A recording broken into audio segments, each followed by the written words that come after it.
ওখান থেকে বলা যাবে না এখান থেকে?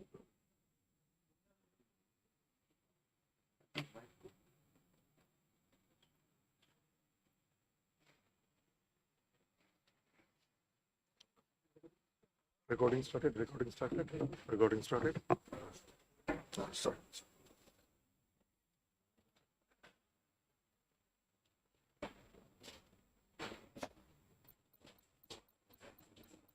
Dr. Das কোথায় গেল? Dr. Das কোথায় গেল? Live started.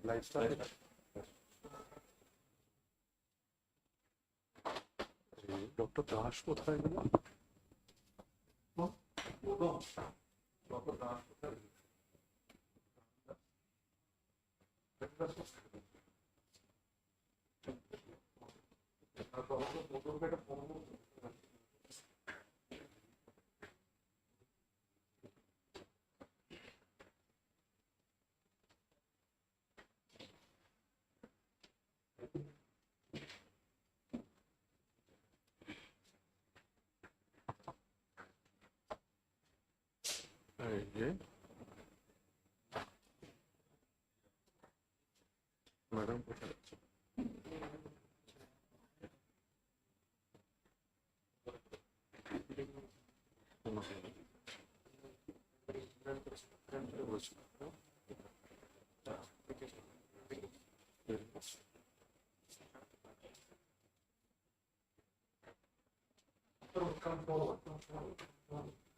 Come forward.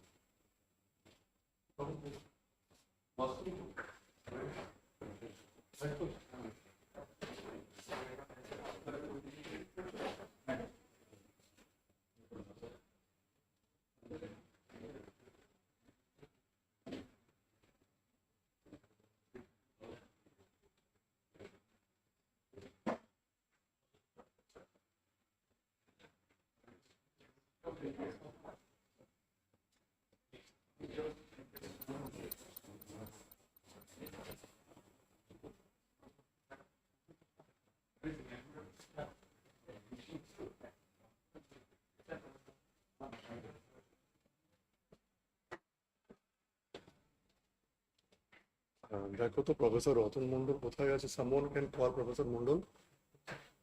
go. এ কোথায়? Odam, just call him once that we are waiting for. Huh? Let's wait for.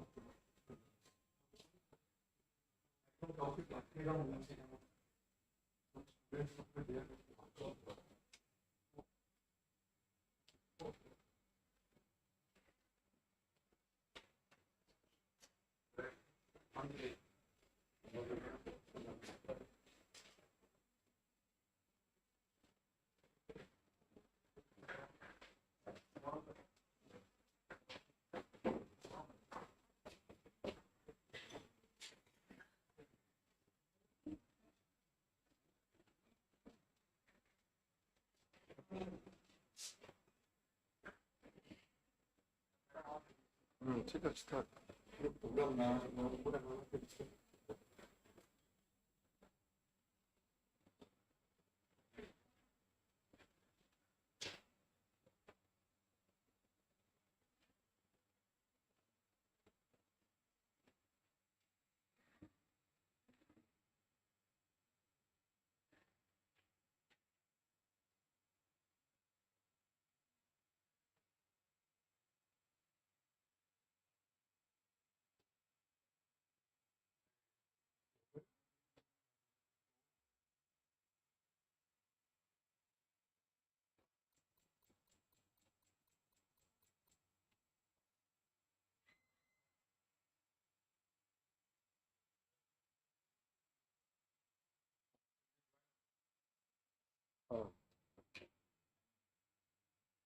we are on mute or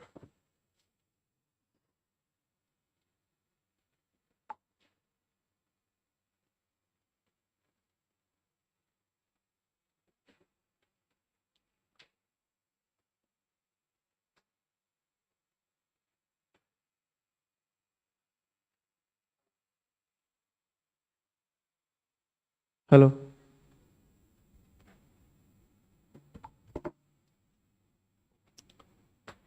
Can anyone give me a Hello. leave it, leave it, leave it, leave it, leave it, leave it, leave it, like this.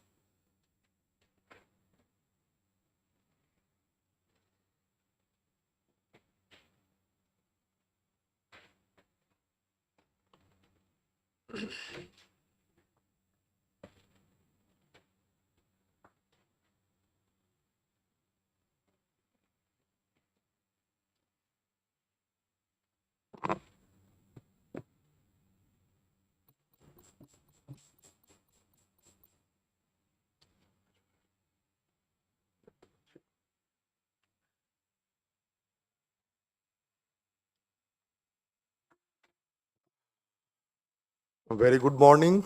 Welcome all my delegates over here for 1 week, one theme. I would start the proceedings just after the joining of the chief guest.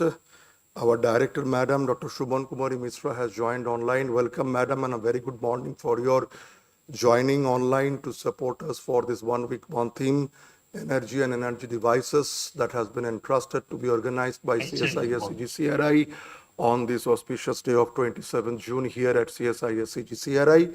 Hearty welcome, Madam, for your kind joining. And there is, Madam, you are on mute, ma'am, please. I think you are on mute, ma'am. Yeah, okay.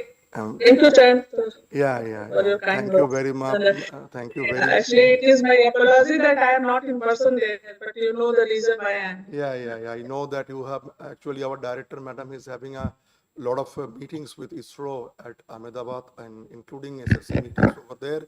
But kind enough to join us for this OWOT meeting.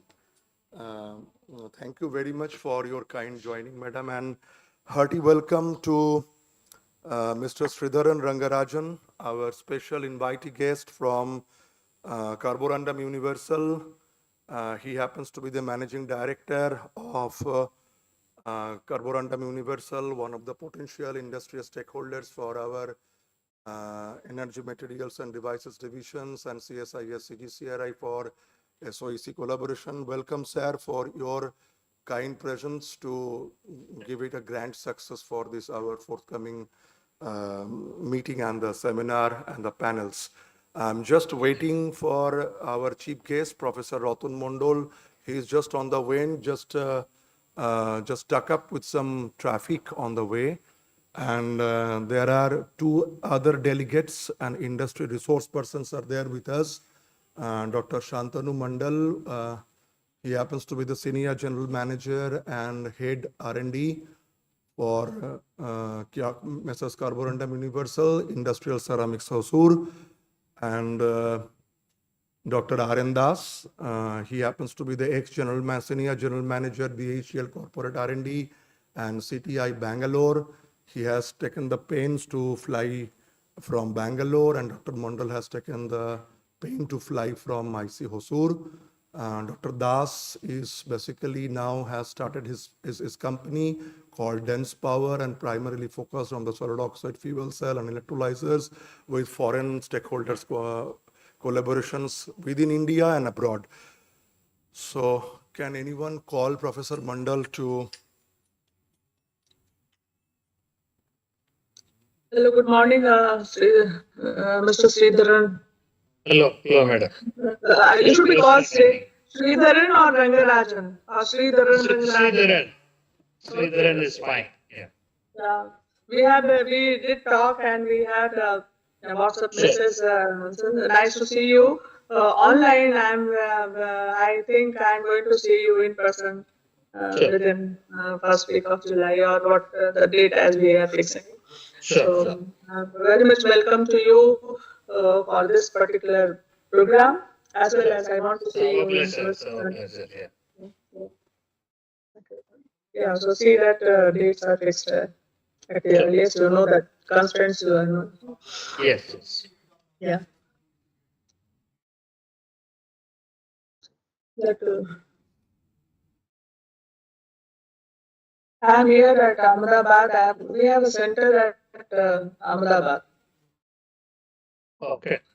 We have one center, extension center at Ahmedabad, Naroda Center, and in that I'm here for 4 days, 3 days actually. I've come yesterday morning, and so besides seeing my center, 2, 3 other meetings with ISRO, then your NID, then with the state government, we have a 50% share with the state government in terms of recurring funds. Okay.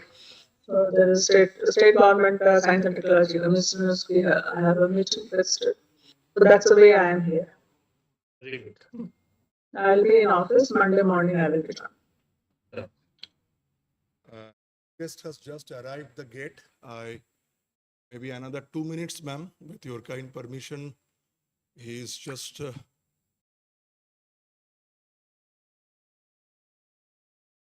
For the evening panel, by the time he comes, 10th, I would try to, but I do not know ISRO will allow even mobile inside. I understand, madam. Let us see.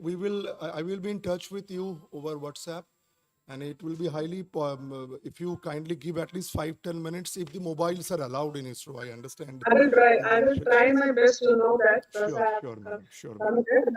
The only thing is that they should allow with my iCard. Probably they should allow, but only after going there, I will understand. Yes, madam. Okay. I understand. Normally they don't allow any pen drive, Normally, anything. they don't allow the electronics. That's the truth. Gautam?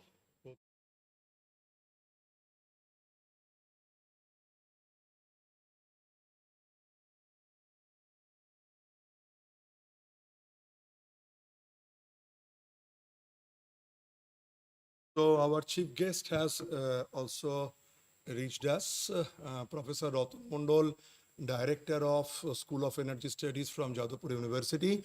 So, madam, with your kind permission, we are then proceedings. We are starting the proceedings then. Yes, I please. think, Shumona, you can start your anchoring, please, over here.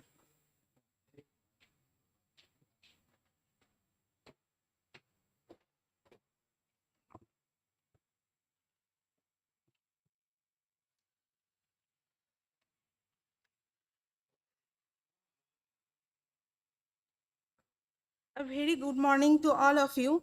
I welcome you all to today's 1 week, 1 theme program jointly organized by Ministry of Science and Technology and CSIR, where today's theme is energy and energy devices. I am happy to welcome our director, Madam Professor Suman Kumari Mishra, and our chief guest, Professor Ratan Mandal, and all the other dignitaries and the scientists and students present here. So now I am requesting our HOD sir, Dr. Jayanta Mukhopadhyay, to accompany our chief guest, Professor Ratan Mandal and R.N. Das and S. Mandal to come to the dais.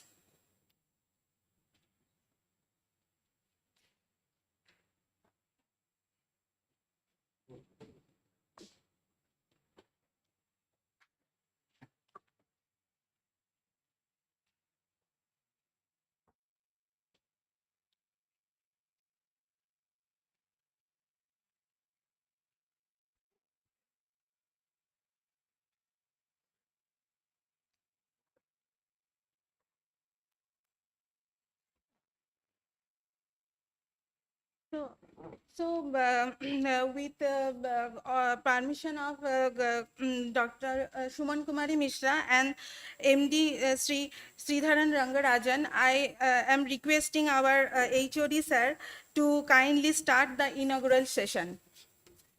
Shall I do it here, from here? It's possible, right? Or just do it? No. I need to just start off this.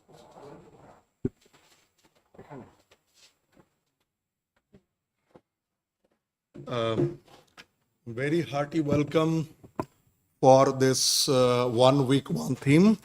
As we understand, this energy materials and devices is taking a big shape for the whole over world, because if India is believed to be a 30 trillion ton economy in 2030, as has been envisaged by our prime ministers, there is no other options, but we have to become independent in terms of the energy. And we can be only be able to do so if we are able to switch from our conventional sources to the non-conventional sources. As we all understand, this Department of Energy has published a beautiful reports in 2022, and which states that approximately 927 to 950 million metric tons of equivalents. This is the unit of the measuring for the energy capita for any country to work on this energy in terms of the energy demand, energy utilizations, generation, so on and so forth. India stands approximately fifth. It was originally on the position of 1998 onwards. If we see the big scenario change, it started from 7th or 8th position to creep up gradually to the position of 5th. And at present point of time, we are creeping from 930 million metric tons of oil equivalents to 950 million metric tons of equivalents. So as we all understand, we have to become a $30 trillion economy in 2030 with a average GDP growth of 7.2 to 7.5%. So this enormous growth of this energy all over the world, and thereby standing behind for this particular roadmap, India has to cope up very quickly for the renewable power sources. India stands third globally, which has been published in 2022-23 report by PV Magazines. And this can only be met up by gradually switching from coal energy to the other renewable sources. Because as we know that non-renewable sources are depleting over the whole world. And with this, CSIR has taken up the big drive to make this country one of the energy independent country, and they have started one of the first launch CSIR did in terms of the hydrogen economy. There is a circular economy enabler. We know that we have three verticals over there: hydrogen generation, hydrogen storage, and hydrogen utilizations altogether down the value chain of the complete hydrogen. So with this, I would really thank the CSIR DG, CSIR team directors, our directors, Dr. Shumon Misra, and all company stakeholders who have come over here, academia and R&D organizations, all divisional heads who are present over here, all my fellow colleagues and friends, including the scientific personals from the other institutes to join us. I will thank further Dr. Rangarajan, Sridharan Rangarajan, as a managing director of Mrs. Carborundum University to join us. Thank you, sir, for your time, and all the delegates. And Dr. Shantanu Mandal, Senior General Manager and Head R&D for QME, Dr. Arindas, ex-General Manager and Head of the CTI Bangalore, BHL and Corporate R&D BHL, and he has started his own company and became the CEO of Dense Power. It operates also from the Bangalore. Then Professor Ratan Mondal, Director, School of Energy Studies, Jadavpur University, and all my fellow colleagues and dear friends in the audience. So thank you. With this, I think I will ask our delegates who are physically present over here to illuminate the lamps to formally inaugurate the session. And with this, with the permission of the chair and the director, and also from the permission of the MD, we are proceeding the ceremony for the inaugural sessions, ma'am. So please come out of the stage dais. We will just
Upasana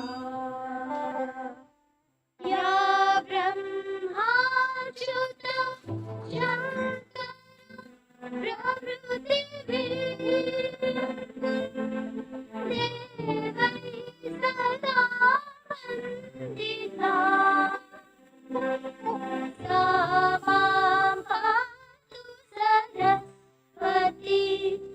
Bhagwati निशेष जाड्या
I further welcome another two delegates from the industry based in Calcutta.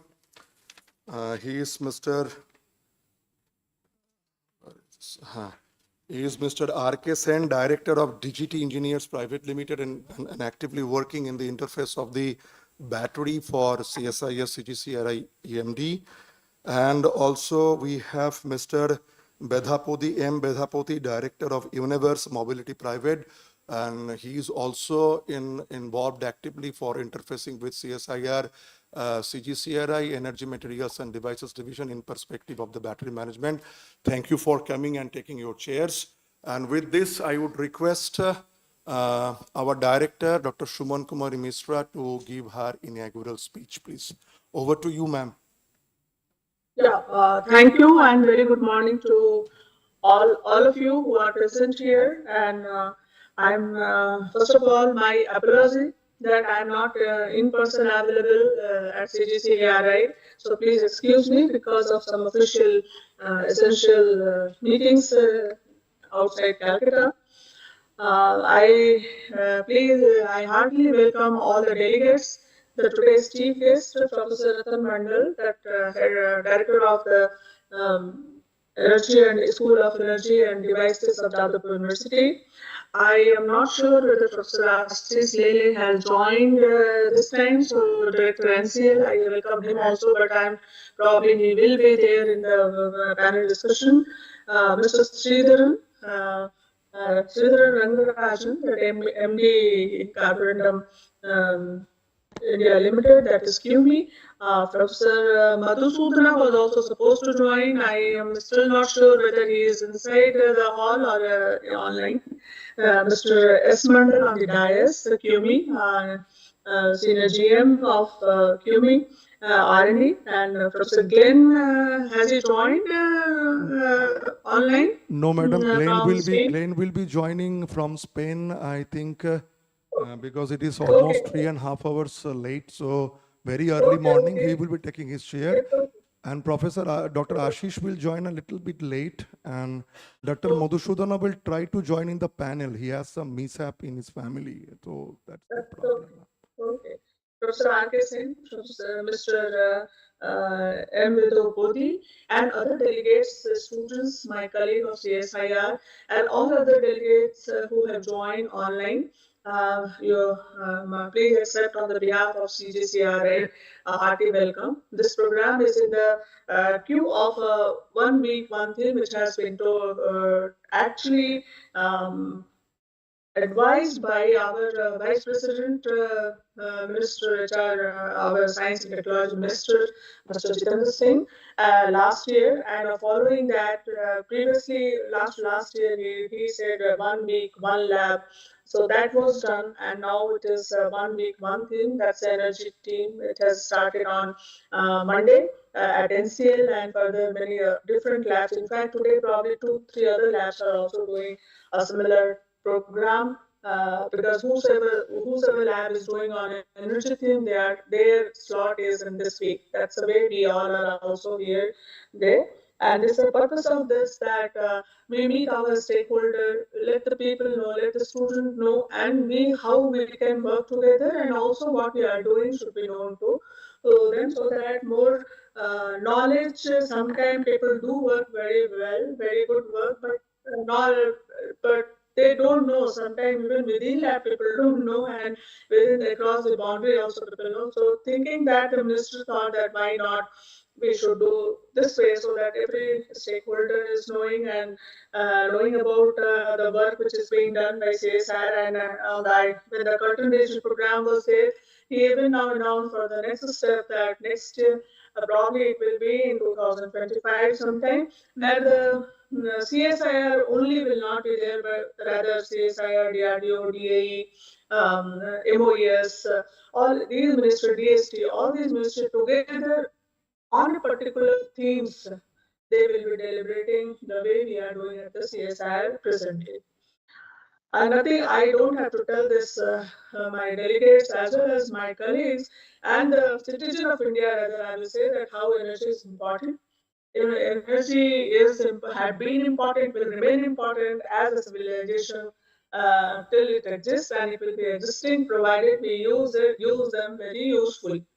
That's the thing. So energy material that way are very crucial, and their material flow plays a very big role. And we are the CGCRI is basically a material science and engineering lab, where we are also developing many of the energy related materials, sensors, and which can be utilized in a different way. Some places we are in a very good shape where the prototypes are ready. There are some places we are in the verge of technology transfer. Somewhere we are just developing for the future, which is an. But what I would be happy to inform you that in at least few of the energy things, we are not so behind the global, particularly in the hydrogen, say SOEC cell, and a few related ones. And we hope that we will be surely, if not very behind, which normally in many of the cases we are. India is behind. We are taking most of the things from imported one, but CGCRA is one lab where a lot of things has indigenized, and indigenous developments are very much emphasized, along with a very good understanding of science and technology, and thereby transfer depends on the mutual. So if I look at the energy scenario today, and what's the advantages, which is how the world is going on, I will be just deliberating just maybe for 10 minutes maximum. That see there today, I don't want why it is important, and this everyone knows we need it, now how the world is going on. But you see, today a battery is one thing which is going to play a big role because of the this carbon emission thing, which has the climate we have to reduce, and also the fuel, that kind of petroleum and petrol, whatever is available with us, they are limited resources. And quite a very good share is actually imported to India also. So advanced battery technologies are required and is being developed and has been developed some places, and is being worked. This is a global scenario, frankly speaking, and you see that how the wars have given so much of a limitation that you cannot buy from, even if the resources where we were able to buy Ukraine, Russia, all these things. Everybody has witnessed through media how this became difficult to get, even if the resources are there, but you are not getting the material or the resources which was required. In terms of, I feel that advanced material technologies and solid state batteries are going to take a very big role, and there's a lot of research is going on, and particularly it is required, particularly it is required in terms of the all EV cell, any energy you talk of, there you need a battery. The advanced battery technologies are such as solid state batteries, lithium, sulfur, and lithium air batteries, and sodium ion and magnesium ion batteries. Though lithium ion batteries have worked and now it is a kind of reaching a stagnation. So it needs a much more and existence problems has to be solved in lithium ion battery. But lithium being a very scarce material, now people are going for sodium ion batteries. The problems are there, but it has been solved too many. Now when I see the report of a commercialization of it, so further aluminum air batteries, sodium ion, magnesium ion batteries, which is being worked, and it is going to be the one. Then super capacitors are going to play a big role, provided we are able to get that kind of energy density as well. Their charging discharging efficiency has to be much faster. Charging has to be much faster as well. It has to be discharging also in a controlled way. The another thing which the solar cell we cannot deny, but the efficiencies are still not has not reached to that scale. The future lies into perovskite solar cells, where the see today efficiencies of the solar cells are still less. It must reach over 30%. Then only it will be actually economical and it can be used. Then organic photovoltaics is there. Then multi-junction solar cells, which is a hybrid of the different broader spectrum of sunlight, can be utilized, and so that we can get much more efficient solar cells, and which can be used as alternative renewable energy. Uh, in the existing solar panel has to be replaced by such kind of materials. All the researchers and developers must look into this side.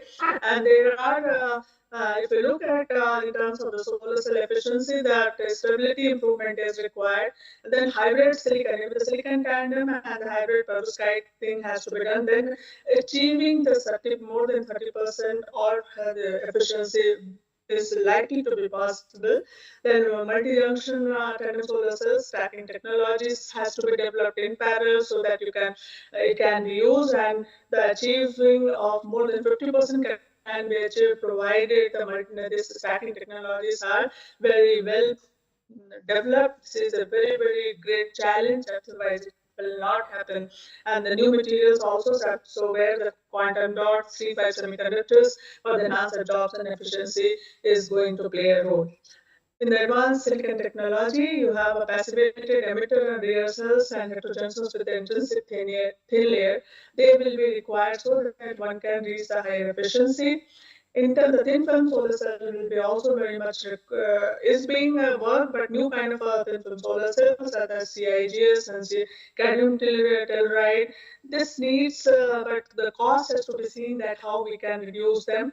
And similarly, CJTS and organic and dye-sensitized solar cells still have a very less, though it can have a much more applicability, easy upscaling, but the efficiencies are still less. So it's required, and it has to be on a many flexible and lightweight applications. They will be working required, and it needs it. So in this, if you see that if I look at the future, the quantum materials is going to play a big role in terms of enhancing the efficiency of solar cells. Now, another kind of this thing is the hydrogen production and storage that the whole nation and whole world is talking about it. Here you have there are things which is must be addressed to, that you need a efficient production method. High temperature and harsh environment it is required. So how we can make it better? Electrolysis efficiency, storage and transportation, durability and longevity, and scaling of productions. This has to be looked into so that it really becomes economic and gets implementable. And I'm very happy that this lab CGCRA is also working very in this, and along with us, very many Indian stakeholders are with us. It will be QB say they are with us, even Thermo. They have also agreed to work, and they are working on some aspect with us. So here actually electrolysis process, how we can water splitting electrolysis is one of the very required thing for the hydrogen production, but still the efficiency there is less, and we need the proton exchange membrane with the and solid oxide electrolysis is required. Similarly, and along with that, the catalysis has to be developed. Remember, all of the catalysis which is being used, first of all, it is imported. The second thing is they are very costly material. They are platinum, ruthenium, or this kind of material. So we need to have some other oxide material, and basically catalysis will work how the surface has been designed. So designing of the surface with the material scientist should be playing very, very big role, so that the efficiency of the processes are much more enhanced, so that we have a better hydrogen production method and high and the faster and higher outputs are there. The storage material is another, which is the next stage. How will you store, even if you have generated store, how will you store it, how will you transport it? All these issues has to be there. Luckily, in CSIR and also in other labs of India and abroad, people are working very much, but still the storage material, not very big success is there, and it is one of the very, very required men of the globe. In terms of the along with that, this all hydrogen economies have to be integrated. Maybe in only one solution may not be the real solutions in many applications. It may have to be integrated with other renewable energy resources. In terms of SOEC, today most of the work is on the stabilized zirconia, but the new materials are the scandia, stabilized cerium gadolinium oxide, strontium magnesium doped lanthanum gallate, perovskite oxide, nickel based carbonate electrodes. There the people are getting with where because they have a higher anic conductivity, which is a requirement for the higher output. But there's some places the cost is of the raw material, which is that has to be looked into, or it has to be so designed that even if the cost of the initial material, but ultimate cost is much lesser than what it is. And so this is the way research all over the globe is going. Though we are talking of a hydrogen zero, but at the same time, you know that we have a lot of carbon resources which you cannot really just make it zero, that I can't use it. Many of the processes, parallels, steel, and now they have to be developed so that without carbon, how they will hydrogens are being now inserted only by the 5% I know Tata Steel has added into their blast furnace process. But if one has to go totally no carbon, this will take little time. But so we must know the carbon capture utilization, such as how different processes and newer adjuvant material conversion technologies, coal gasification, they are going to play a big role. And this must not be just in the name of the hydrogen. We have to now zero. While we do parallelly, we must know how to sequestrate this carbon and their carbon capturing and their utilizing to the other energy sources. This is very much required, and for them again here the catalysis and other materials are going to play a big role for that. Thermonic materials are another one, that thermoelectric materials are required for many applications where the heat energy, because you talk of a process, a lot of heat energies are lost. The thermoelectric material, though today it is through the different liquids, these thermal energies are taken up, but thermoelectric material will play a big role which can be put directly to the grid and electricity, and the materials which are being newer materials which it is you need, that is a higher performance material, nanostructure of materials, in cells.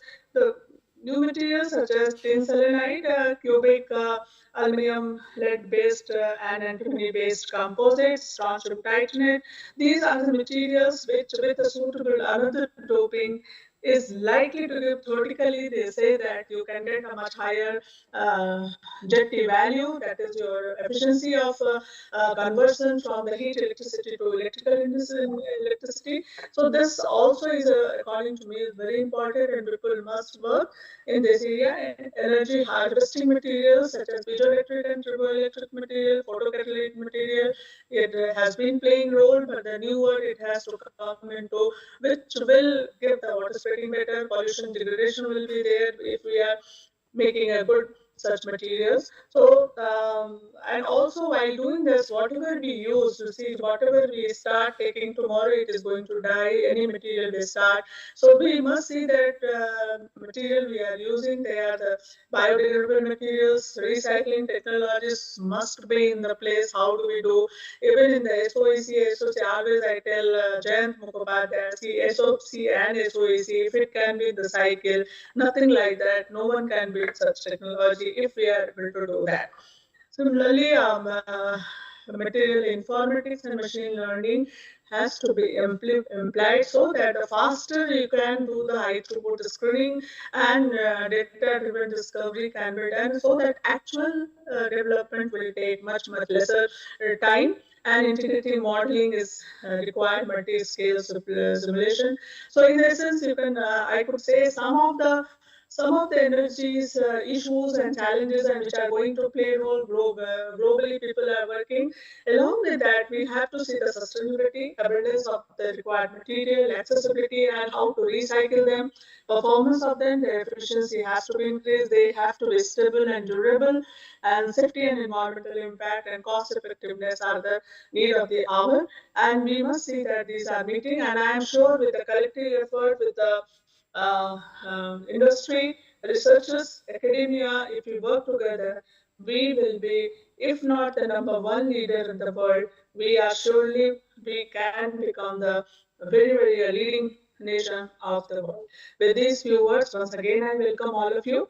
And thank you very much. I look forward. Sorry, I will be not able to attend all the lectures, but surely I will see in the YouTube or somewhere it is recording, which I will be seeing, and I will take from their industry, because see, where we develop as a scientist or as a technologist, where the industry knows the market, what are the problems, so that if we work together, sit on the table, not only giving funding or something, we sit on the table and handhold, I'm sure no one can beat us. India is a intelligent, having intelligent scientists, having intelligent technologists, having an intelligent industrialist.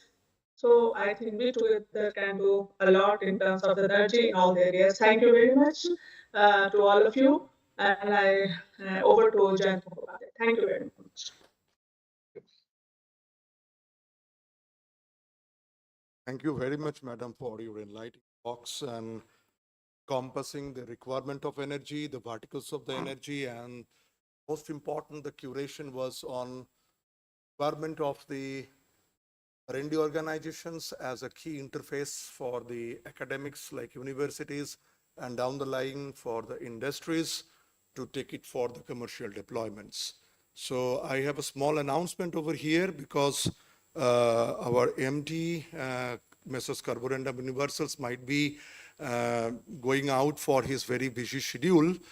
With the kind permissions of Professor Mandal, I would request Mr. Sridharan Rangarajan, the Chief, the Managing Director and the special guest as a special guest of this particular OWOT EED theme of CGCRI from Messrs. Carborundum Universal to hand over the dais. And before that, I would request Dr. Shumana to introduce briefly Mr. Sridharan Rangarajan to the audience for his valuable speech. So over to you, Shumana. You can introduce him before audience.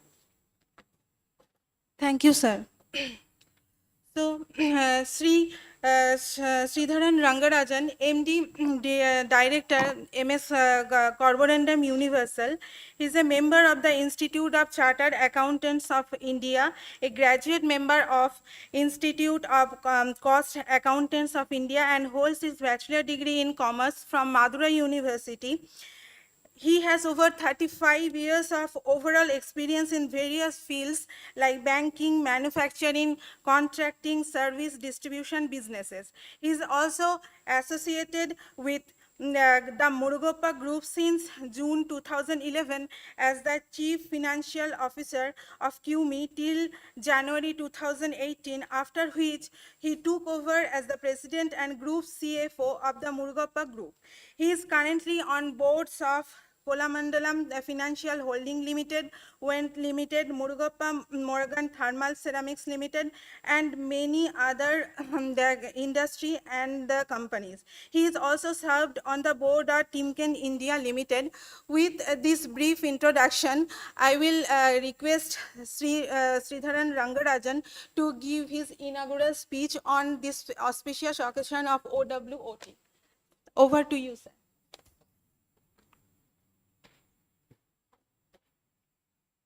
Thank you. I think it's my pleasure to be here amongst the very distinguished guest and audience. And first of all, my sincere thanks to CSIR, CGCRI to invite me to be here. And I thank Madam Dr. Suman Kumari Mishra, as well as Mr. Jayanta Mukhopadhyay for inviting me. And it gives an immense pleasure to be here on many counts, but I think the most important one is collaborating with CGCRI, an important mission for the world, particularly in India. So that is an added advantage that I get. I would like to share a small presentation and walk through with you for the next 15 minutes. I'll share my presentation. Are you able to see? Not yet, sir. Maybe it is in the process of sharing. You can share the screen.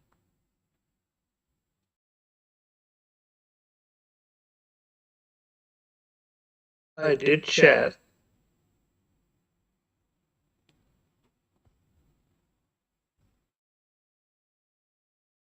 Now it is coming. Sir, Now it is coming. can you make it full Right. screen, sir, please? Yes. Perfectly visible, sir. Perfectly. Thank you. So there are three broad sections I would like to quickly cover.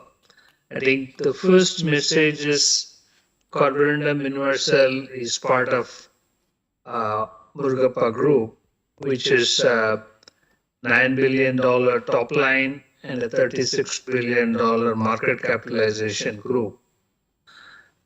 Present in three broad verticals: agriculture, engineering, financial services. In engineering, we have two broad sections: that which handles metal-based business, which is part of Tube Investment, Shanti Gears, CG Power, and that which is based on ceramics is handled by Carborundum Universal. As far as Carborundum Universal is concerned, I think we are a material science company using the properties of the material and addressing the requirements of the world. And that's how we are doing at this point in time, broadly about 5 to 6 broad industrial problems that we are trying to address. And we are present today, having a large presence in Russia. We have about over 2,000 people working for us in our manufacturing facility in Russia. The second large presence is in South Africa, manufacturing zirconia. And in Russia, we manufacture silicon carbide. This is the second largest single location manufacturing location in the world. We also have two manufacturing locations in Germany. A company called Rodius Abrasives, and the other company is called OWOT Abrasives.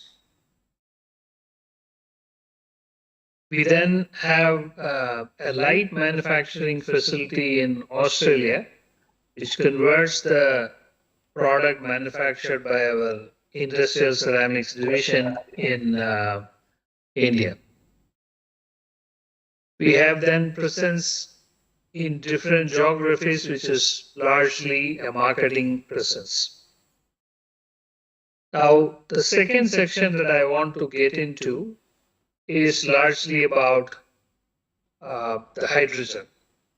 And I think you all know a lot of this data, but I think I will take a little bit of a moment to share this with you.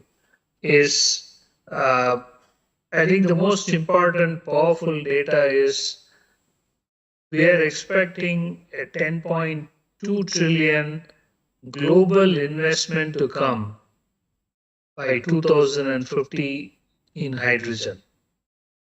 You all know there are different shades of hydrogen, and I don't need to explain this to you, but there are $10 trillion of expectation as far as investment is concerned. In 30 different countries have announced their hydrogen mission plan. 250 cities have said that their target is 100% renewable energy, which is a very large, ambitious goal. $70 billion of government support to transition to hydrogen is committed. 20 countries have banned ICE vehicles by 2035. We are expecting $2.5 trillion by 2015, and 114 countries have plans to set up targets for cutting emissions. So these are very, very large commitments by global governments as well as corporations. Now, in this slide, you would see that the hydrogen market is expected to have an exponential growth. We are looking at by 2030, the hydrogen market is expected to be $100 billion market size and would reach $1 trillion by 2050 with a compounded annual growth rate of 15% between 2020 and 2050. We are talking about 352 million tons of hydrogen by 2050, which is a very large requirement that we all need to work. Of course, this makes a lot of assumptions. I will cover that in a minute, but these are credible assumptions that we are looking at. The biggest one is climate policies will drive the adoption. You at the forefront of the whole thing, pushing for it. The entire steel manufacturing in European Union have to migrate to a green-based steel. Green hydrogen electrolysis will become dominating technology that would represent 60% of the hydrogen production by 2050, and a vibrant space for innovation. All this is going to happen with a lot of assumptions that the cost of manufacturing hydrogen has to compete and come down. I will share this in the next slide. If you see here, you will see that the expectation of the cost of hydrogen has to significantly come down.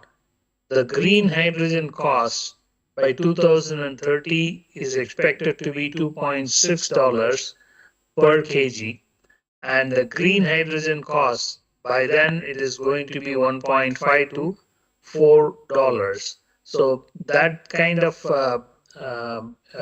cost reduction is expected from the current level. And definitely, the significant play is going to come from the source of power.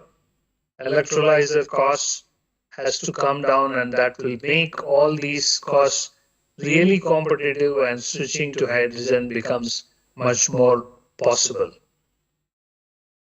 And I think other important data I would like to share here is that why would everyone think about a higher demand for hydrogen? There are 4 large beliefs which drives the hydrogen demand.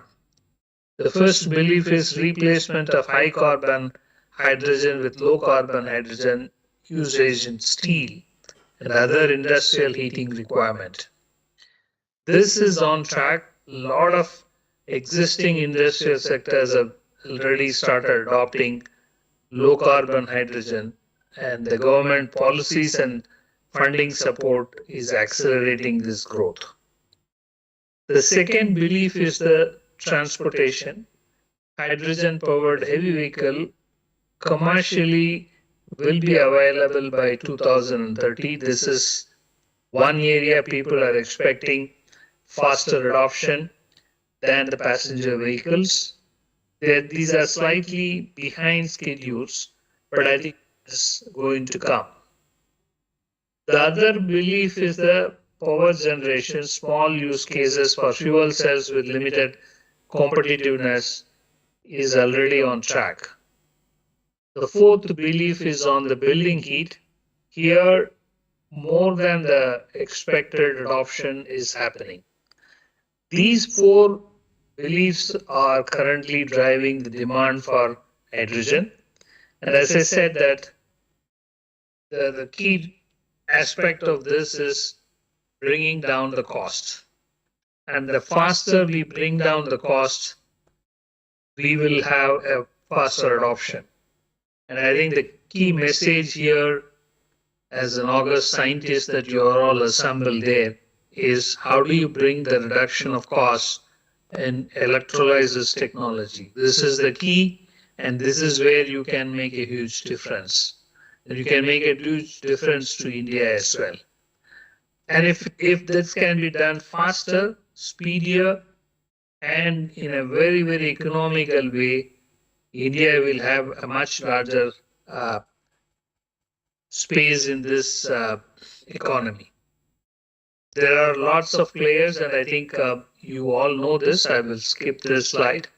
But I think what is important for us is that our partnership with CGCRI in working with them on the electrolysis cell is going very well, and I think we are happy that we are working with them in terms of the transfer of technology arrangement.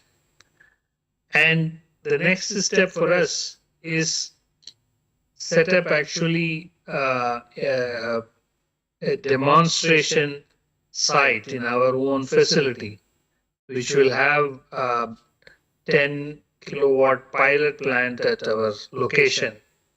We are looking at using the cell manufactured by CUMI, stacked with the help of some of the companies, which I think we are working with some of the good companies assembled over there, and then demonstrating and producing hydrogen and using it in some manufacturing process is a good way to go ahead as far as CUMI is concerned.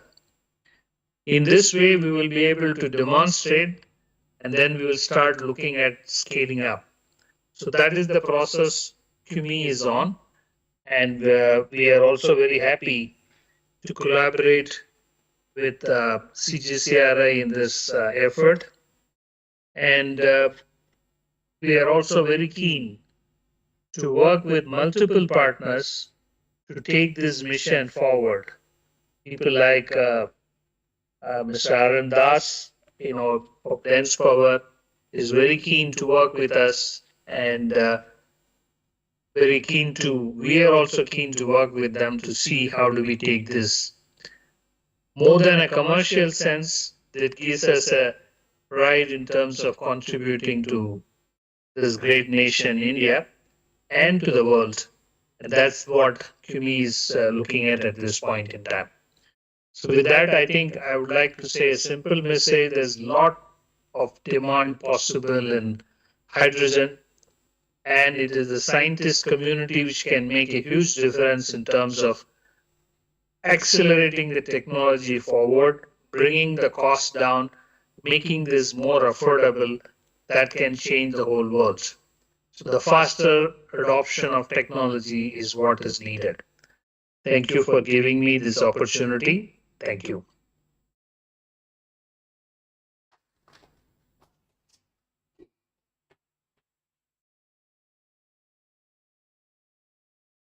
Thank you very much, sir, for your nice talk. And especially curating the requirements of the industrial interfaces that are very, very required for commercial deployment of the technology. Many of the times, being the R&D organizations, we forget our responsibilities that whatever the small products or small materials or individual components that we are developing are needing for a commercial deployment at the scales of the peripheral off-takers. So with your valued presentations, it has really illuminated all of us how the hydrogen economy is getting enabled worldwide and what is the requirement of different kind of electrolyzers down the line and our partnership with QME. So with this, thank you very much. Had it been here, so I would have given the mementos and the formal welcome to you, sir. But I feel by next month you were supposed to come here in person. Sure. So I am just keeping your gifts and the welcome address, mediated talks, based our mementos, our welcome inaugurals with us. And when you will be coming in person, we will be very happy to meet you and give it to you. So looking forward to meet you in person in the upcoming months for not only for the technology transfer aspect, but also working fast to start the commercial deployment in hundreds of kilowatts down the line from 3 to 4 years or so. Thank you very much for your kind speech Sure. and illuminating speech, sir. So Thank you. thank you And very my much. colleagues later, both Santanu as well as Pratap, will touch upon our ceramic capability and how we can have a good right to win in this hydrogen business. So thank you for the opportunity and see you all soon. Thank you. Thank you, sir. So if time permits, I would further request to be with us at least for another half an hour or so, if your time Sure. permits, sir. With this, I would request Dr. Shumana to come to the dais and introduce our chief guest. I think Dr. Ashish has not yet joined online. Yeah, he's in another meeting, but he has just sent message he will be coming. So request Dr. Shumana to introduce our chief guest, Professor Ratan Mandal, Director of School of Energy Studies from University of Jadavpur. Please, Shumana.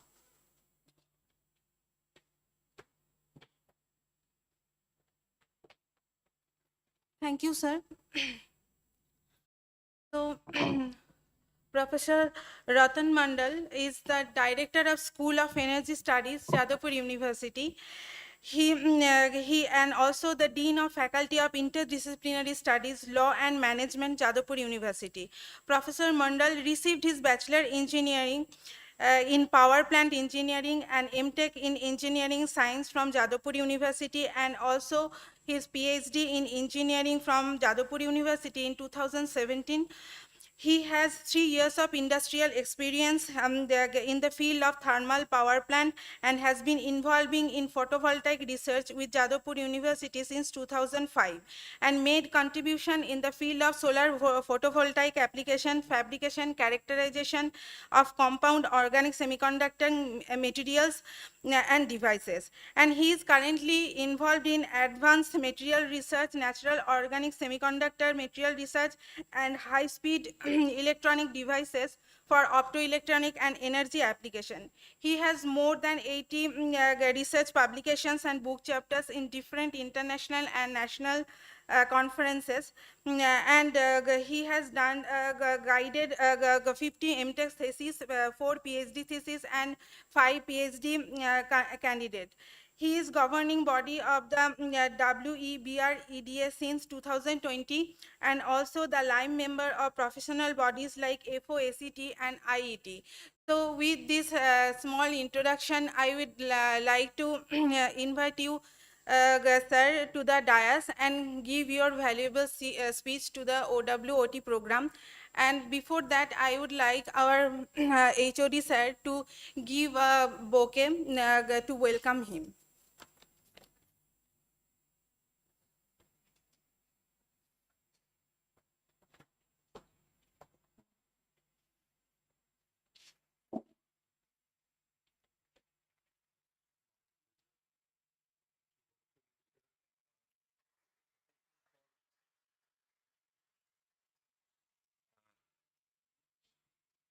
I have a small announcement over here. Dr. Ashish Lele, Director of NCL and our Team Director of Energy, has just joined us. He was having some important meetings, sir. Hearty welcome to you, sir. And Mr. Sridharan Rangarajan and our MD Kumi and our director has already given their speech. I would request you to stay us for another few minutes or so that we can finish up chief guest inaugural speech. Then I would request you to give your valuable speech, sir. Thank you very much for joining us, sir. Thank you very much. I think now we would request our chief guest, Professor Ratan Mandal, who has been just rightly introduced to the audience, to deliver his valuable inaugural speech. Over to you, sir. Thank you very much for brief introductions regarding myself.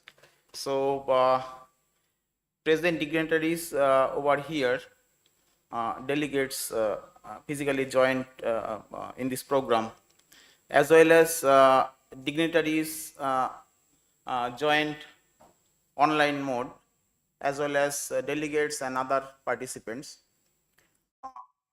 and researchers present over here, and also my dear friends. So very good morning to all of you. So it's my pleasure to be here, and for that it's my sincere thanks to the CSIR and CGCRI team for inviting me in this program as a CSIR OWOT program, 1 week, 1 theme.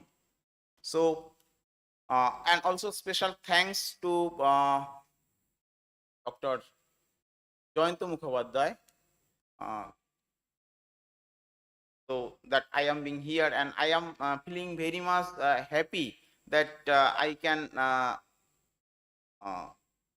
say something before you in this auspicious program. So again, thank you very much. So coming to the points, actually we have another lecture after that. So in the details I will discuss later on, but what's the basic things and the, why we are organizing these kinds of programs? What are the things? Already we know, and it is also mentions that we are developing rapidly. We have a big target. We are doing very well, very good. So we are in the positions of transition. So we are transforming our, in every sectors, we are transforming to another new sectors. So for what? So during that process, and as we know, we are the developing countries, we must have developments. So we have to improve our livelihoods. We have to develop ourselves. We have to become a developed countries accordingly. So during the development process, we are finding, so there are so many things are happening, so many problems are creating. So there are so many issues. So we have to address that issues. And for that, we have to understand that our development should be as a sustainable development. So the terms has come sustainability. Okay, and you know, there are 17 sustainable goals is identified by United Nations. So we have to understand that things accordingly we have to act. And within that we understand, so you know, the Anno Vasro Vasasthan. Apart from Anno Vasro Vasasthan, you know, there are some other very important key pillars for these developments. So you know the mobility, you know the requirement of fresh water, you know the requirements of health. So the health system as well as the education. So these are the basic things that are identified, and you know everything is related to energy. Without having energy, so every aspects, these 17 sustainable goals, whatever is available, what I and all the important things I mentioned, so everything will available whether if you have a quality energy supply. So the question is the quality energy supply, and whatever the energy we are using nowadays, so you know that's are mostly coming from fossil fuels.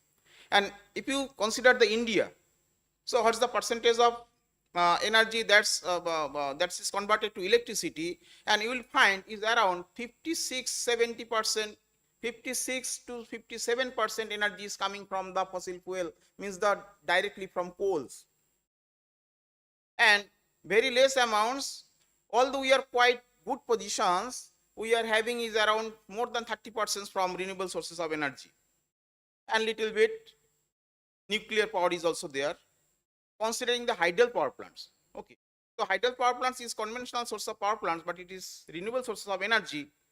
Although the percentage is quite low, is around 11-12%, but we are having, and considering all other renewable sources of energy, so we are contributing around more than 30%. So that is not good enough for us.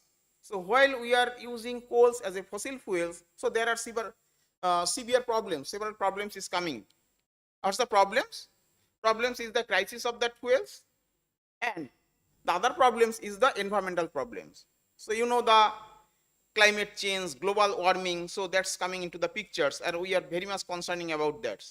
And we have compelled to reduce the consumptions of the coals, and that we must have to do. We have to reduce the carbon dioxide emissions, and for that we must have to increase the use of renewable waste of energy. Renewable waste of energy means you know the solar energy, the basic things. Hydro already mentions. Solar energy direct, solar indirect, wind, and there are other renewable sources of energy. The biomass is also there. There are other sources of energy, but we are concerning mostly on wind, solar, as well as biomass energy. So we have to do that. And thing is, what we are doing, this another aspects of that use of renewable energy, use of energy is that whatever we are using, that we must use in precise manner. Okay, so we should not make our needs to a greed. So we should not make it greed with respect to need. So that we must have been more concerned about that. Whatever resource is available naturally, that needs to be utilized in proper manner, scientific manner, so that the development should be as a sustainable development. With these words, I just conclude here. So later, already mentions I have a talk. So in details, I will discuss. Thank you. Thank you very much.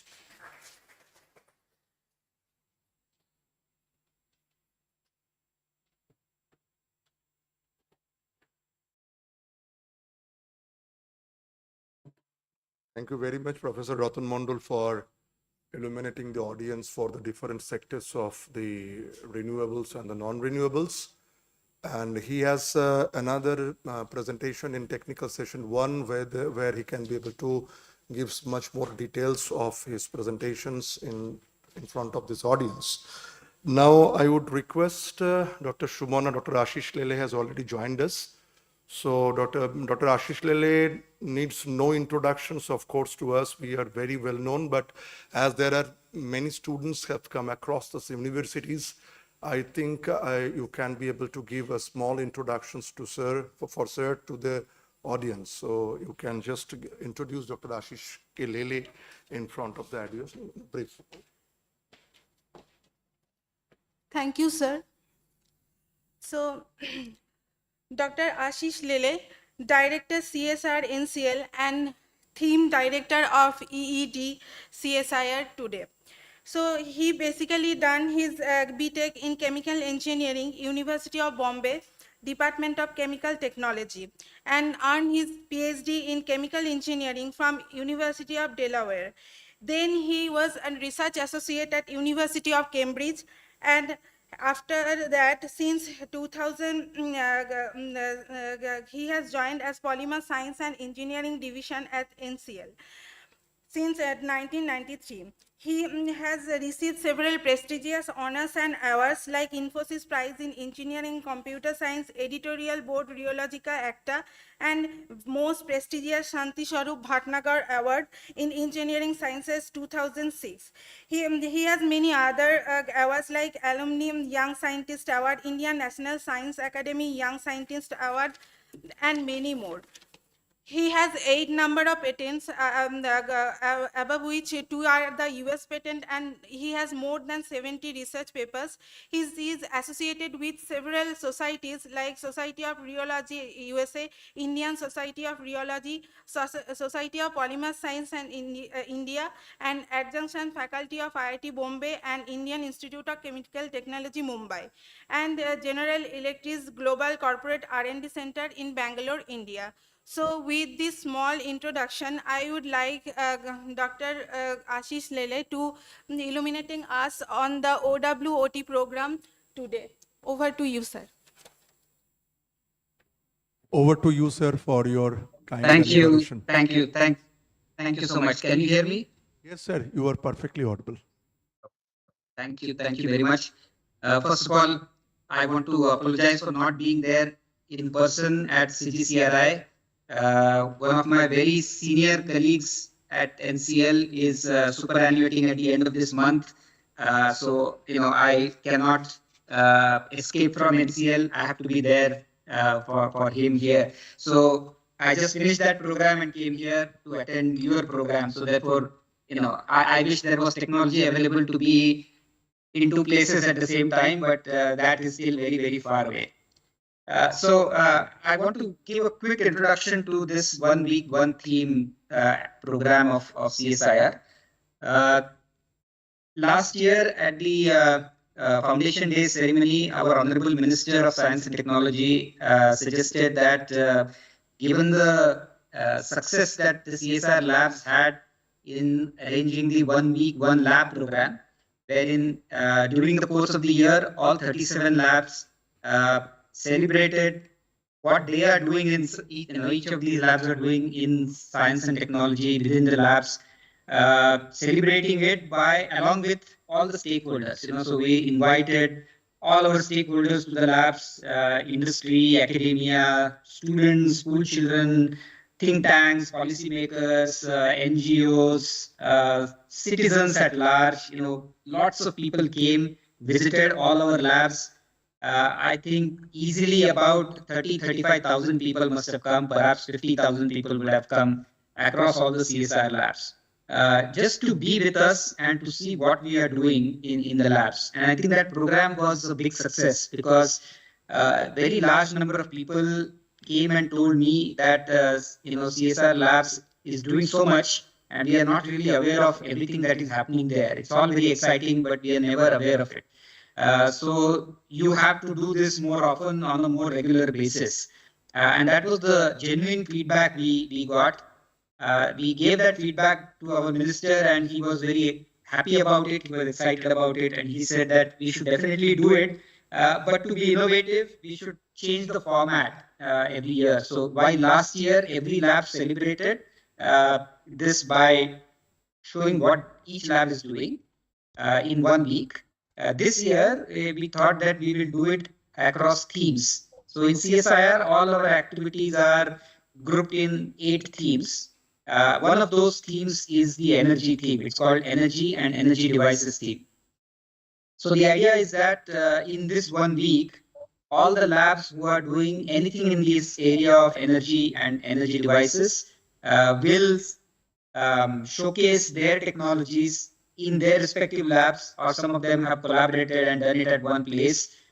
And we've invited a lot of people to again come and visit us. So this has been happening since Monday. The inaugural program happened in NCL. We being the nodal lab, the inaugural program happened in NCL on Monday. And for the last 3 days and now today, all the labs have been celebrating, and I'm very happy to be part of the CGCRI celebrations in this effect. So this is about the 1 week, one theme. So we are here this week to celebrate our activities, to showcase our activities and celebrate our success along with our partners in the area of energy. Now, energy is clearly a very, very important theme for CSIR, and because it is so very crucial for country. Just to give you some broad numbers, we are a country that is aspiring to hit $3 trillion, $5 trillion economy by the end of this decade. We are already 3.4. I want to go to $5, maybe $6 trillion by the end of the decade, and about cross $30 trillion by the end of the Amrit Kal. So huge aspirations, and clearly this economic growth cannot happen unless there is energy to fuel it.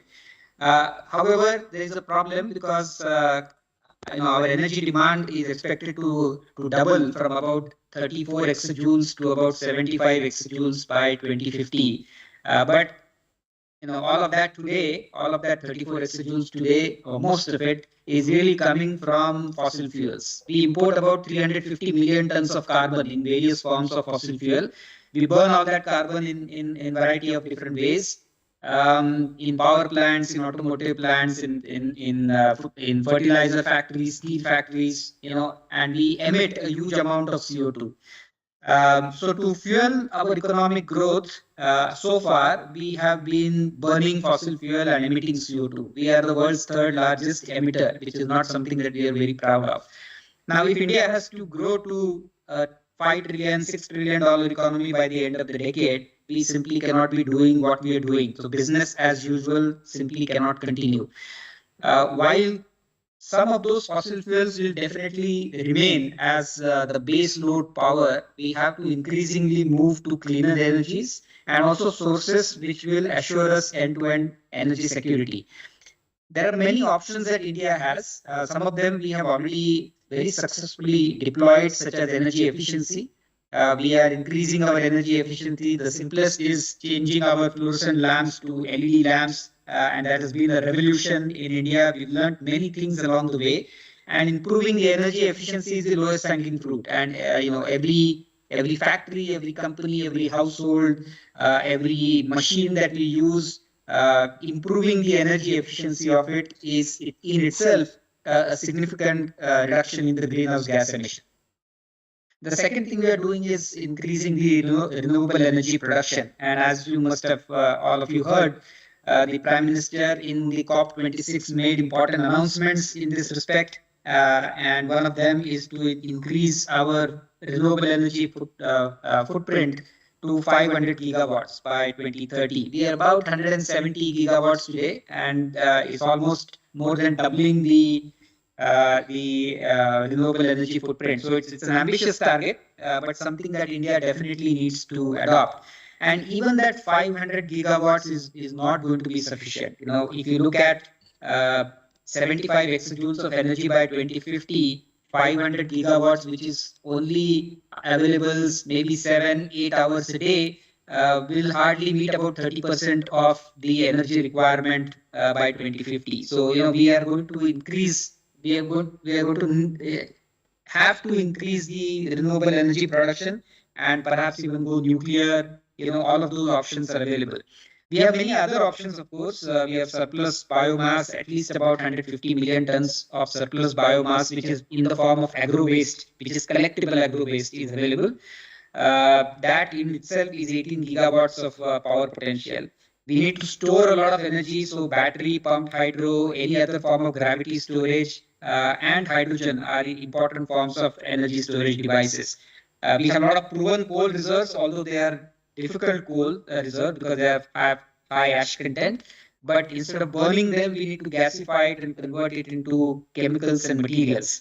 So there are all these options available for India, and it's a challenge for the country to move to more and more cleaner and Atmanirbhar sources of energy. Given such an importance of energy for India in the coming decades, CSIR has large program in this theme of energy and energy devices. And what are we doing in this theme is basically there are 5 verticals and a few horizontals. The 5 verticals are essentially hydrogen technologies, next generation battery technologies, various forms of biofuels, different forms of solar, wind, and other non-conventional, non-fossil based energy sources. And we are also keeping coal into our energy mix, because coal we know, is going to stay important. But of course, as I said, we need to find different ways of utilizing that coal instead of simply emitting the CO2 from it. So these are the 5 main verticals that CSIR is pursuing. And each of these is a large mission mode program where a large number of CSIR laboratories are coming together. I'll tell you very briefly about each one of them. But before I go there, I want to say also that there are some important competencies which we call the horizontals, which cut across these verticals. So giving you an example, power electronics is one such vertical. We need power electronics for solar. For example, if you want to take a village or a community off grid, you need to have a microgrid system created. You need to have all the power electronics that go with it. If you want to build electrolyzers, you need power electronics to go with it.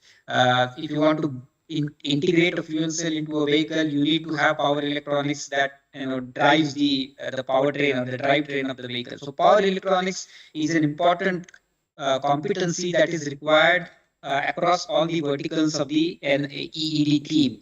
Similarly, digitalization, everything and almost everything is going to be digitalized now with the IoT advances, the AI ML advances. Every single device that we make, every single technology that we develop must be digitalized. We are already looking at creating digital twins for many of our technologies, and there is a parallel digital mission program that CSIR will be launching. So this is an important horizontal that cuts across all the verticals. A third one is critical minerals and advanced materials. You cannot develop energy technologies without the need for critical materials. Batteries, a lot of critical materials are required. Electrolyzers, fuel cells, lot of advanced materials are required for building offshore winds and so on and so forth. So this is another very important horizontal, and it connects to other themes of CSIR. So there is a theme in CSIR which is focusing on materials, and we connect to those themes.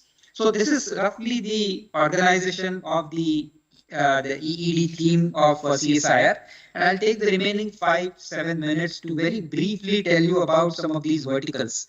So in the hydrogen vertical, we are working on electrolyzers, on a few other types of hydrogen production technologies, on few storage technologies, and 2 or 3 utilization technologies. In the electrolysis, we are looking at solid oxide electrolyzers, which is what CGCRI is driving. They are the lead laboratory, not just in CSIR, but across the country. Nobody has developed the kind of technology that CGCRI has. So they have been at it for a very long period of time, and continuously and very passionately increasing the technology readiness level of the solid oxide electrolyzer as well as fuel cell. We are also looking at PEM electrolyzer. This is done by SECRI in Karaikuli, and we are also looking at anion exchange membrane electrolyzer, which is done at my lab in NCL. The second one is storage. The focus is really on high pressure hydrogen storage, and this is primarily driven by the lab in Durgapur, Simeri. We are also looking at other forms of hydrogen storage such as metal hydrides, liquid organic hydrogen carriers, and so on. On the utilization part, our focus has been on fuel cells. Both NCL and SECRI have driven this program along with support from labs like NPL. And we have achieved a great deal of success in this. The first fully indigenous hydrogen fuel cell car and bus came out of this program. And very recently, India's first catamaran was launched by the Honorable Prime Minister in Cochin just a few months ago, and that has also come out of technology that was licensed from our labs. So a lot of work happening in hydrogen, especially in green hydrogen, and we are considered as one of the premier organizations, that is CSIR, in India on hydrogen technology development. We are very deeply connected with MNRE, very deeply connected with industry in hydrogen technologies. The second vertical is next generation batteries. And this is again a very, very important vertical in our EED theme. India's expected battery demand is likely to go to about 100 gigawatt hours. And many of the batteries that we are today importing have all been really tested in countries outside India and not necessarily under climatic conditions or road conditions that are suitable in India. Therefore, those battery technologies will have to be looked at a little more carefully. Safety is a big concern here. And while we can bring in those technologies, they may have to be adapted a little bit better to suit Indian conditions.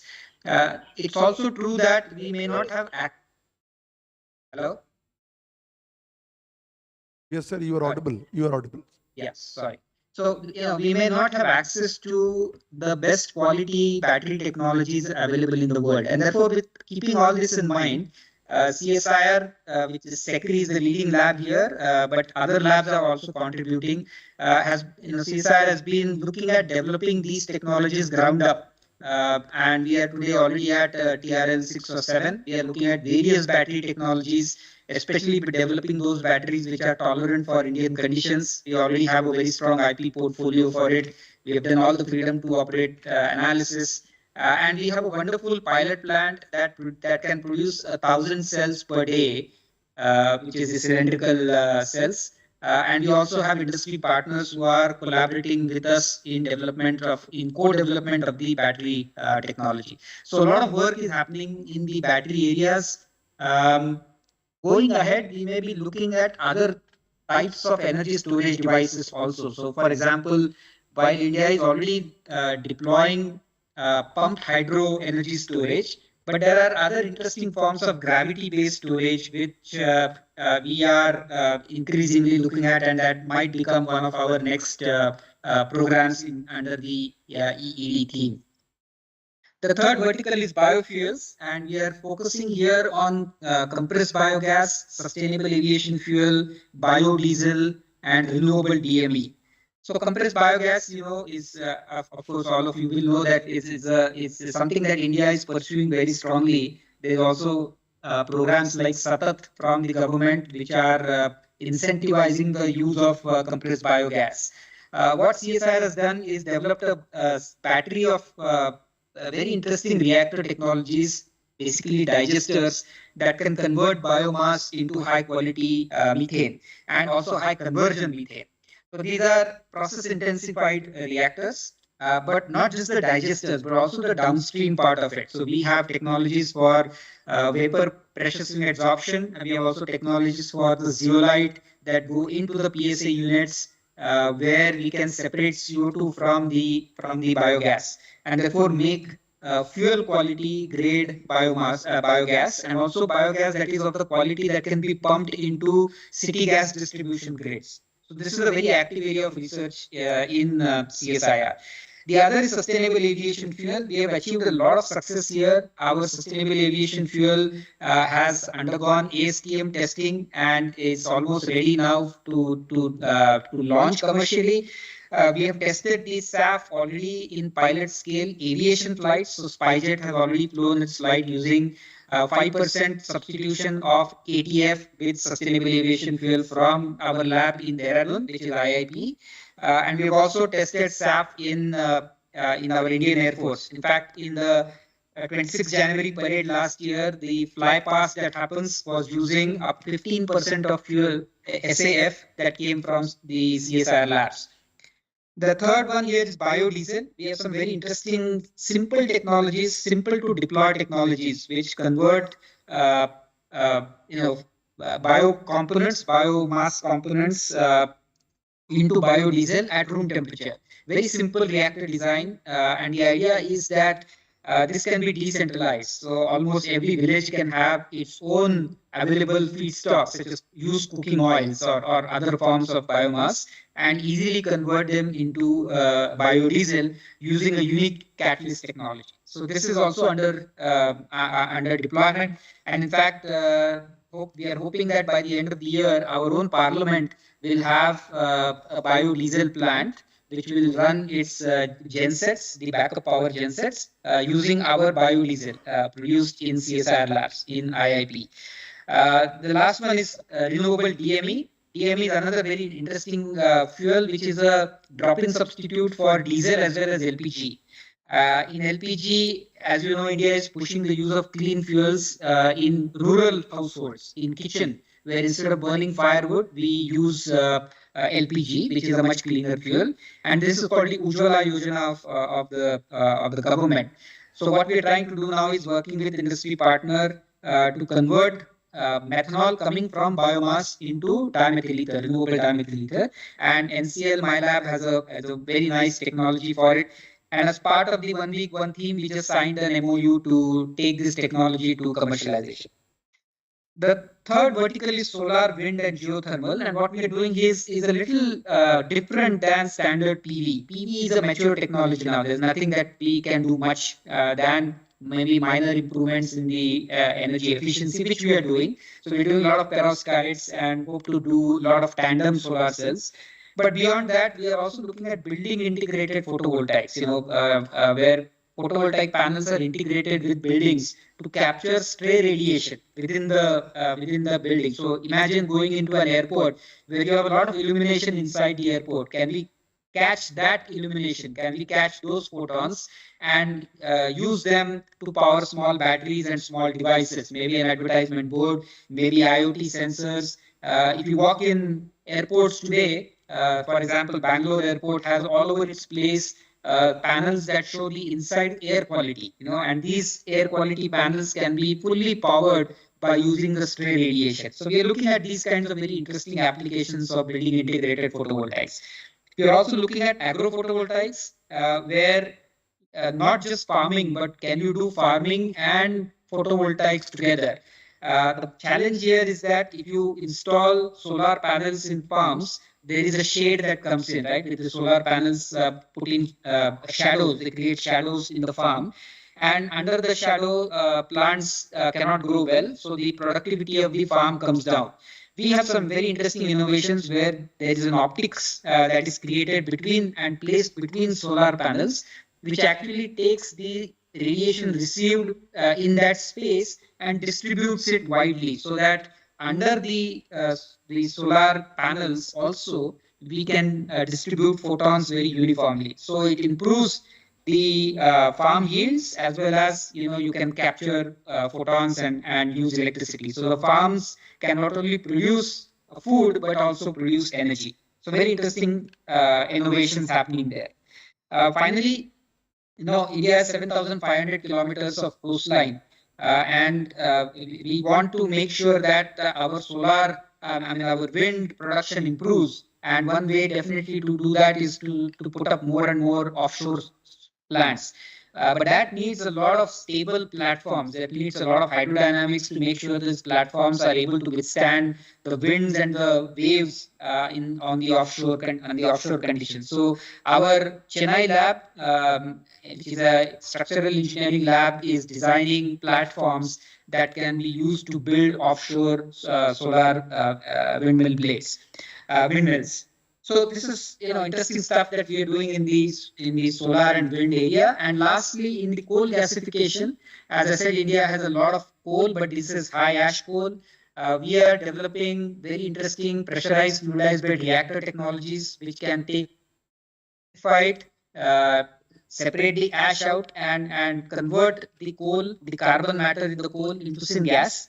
And once you have syngas, you can do many things with it. For example, our gasification plant also has a downstream methanol plant. So you can convert the syngas into methanol. And then once you have methanol, a whole lot of opportunities open up. So these are very exciting technologies that we are developing. The pressurized fluidized bed gasifier is already today at 1.5 tons per day scale, already running in our lab in Simfer in Dhanbad. And we wish to take this technology forward downstream, develop more and more valuable chemicals and materials out of it. Going ahead, last 1 minute, CSIR will increase its focus on not just improving the technology readiness level, but also now start looking at how do I make it more manufacturing ready? How do I make it our technologies more commercial ready? And for that, we need to have other competencies that need to be built. For example, doing a very robust life cycle analysis, techno-economic analysis, risk analysis, market intelligence, patent landscaping. Some of these things, while we are doing, I think this needs to be scaled up, and a lot more capacity needs to be built in the CSIR labs to do this more rigorously. And finally, look at what are the different pathways available for commercialization. There are roughly 5 pathways available. We can either buy technologies, which of course CSIR won't, but industry partners can simply license technologies which are ready to deploy technologies. And this is what industry has been doing for many years. Nothing wrong about it. The other extreme is make. You make technologies. This is what CSIR does. We make technologies ground up. We develop core technologies and hope that we can de-risk it sufficiently that industry will take and license these technologies from us. But there could be intelligent ways of doing things in between. You can make to buy better. That is, you develop technologies to certain readiness levels. You basically unlock the understanding of the core understanding of the technology, which will allow our industry partners to negotiate licensing of technologies much better, because they fully understand those technologies. Those technologies do not come as a black box. They understand the technology fully. So make to buy better is an interesting way of doing things. The other opposite to that is buy to make better. You license technologies at early stage and you keep improving on it. So you buy it and then make it better and better. That is another way of doing it. And I think we in CSIR will start looking at some of these other interesting options also.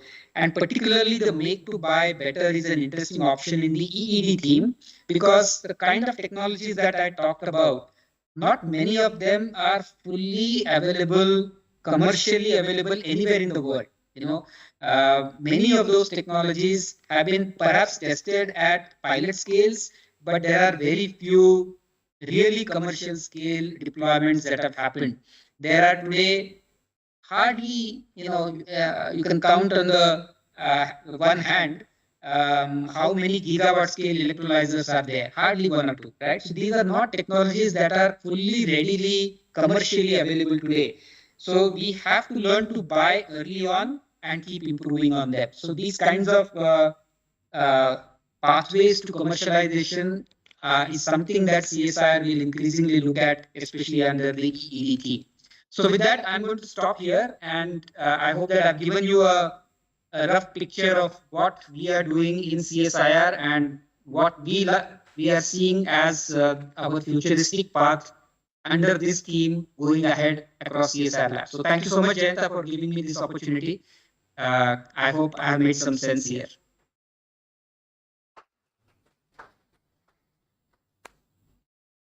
Wonderful, sir. Just mind-blowing to have you on board and getting our audience illuminated with the different verticals of the EED, including the verticals and the horizontals and the different perspective of this EED themes that we are looking for, commercializations and the processes thereof. Thank you very much for joining us and illuminating us, and with your support, I am sure that EED theme of CSIR will have much success stories in future. And I think we are now coming to the conclusion ceremony of this inaugural sessions. I thank Dr. Shuman Kumari Misra for joining this particular session and inaugurating with our delegates, chief guests, our special guest, Managing Director QME and Dr. Ashish Lele for his illuminating talks. I thank Mr. Sridharan Rangarajan for his illuminating presentations for the hydrogen subverticals and the requirement of co-partnering with CGCRI for taking the solid oxide electrolyzer further up down the line. And I thank Dr. Ashish, no doubt about that, for illuminating the whole audience for the EED theme perspective and the looking for EED themes to commercialize with the industry partnering and the processes thereof. I thank Professor Ratan Mandal to join us as a chief guest and giving his inaugural speech. Of course, he will be having another detailed speech down the line in technical session 1. I really thank Dr. Shantanu Mandal, Senior General Manager and Head R&D of Carborundum, to join us. His talk is just will be followed in the technical session 1 further down the line, and also as pointed out very rightly by Mr. Sridharan, MD Kumi and Dr. Ashish, for the requirement of the power electronics. We have a very resource persons with us. He is no other than Dr. Aryan Das, is CEO of Dense Power. He happens to be the ex-general manager of CTI BHEL Bangalore and corporate R&D BHEL. He is working closely with the power electronics of the solid oxide electrolyzers and particularly the co-generation of the SOFCs and SOECs. I am really thankful that he has joined, and he will be having a beautiful talk in the technical session number 2, which will illuminate the audience for the co-generation technologies of the reversible solid oxide electrolyzers and fuel cells. We have dignitaries from the batteries, from Calcutta-based companies, DGT's Industries Limited and Universe Mobilities. Both the directors and the CEOs have joined us for this particular EED theme-based CGCRI's program on energy. And I thank all of my senior colleagues, my colleagues, friends, departmental heads, my students, and all the technical support groups for joining us in this inaugural sessions. And I hope that we will have a break for this tea and snacks a bit, and then we will join here quickly at, I think, at what time, Shumana, we are supposed to join here? 11:15 or 11:15? Maybe we can join, we already are reaching 11:15. Maybe we can defer the session to 15 minutes or so. So I request all of the audience to come over here around 11:30 sharp so that we can start the next proceedings. I am very thankful to Dr. Abhijit Das Sharma, our senior chief scientist, and my preceding heads who has given the buttons for running this departmental show of Energy Materials and Devices divisions. Thank you, sir, for coming and accepting our invitations. I will take your opinion, preferably in the panels, in presence of this. Thank you very much. And I would request still, Mr. Sridharan, if you can find out 5 to 10 minutes time in the panel, which are organized at 4 to 5 or around that at your convenience. And Dr. Ashish, sir, I know that you will be traveling to IIP Dehradun. If you find some time after getting down to Dehradun airport, I will be very glad to have you on board at least for 5-10 minutes, your valuable comments on the panel. Thank you very much, all of you, to join us on this. Thank you, sir. Thank you. We look forward for bringing it up. Thank you.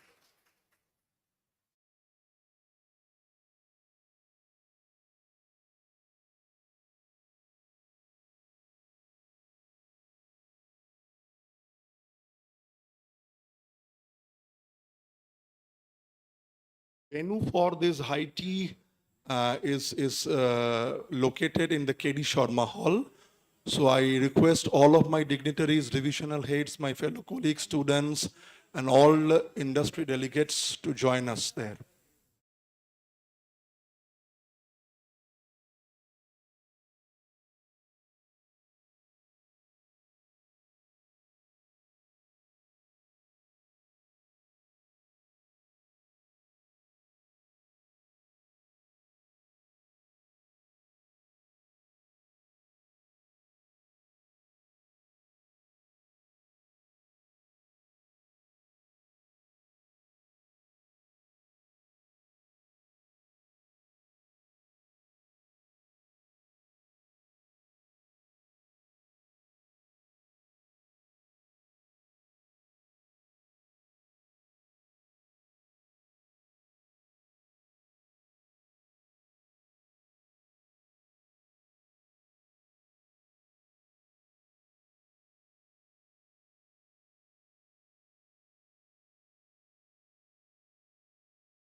এটা পরে কথা হবে পরে।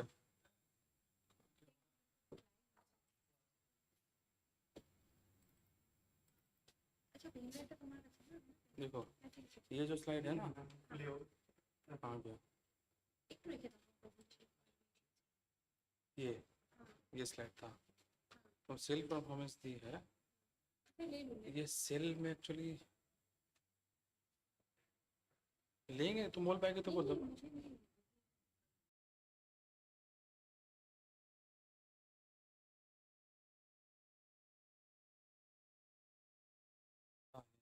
ये सी पास हम नाम change किए थे, ये स्टैक कंपोनेंट्स है ना यहाँ पे, इसीलिए हम बोल रहे हैं ये स्टैक का चीज़ है सर, ये थर्मल ये सब वो सीधी सब स्टैक का है, इसीलिए हम पूछ रहे हैं क्या करें, इसको ना नीचे कर देते हैं।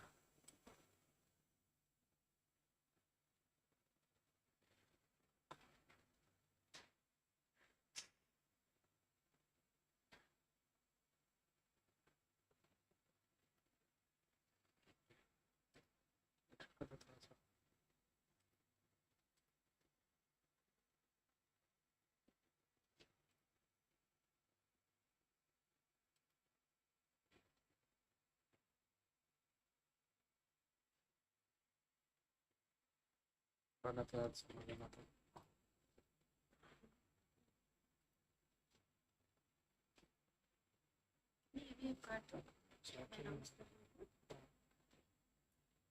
Yep. क्या हो गया? ये कंट्रोल चलने की?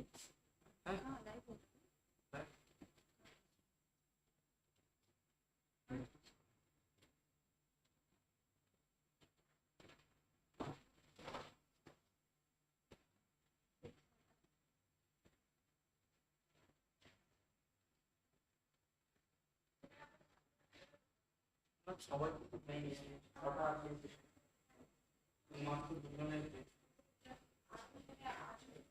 আপনার পেয়েছি আর স্যার ল্যাপটপ সবগুলো পুরোনো পেয়েছি আর ওই যেখানে শুধু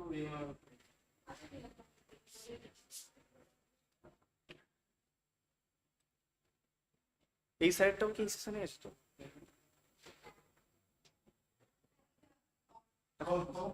এখনই আছে তো সেশন 1 আছে তো স্যার হ্যাঁ মানে সেশন 1 আছে তো ঠিকই আছে তোমরা আছো তুমি আছে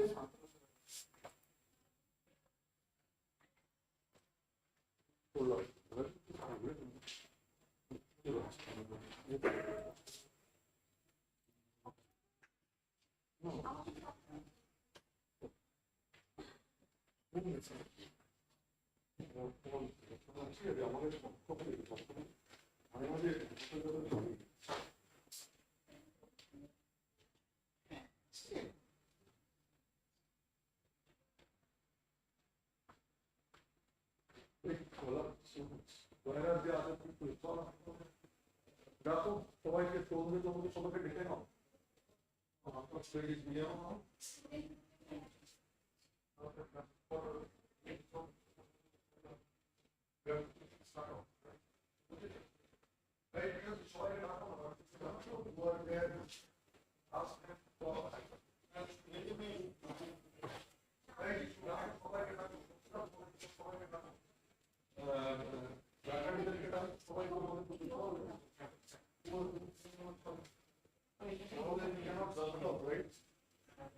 একটু আসবে একটু আসবে কোথায় আছে এটা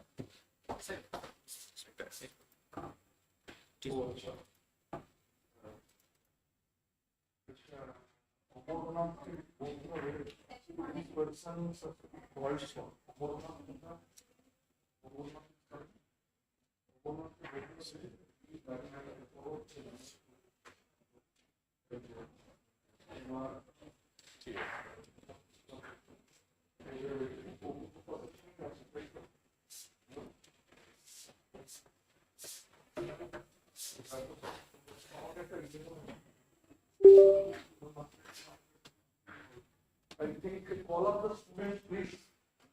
Come on, all the somebody call up the students, please. Amarnath ke bolte lagbe, and call up the students. এই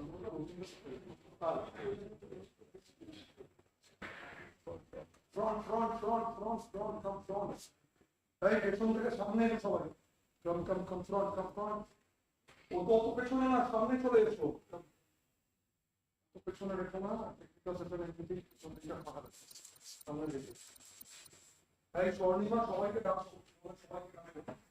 We have to quickly start off already, like 18 because we already it's almost after all, but we have a few times maybe Photocatalysis cannot join. Photocatalysis, can you join? And can you go home? You cannot join.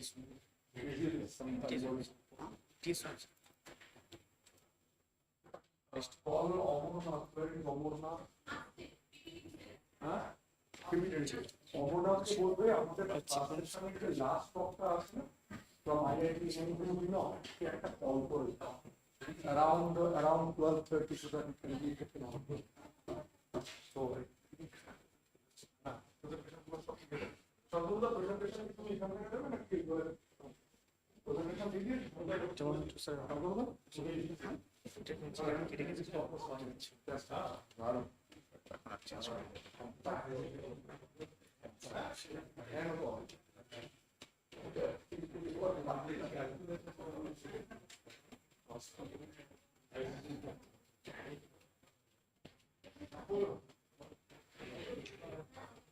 Just call the other students, please. We have to wait. সামনে চলে এসো সবাই. I am calling the last row. Please come front. Please come front. Please. All of the students from the local university, whoever is joined. Shaboti, I think. Shaboti, you are here. Come front. সামনে চলে এসো. সামনে চলে এসো. Don't. Yes. আরো সামনে এখানে ফাঁকা আছে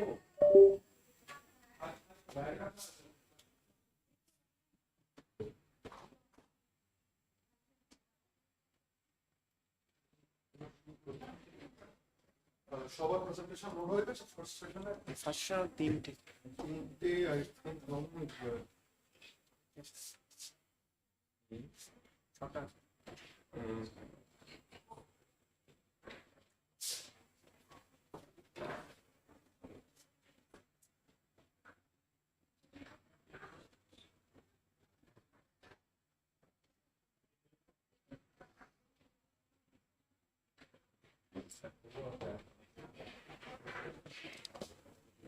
Come first. We have to quickly start off.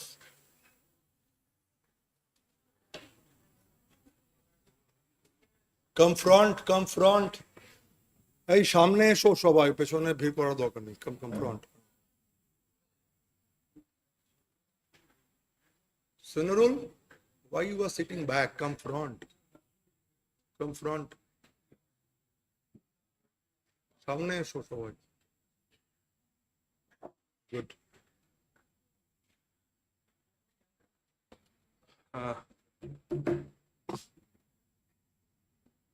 I think I re-welcome all of you. I think we are having almost half an hour delay or so. Anyway, we will be able to cover up before lunch or during the lunch sessions, what I guess. In the technical session, we have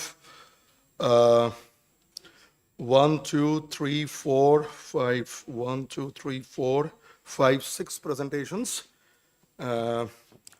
One will be, the first one will be based on the curation of the CSIS CGCRI's initiative for the solid oxide cell technology, will be delivered by our colleague, Dr. Borno Srichandra and Dr. Gautam Kishore Gupta. Then the second talk, I'm not very sure, Mr. Pratap Kumar, I invited him personally. He happens to be the business head of IC Hosur, Carborundum Universal, but most likely he is not able to join us because of his pre-scheduled meeting with Taiwanese guests.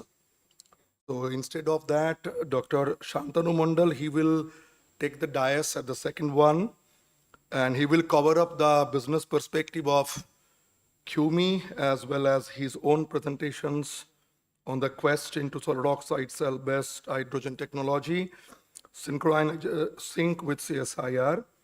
Then we have our chief guest main presentation by Professor Ratan Mandal as a third one. And the fourth one will be our own colleague, Dr. Wasim Raja. He will be primarily illuminating us on the flexible, the future batteries. So it will be paper-based, curved surface, and all solid-state batteries. And then last, I would request to give him a call around 12:30 or so.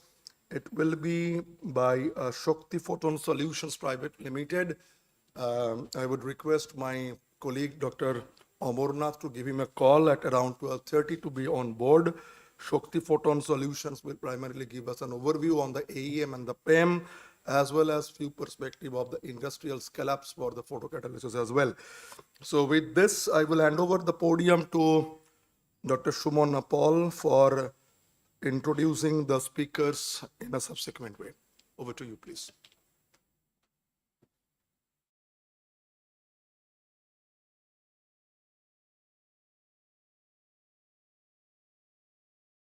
Thank you, sir. So welcome you all to the technical session 1. So first speaker is Dr. Barnasri Chandra. She is a scientist from Energy Materials and Devices Division, and she has done her PhD in Metallurgical Engineering from IIT Kharagpur.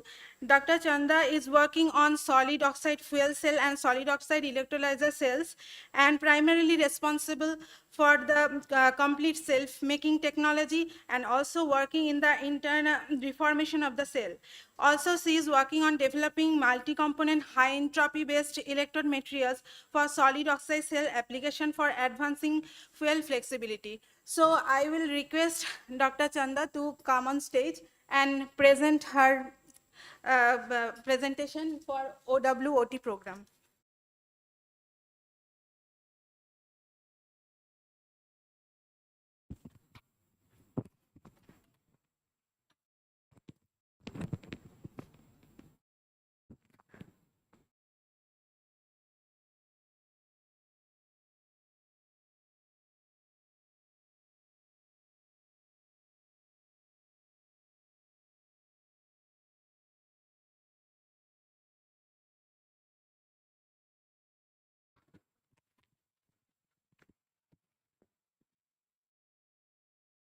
Thank you, Dr. Sumana Paul.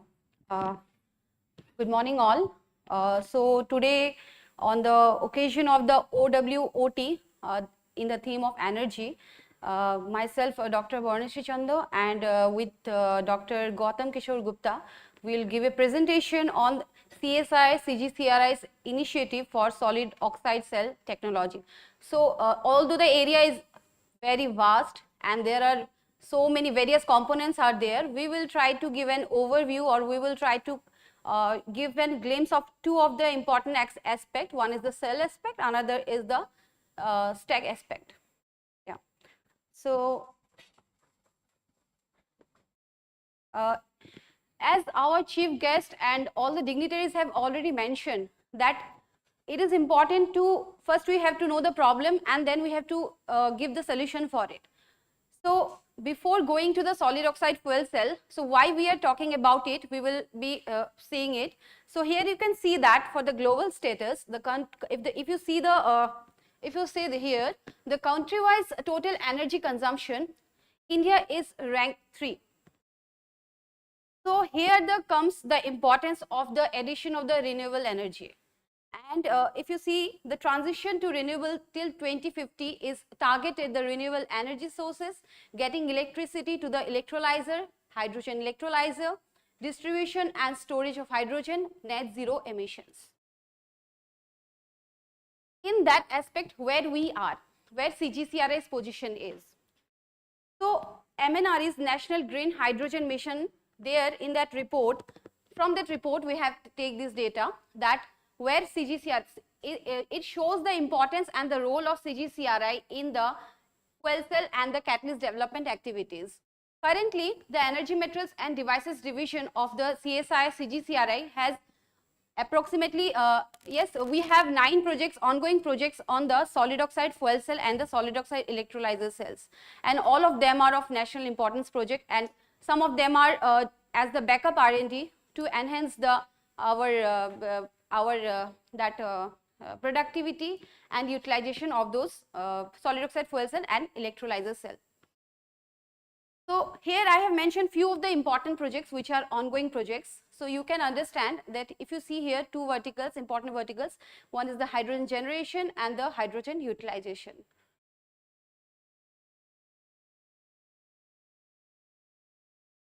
So before going to that, we have to understand on what we are working. Solid oxide fuel cell as a whole has basically three parts. One is your cathode 2 electrode and the one electrolyte. That is one cathode, electrolyte and anode material. And that can be two types. One is the electrolyte supported. Here if you see this schematic, you will be understand this is the EAC, that is the electrolyte supported, and another is the anode supported. Actually instead of anode supported, we can call it as the electrode supported cell.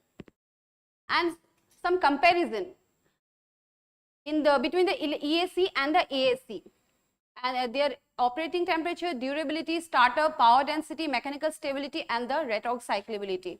If you see that the operating temperature of the in case of EAC is high as compared to the AAC, and lower for durability is lower in comparison to AAC, slower due to their high activation polarization, and the power density is lower in compared to AAC, although it has several advantages over the AAC. And in CSI CGCRI, we mainly focus on AAC, and recently we are working on the EAC also.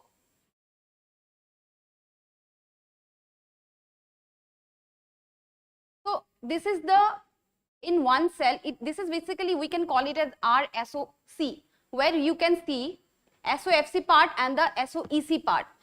SOFC, solid oxide fuel cell, is nothing but an electrochemical conversion device, where we can from the chemical energy to the we can generate electricity, and the vice versa in the case of the SOEC.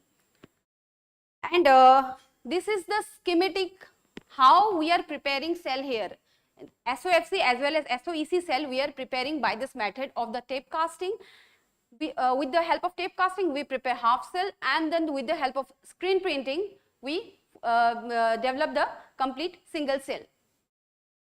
So here you can see that how the effect, how the variation of the thickness will affect the performance in terms of their ASR, current density and the power density. If you can see that electrolyte thickness at the 800 in the case of 35 micron, it is showing the 0.371 with a current density of the 1.21 as compared to the 10 micron electrolyte thickness. And these are some of the important data which shows the patent on the solid oxide cell CGCR is having on high performance cells having the 1.3 to 1.5 ampere per centimeter square at 800 degrees centigrade, thermally cyclable sealants. Cyclable sealants are required in case of stack, that we will be discussed later on where we are using that sealant, and also 2 kilowatt module 1 kg per day of hydrogen production. So this slide shows how we are preparing cell. If you see this, different dimensions of cell up to 10 by 10 centimeter cells we are preparing indigenously with the CSI CGCRI's own indigenous technology. And at this stage we are also hand holding with the various industrial partners such as Carbon Universal, HPCL, and for the power electronics and CNI we may have dense power also in board in future. So you can see that by here two types of cell are showing. This is the real schematic of real images of the cells. Here you can see these are the our electrode supported cell, and this is the electrolyte supported cell. So by the method of the tape casting followed by lamination and sintering, we get the final half cell. And we have successfully thinned down, or we are working on the 1.5 mm, and we have successfully synthesized we developed the cell thickness up to 0.05 mm, which is shown here with the with QME, and the final process of that on the patent has been submitted for the 1.5 mm thickness cell. Also, to enhance the property or to improvisation of the electrochemical properties, we are using different methods. Since here in case of electrode is porous, so we have an advantage to play with that porous scaffold. So what we are doing here, we are doing the infiltration. Here you can see how we are doing the infiltration. This scaffold is porous, as you can see in the ACM. So in this porous scaffold, we can use the desired material to enhance the property, electrochemical property of the overall cell. These processes fall under tape casting to the complete half cell preparation. Here you can see how we are doing the lamination steps, and this is the CSI CGCRI SOFC complete single cell. Well, you can see that YSG of the 15 to 20 micron. And this part shows where in the previously we have mentioned about sealant. So single cell itself is a device, but to get the desired power or the desired electricity, we have to stack them in series. So this will be the complete schematic how it will look like, that in the later half Dr. Gautam Kishore Gupta will explain. So here you can see this where sealant come in between the our interconnect and the next cell. It will comes in the sealant to seal it properly so that the no gas can go out. As we have already explained that we have prepared the half cell by the method of the casting, tape casting.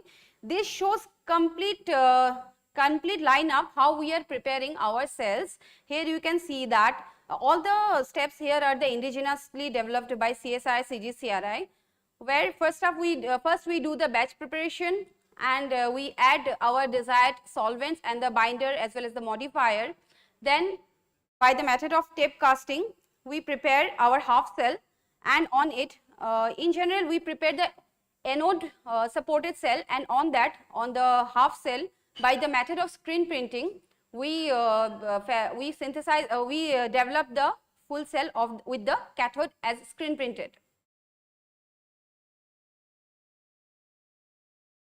So these are the current status of the CSIR R&D role in this. Since we are only talking about CSI CGCRI, it is also important to know where CSIR is standing on this technology. Here we can see that solid oxide based cell making technology CSI CGCRI is leading with a TRL of 5. Stack making technology of solid oxide based cell technology on tune of 1 kilowatt. There also CSI CGCRI has a TRL of 4.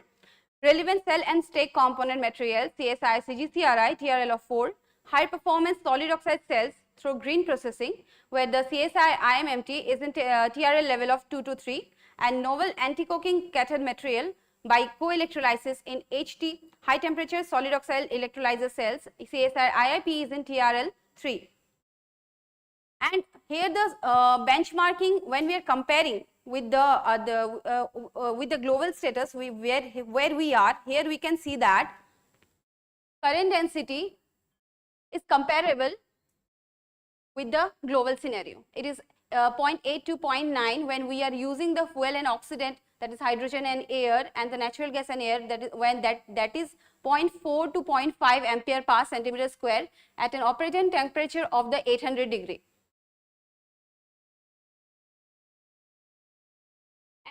Cell, as whenever I mention about the cell, I call it as the heart of the stack, because this is the important aspect to address. Otherwise, if we don't address the issues or the problems what we are facing with the cell, then later on it will performance will degrade. So these are some of the aspect what we can call it as backup R&D to enhance the performance of our cell. What we are doing to control when we are using hydrocarbon, there we need the reformer. So we are working as we are trying to get the internal reformable material. There also we are using the NIO-JET CO supported cell. And here you can see that other materials, other advanced materials such as the high entropy based materials, alloys as well as oxides, we are working on that. And we have successfully developed the high entropy alloy based, that is multi-component alloys and oxides, to solve the problem of the internal reformer as well as to resist carbon deposition resistant make material. That is one of the aspect to address to enhance the performance of the cell. As MD Qmi has already mentioned that it is important to address the techno-economics aspect of this energy area also. So we are also giving some glimpse how the techno-economics is in case of half cell. Here you can see that, or how we can reduce the cost when we are using the fuel cell. Here you can see we have considered all the aspect to prepare the half cell, that is starting from the raw material, tape casting, lamination, pressing, sintering cost, strip flattening and the cutting cost. So these are the steps involved when we prepare the half cell using the method of the tape casting. Here if you compare when the cell thickness is 1.5 and the 0.5, you can see that there is a drastic reduction in the cost when we use the 0.5 mm thickness of the cell. So by that way also we can reduce the cost in to optimize the use of solid oxide fuel cell for the application, in practical application or in the field applications. Previously we have seen in case of half cell, now we will see in case of the single cell, that is after the cathode printing. In that also we can see approximately the cost reduces to half-fold when we reduce the thickness of the cell up to 0.5 mm.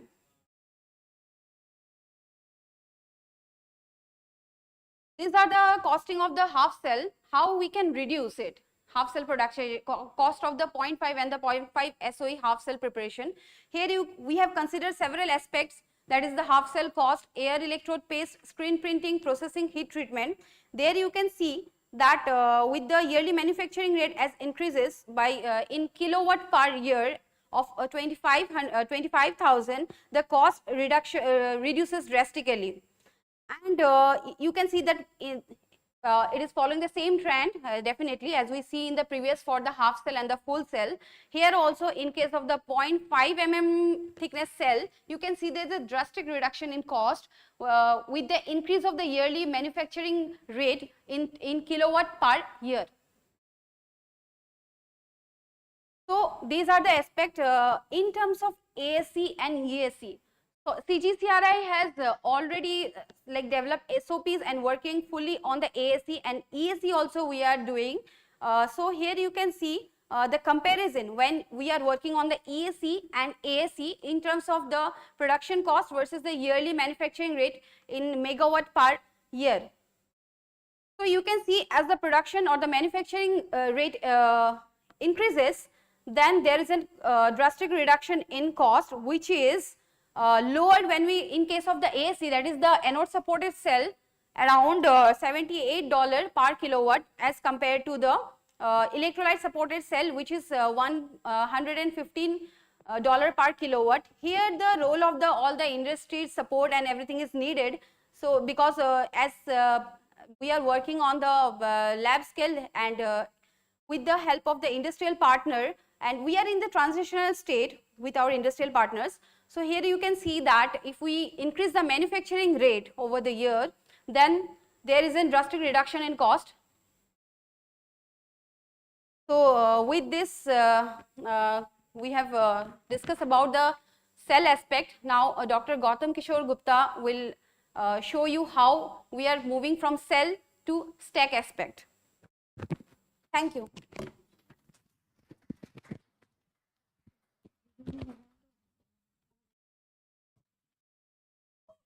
I am inviting Dr. Gautam Kishore Gupta, scientist from Energy Materials and Devices Division, and he has done his PhD in Chemical Engineering from IIT BHU Varanasi, and he is working primarily on stack engineering in solid oxide fuel cells and electrolyzer cells, and also working on the application of coal biomass derived skin gases for solid oxide fuel cell application. So I am inviting you, Dr. Gupta, to deliver your speech.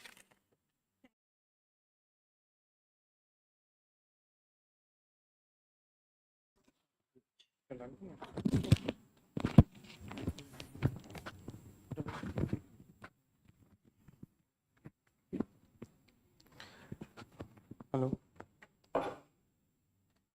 Thank you, Dr. Sumana, and thank you, Varanasi, for describing the selectivity. Myself, Dr. Gautam Kishore Gupta, working in EMDD. I will mainly focus.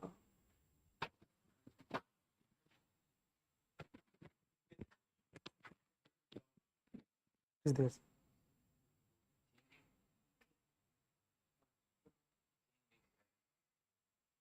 Okay, mainly I will be talking on the, although Berners-Lee has already described the selectivity of our what we are doing in CGCRI. So compiling that cell, how we are working in the stack technology, that I am going to describe. Okay, basically everyone is talking about energy, what our that Rangarajan sir and our Dr. Ashish Tell already talked about what we need today. We have to convert from fossil fuels to renewable energy, and mainly because of that fossil fuels are polluting, degrading, all the things are happening, and so and also our dependence to fossil fuels should reduce. So what are the technologies that we can go for? Mainly we are focusing on the renewable sources, like water splitting is one of the source, from water to hydrogen, and again that hydrogen, if we put it to SOC, we can go for electricity generation. So we are working in our department is working on both the cells, SOFC as well as SOEC. Coming to the how we are working with the stack, I can show. These are our the stack components, what I am showing that, and this serpented Crawford design is that this is the patented technology of CGCRI, where by this channel we are increasing the residence time of the what fuel we are giving, so that it can work react more with the surface and generate electricity. And this is the stack technology, that current collector, bottom plate, bipolar plates. This is the, and these are the actual components how we work on with the glass sealants. And top plate, then we have a cell. Top plate has that anode ribs for the flow channels, and again we have a bottom interconnect where we have a both anode and cathode layers, means flow channels for cathode and anode both. And in that cathode part we use some coatings for protective coatings, so that the in presence of oxygen it should not release chromium, that will hamper the selectivity. And these are the flow channels. Basically CGCI works with the two flow 2 in 1 out system, and the flow is in the counter current direction. Now our journey started in 2010 with 100 watt we did with the 100 watt demonstration with power density of rarely 0.125. Now we gradually increasing. That time we were using the rigid sealants, not even thermally cyclable. Now though we are using rigid sealant, but it is thermally cyclable, from 0.125 then gradually to 403 watt. Then finally we demonstrated 1 kilowatt in presence of hydrogen as a fuel and air and oxygen as a oxidant, with a power density of 0.31 watt per centimeter scale at stack level. And there was no significant drop in the OCBs and performance, and after 20 thermally cyclable activity. Again further we also tested the stack with the natural gas environment, where natural gas when reformed it keeps hydrogen CO, but the ratio of the fuel was mainly 30% CO, unreacted methane 10% and hydrogen, and we received a power of 560 watt with the current density of 0.315 amps per centimeter square and 0.25 watt centimeter square as power density.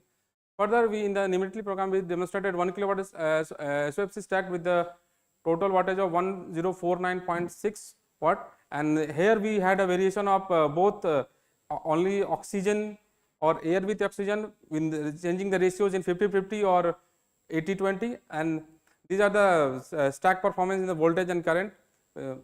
This was the this we did in 2018. This is the stack facility we are having, that we have purchased from Greenlight, Germany, and this is a small study for the thermal load cyclability and thermal cyclability. This is the 10 cell study we did, and we have now here we have a data of only 5, but we are further checking the endurance as well as the thermal cyclability of the sealant mainly and the total stack system. And gradually the power is also changing with time, that even with the higher more increasing the endurance, increase the power, total power attainment also, that is 339 watt from 274 wattage. Now as per the DOE standard, we should not use only hydrogen as a fuel, so we should use some natural gas, coal derived syngas, these things. Based on this we have also a project with CSIR Simfer, where we are using coal derived syngas for the SOFC stack, SOFC system, so to generate electricity. So with that we have also started working, and this is the one cell study, single cell study with the gas composition of methane, hydrogen is 55% and rest is some carbonaceous fuel and nitrogen. And with this, we have got a current density at cell level of 1.23 and varying the different steam to carbon ratios. And we got the maximum current density of 1.23 at 0.5 volt for the steam to carbon ratio of 1:1. Though some we are seeing, we are looking for some degradation is happening, so we are further enhancing our cell performance. We are further doing some research, so that Berners also told that we are doing some internal environmental studies, so which can solve these issues in future. So this is a small 4 cell data where we are in the SOEC mode. Hydrogen, it is a small 5x5 cell data, and we have a current of 2.74 amps. Coming to the facilities, we are basically working with the external manifolding stacks. Now that for the small stack we are using the spring load system, and whereas for the stack larger scale we have a green light system where we have pneumatic load and other dead load arrangements. But now we have also started working with the internal manifolding with diffuser system. That setup has recently come to us, that we have started working on it. We are also getting good results. The advantage of that internal manifolding is that it will reduce the total cost of the system, because in the external manifoldings we have a extra length and breadth of the total stacks that gives extra cost to the system. So if we are capable of this internal manifolding, then it will reduce the cost of the stack more than half, 50%. Coming to the after every stack that SOFC, SOEC, whatever system, it works at higher temperature. So whatever gases which are coming out, effluent gases, it has a high heat that we need to reutilize for the system. So what this is just a simulation work we are doing with NCL, that how we can reutilize the whole gases with high temperature, so that we don't need any further preheatment of the input fuels or oxidants. So for this, for SOEC activity, we could see that with considering 1 amps per centimeter square current density, if you are getting for 1 kilowatt system, we are getting a hydrogen generation of 0.58 kg per day. If it is a water, we are using as a feed. Now, but when we go to steam, that thermal power plant have high quality steam that can be used in the system, where we can, with the same current density, with less number of cell we can have, and we can also see that the thermal duty is also decreasing for the cell. So this is a good thing for that we don't need to give extra heat to the system, that whatever steam is carrying the superheated steam, that will help the system to run. Now when coming to the cost analysis, the maximum cost, you can see that it comes for the fabrication cost of the stack, that I am talking of the external manifolding. If we reduce this cost, and so mainly mechanical interconnects we are using, if that can be indigenized also, it will reduce the cost more than 45%. Then other costs for the stack include that stack component lapping, because every stack needs certain steps like lapping, cleaning, then sandblasting, everything that has also adding cost to the system. So if we reduce mainly that interconnect cost, means cell component, then it can reduce the total cost of the system by 45%. Coming to now, we have also started working already we are showing that the syngas has a well used. So we are in the process of working in utilizing that the blast furnace, whatever is rich with the hydrogen and as well as CO and CO2, that is a blast furnace gas. But if further treated, oxidized, it will have more CO2. So hydrogen CO with the steam, in presence of steam, will give syngas that can be reutilized in the blast furnace for the iron making, because then what will happen, that the solid carbon use will be less and CO2 emission will be reduced. That can be a good approach, because CO2 itself is a greenhouse gas that always increasing the temperature and all, and in addition we can reutilize the heat of the system for running. So more or less nowadays we are mainly working with nickel YSZ and zirconia C oxide and GDC based material. On this activity we have started some experiments, and this is some with our standard cell we have operated. We have some data that we see at 2 volt we got the maximum current density of 0.431. We are further enhancing our activity, we are further doing that, and for a small chrono study, for 4-hour study, so that that it was the study showed stable current for the system, which means that this activity can be, we are in the progress of enhancing the activity, and we are trying to have some project in with Tata Steel or Ministry of Steel. So what we can see, the if we compare our activity with the other companies like Hexis, Sunfire and Solid Power, we are not lagging behind. What we can see that the power density which we are achieving at the stack level is 0.32 watt per centimeter square, which is more or less similar, either more or similar to other companies. And even the number of cells which what we are using is even less than others. So we can see that we are not lagging behind, and already mentioned previously that we are at TRL 4 for stack making, and components we are both, we are stack and component, we are at TRL level of 4. Now what India is basically doing, what India needs, both SOFC, SOEC. So now we are not with the powder to power, but we are with the fuel to power and power to technology. Power to fuel technology we are started working here, is already working, but power to fuel we are in the further process, because whatever the syngas I am talking of, that can be further treated through Fischer troughs, that can give us some liquid like hydrocarbons that can be further used as fuel.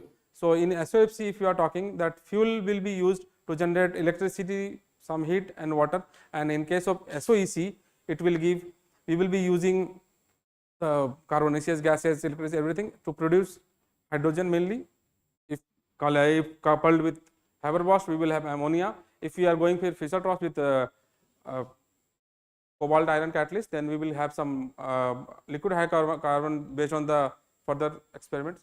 So this we are basically working on both fuel to power and power to fuel technology.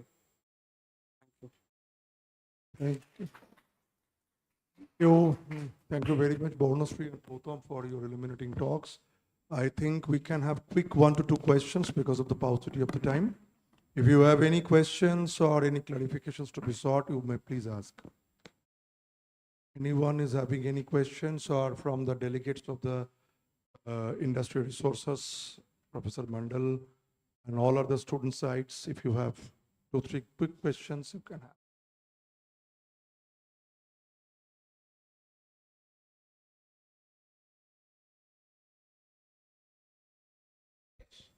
So we have not tried yet actually. Is it applicable?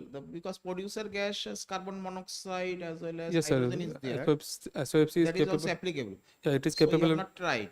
We have not tried. We I have. think there is some possibilities of using that producer gas. Yes, sir. Because It is there is capable. another good route, very good route for converting biomass energy into the electricity. Yeah, so producer gas is mainly the change in the composition of the gases compared to that syngas, if you can talk of.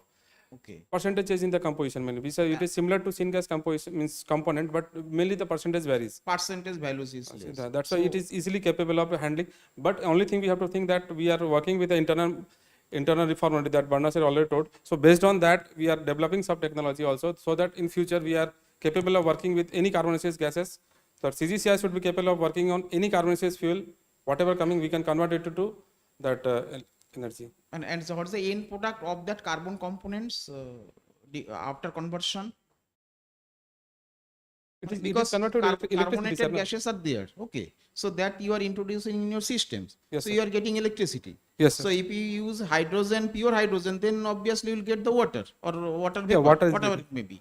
But what is the functions of the carbonated component or carbon components that you have introduced in your systems, and what would be the end product? So that is also a problem, that carbon deposition occurs. The question, I think I will take up the questions to simplify you.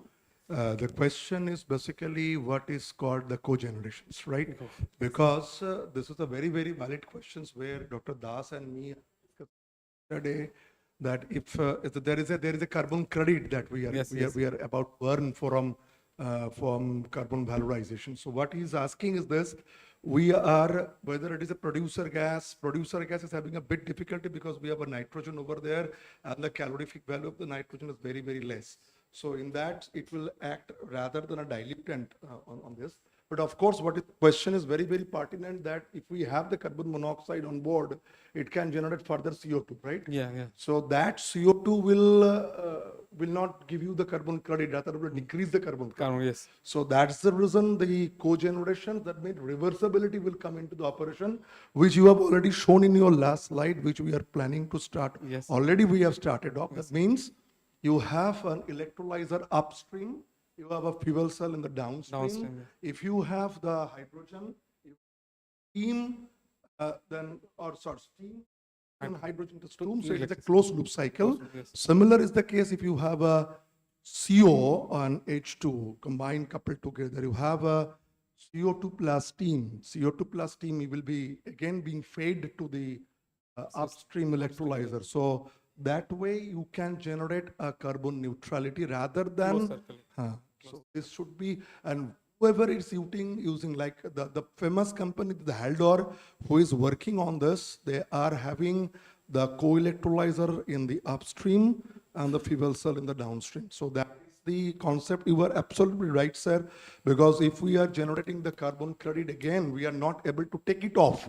So there is no point of having a renewable power. So if we have this SOFC is a beautiful credentiality to utilize CO2 and CO in the reversible way. And that's the reversibility is very, very important, not only for steam to hydrogen, hydrogen to steam, but also from syngas to CO2 plus hydrogen and back to CO2 plus steam to syngas. So this is the loop cycling, and that's the reason we are thinking for cogeneration technology on this. Thank you very much. Any other questions from the audience? If any questions are not there, I thank Dr. Bornostri and Gautam for giving a very good talk. It is now, please give a big hand of applause. So I would request Shuprita, if you can just bring the memento for the invited speakers for the sessions. I will hand over Bornostri. Please come on the dais, please. Gautam, can you come down?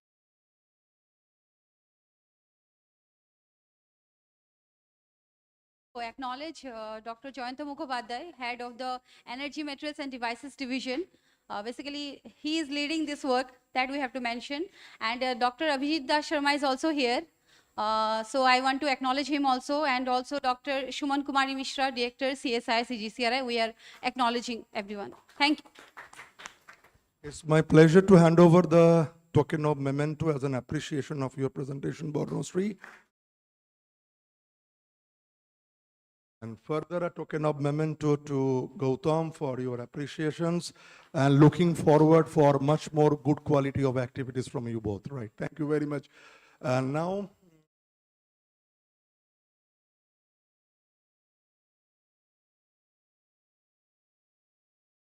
further request, though we requested Pratap Kumar, the head of head of business department, IC, Industrial Ceramics Hosur, but because of his precious minus, so I would be requesting Dr. Shantanu Mandal, Senior General Manager and Head Research and Development, Mrs. Carborundum from Industrial Ceramics. We are a very good partner in working on solid oxide electrolyzer cells, not only in the cell levels, but we are trying to venture for the stacks in future.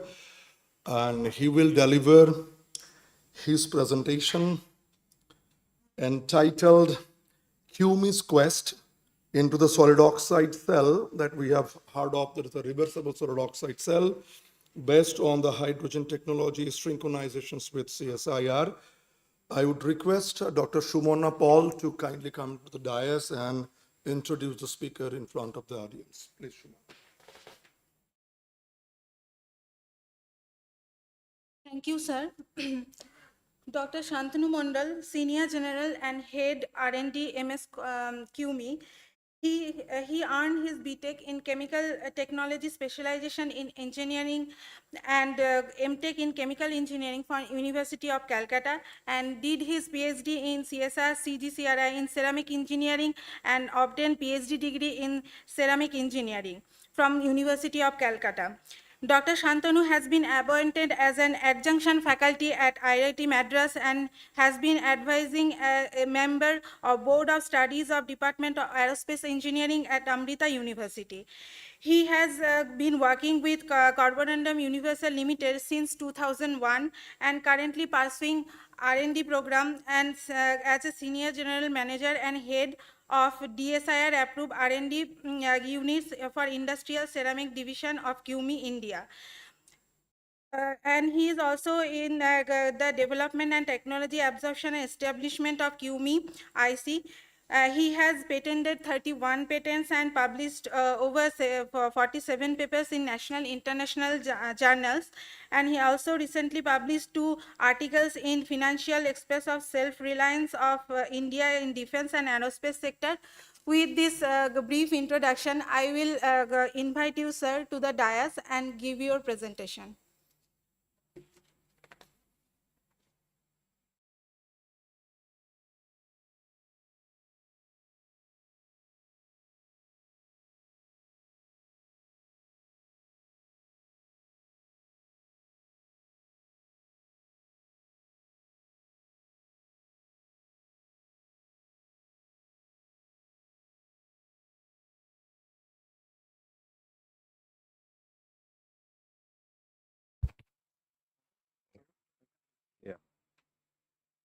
Yeah, first of all, thank you, Dr. Sumana, for your nice introduction. But having said so, I am no authority in, especially for the solid oxide electrolyzer or SOFC technology.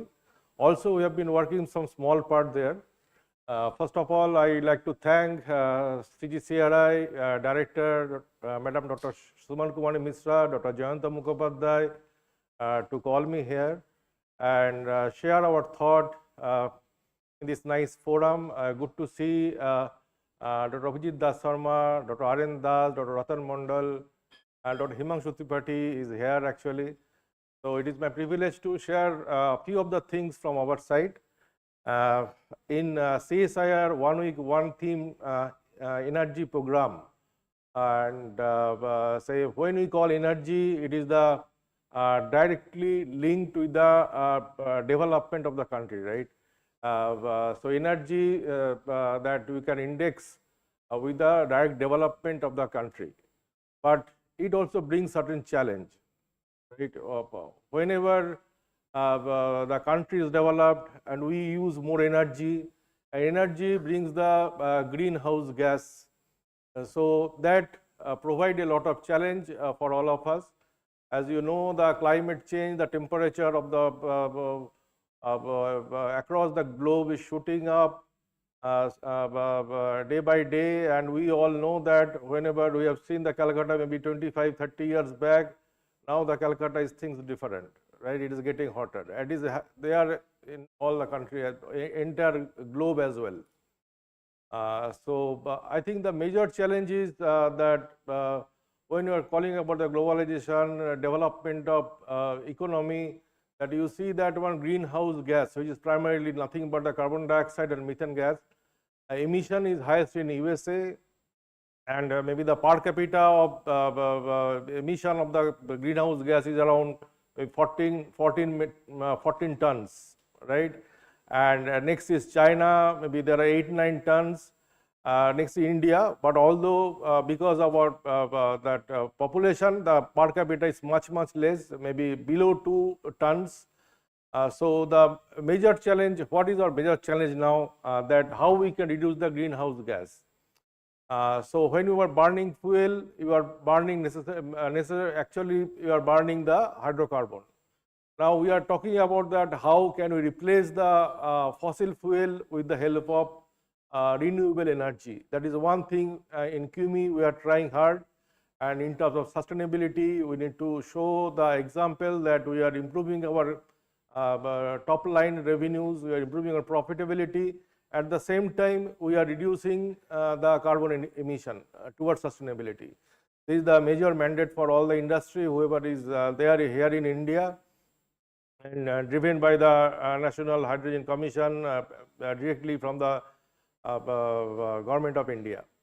right? So I think when you are talking about that, I think my presentation will be slightly different than what I am talking. I think it will be interesting to share few of the things. So you know that we can generate electricity by several means other than fossil fuel, renewable energy, maybe nuclear energy, but as the time progresses, we see that nuclear energy is not that much viable option because there is inherent risk involved, although there are certain countries going for the nuclear energy, some country backing up. So that challenge is there. So most maybe prominent renewable energy, solar energy. In fact, solar energy being used to feed in SOEC. I would like to share a few things now later. Solar energy, wind energy, hydro energy. In fact, we have a hydro energy plant in Kerala, in Cochin. QME is having the facility, the plant, what we are feeding the energy to the grid, and we are using this grid across the other plant in Tamil Nadu or elsewhere, right? So this is one of the most maybe the feasible thing, but the demand, whatever we need, that it cannot be used by the renewable energies. So we need to go for the hydrocarbon or some other form of energy. But when you are using carbon, we are emitting carbon dioxide, etc., methane, etc. So it is not a viable option as far as environment is concerned, right? So now we need to see how we can get better calorific value with the help of elements available in the periodic table. So maybe the hydrogen is the better option, best option, although it is having maybe the part, because of the atomic mass of hydrogen, you require a huge volume, so need to compress it. So that other challenge is there regarding the storage, etc. But hydrogen is the most important and most prominent the energy producer if we leave the fossil fuel. But the challenge for us, as informed by our MD as well, how can we make it affordable? And it is a great privilege for us, thanks to CGCRI. We joined hand with CGCRI, and we have decided to explore the technology for India, for our company, for the India, how we can produce the solid oxide electrolyzer cell to generate hydrogen, which essentially will be used to generate energy for that. Because as you know that we discussed, actually Dr. Rashidullah also mentioned that there are a few more process of splitting water. One process may be the PEM, other process may be the alkaline electrolyte cell, alkali exchange membrane, one more that actually primarily being worked by NCL.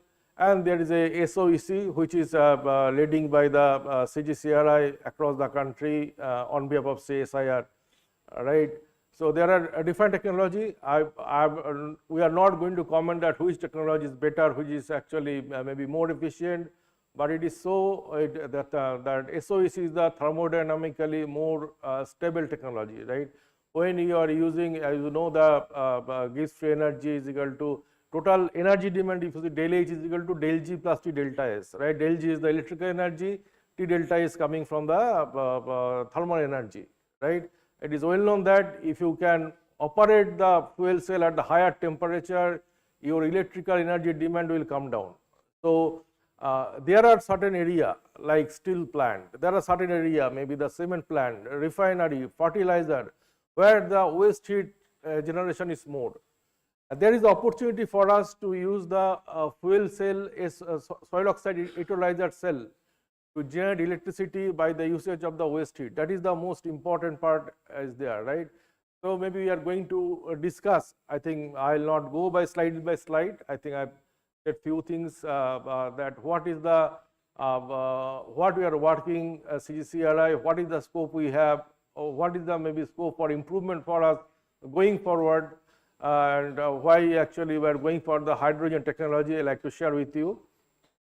So I think QME, you may ask that why QME, what is the role for us, right? I think he shared this slide a few days back at that other seminar in CGCRI, what is the scope for us, right? We are manufacturing the hot box ceramics. We are manufacturing technical ceramics for hot box application, and we have been sharing this product. We have been supplying this product, exporting the product to the prominent solid oxide fuel cell or solid oxide laser manufacturer. We have the technology for tape casting. We have the technology for metallization, where we need to go for the using the paste. We need to go for the screen printing process, etc.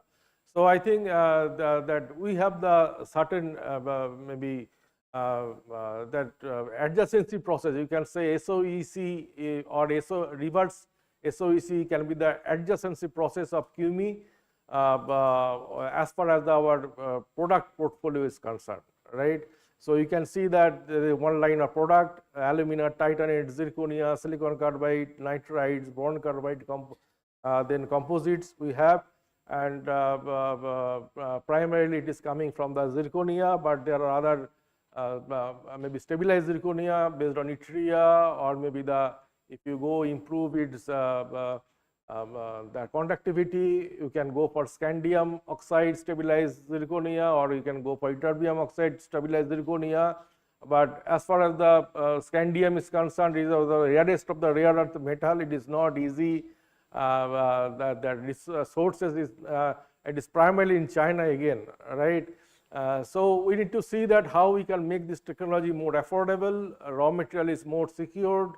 And thanks to CGCRI, we have been working to develop the first stage process. We are using some of the imported raw material, but going forward, we also have decided that how we can make entire raw material within our country, right? We have seen from our MD's presentation that we make good amount of zirconia in South Africa, and we use this zirconia, although it's slightly different grade, maybe the process different. We also have certain stabilization process at our Cochin facility. We also think that how we can make the that fully stabilized zirconia at our facility, which can be used for ionic conductivity application, right? So electrolyte application. There is a process. You can see the various processes are involved, and there are various application, including energy. You can see the mark in yellow. It is a work in progress. So there is a good scope for QME, for company like us, to go for the SOFC, SOEC technology or RSOEC technology to start with. We have planned to go for the manufacturing of the solid oxide electrolyzer cell, and we can think of supplying the same to the stack manufacturer as well, which can be used and can be built a system going forward, right? So I'm just skipping this one. I think we have a few patent, few publication, etc. I'm not going to spend that time here. But in QME also we work on the 3 fronts sustainability. We like to use more and more renewable energy, as you have seen from our MD's presentation as well, that can use the solar panel and get the power from that. I think CSR guest house where I'm staying, they are also having 100 kilowatt power drawn from the solar power. So we also have such initiative to draw certain power from solar. So at the rooftop we have the solar panel in place. Then we also use the recycle, reuse material, and can see that how we can use the lesser and lesser energy to make the product which can be used, which is a much more cost effective as well as the energy efficient product for different application. I have shown that one also, that we along with IIT Madras, University of Bayreuth and QCIL have received a grant from the, I think we are going to get the grant soon. Our project has been approved by Indo-German 2+2 program by Indo-German Center to convert waste to wealth. That is one of the initiative towards the sustainability. Right. So there are many things are there. We are, I think QME is the first organization in Tamil Nadu going from the solid fuel to liquid fuel, liquid fuel to gaseous fuel. And hence you can improve the carbon emission, decrease the actual carbon footprint in the earth, right? Our 75% product is being actually exported. So I think very soon the carbon tax will be in the picture. So I think there is no choice, special all the industry in India, especially the import oriented industry, we need to reduce the carbon footprint in our earth, right? There is no other second choice for that. So we are also working towards that. We also see that how we can go for the better and better refractory lining, going for the lightweight refractory, can use the heat more efficiently. So this is there. Also, we are actually in our facility, we are also purposefully encouraging people to go for the EV vehicle. For the EV charging facility, we are giving free to the people who are having the electrical vehicle and the art with them, right? So it is one of the important thing. So I think Bornos has shown some slide for the National Green Hydrogen Mission. This goes like this: cost reduction of the green hydrogen to $1 per kg. So that is the challenge for all of us, right? Whoever is there, we are showing the cost, but maybe the target cost for us is the generating hydrogen per kg of hydrogen should be generated with a target cost in mind of which should be the $1 per kg. That is the, I think some roadmap has been created, and achieving capacity of 160 gigawatt by 2050, promotion of export of green hydrogen, green ammonia, it is already there. Then capacity building, skill building, etc.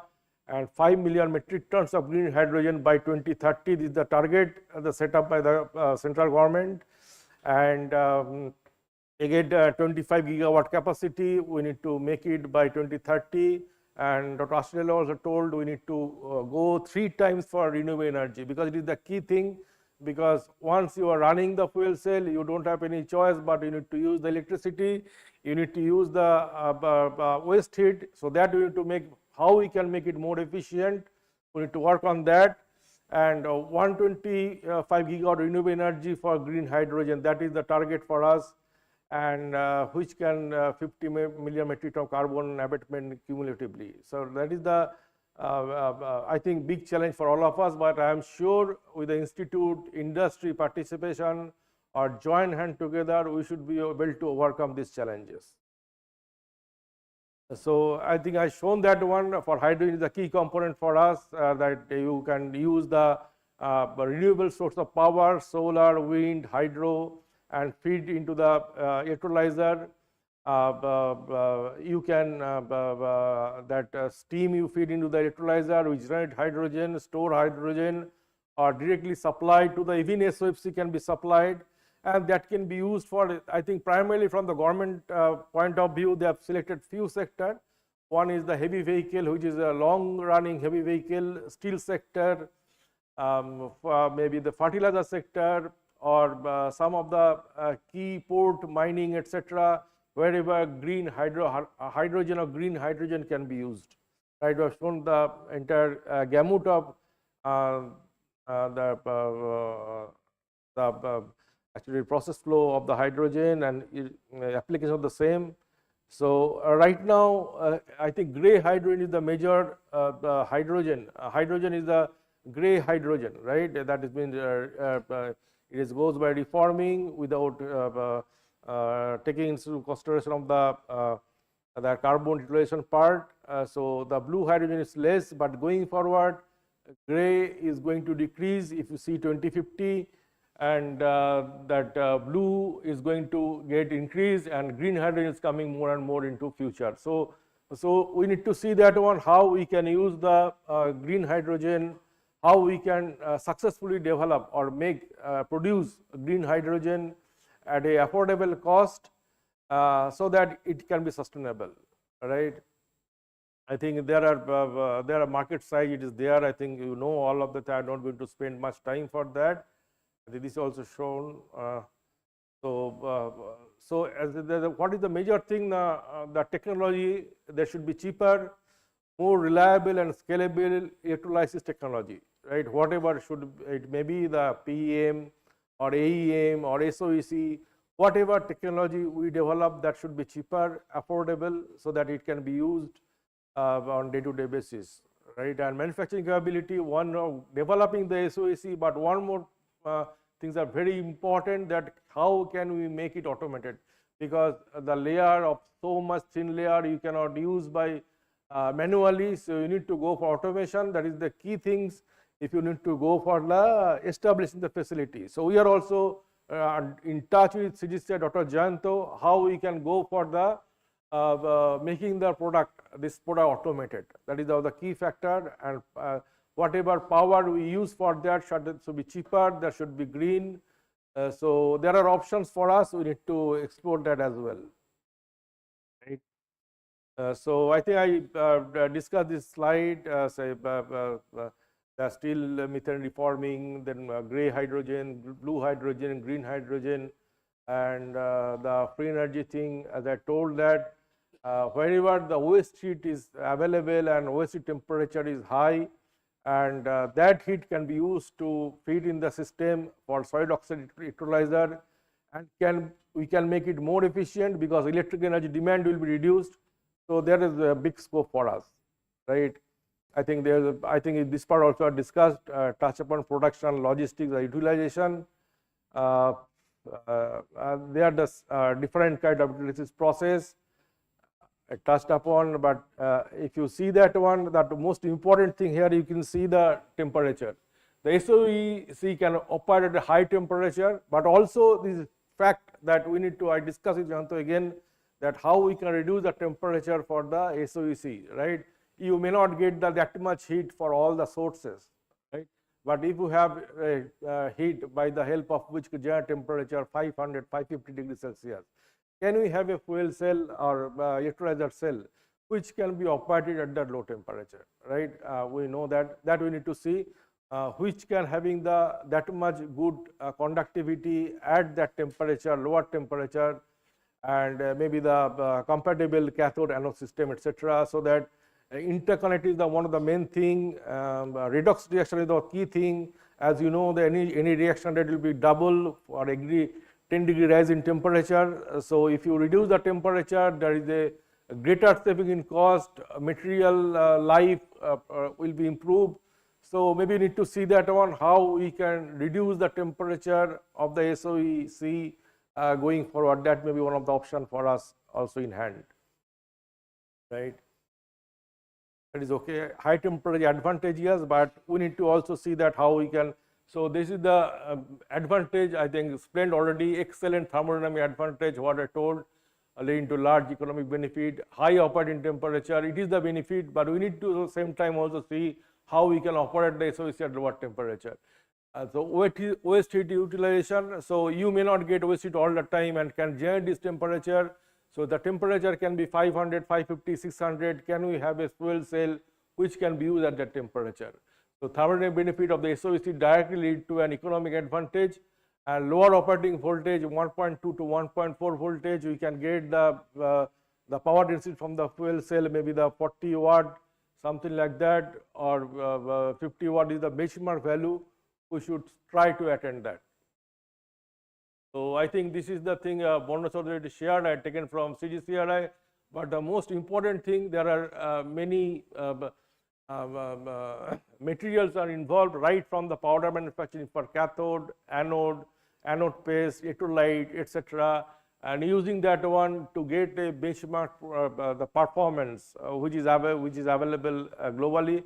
And Dr. Ashish also told, it is luckily this sector we are more or less same as the world, right?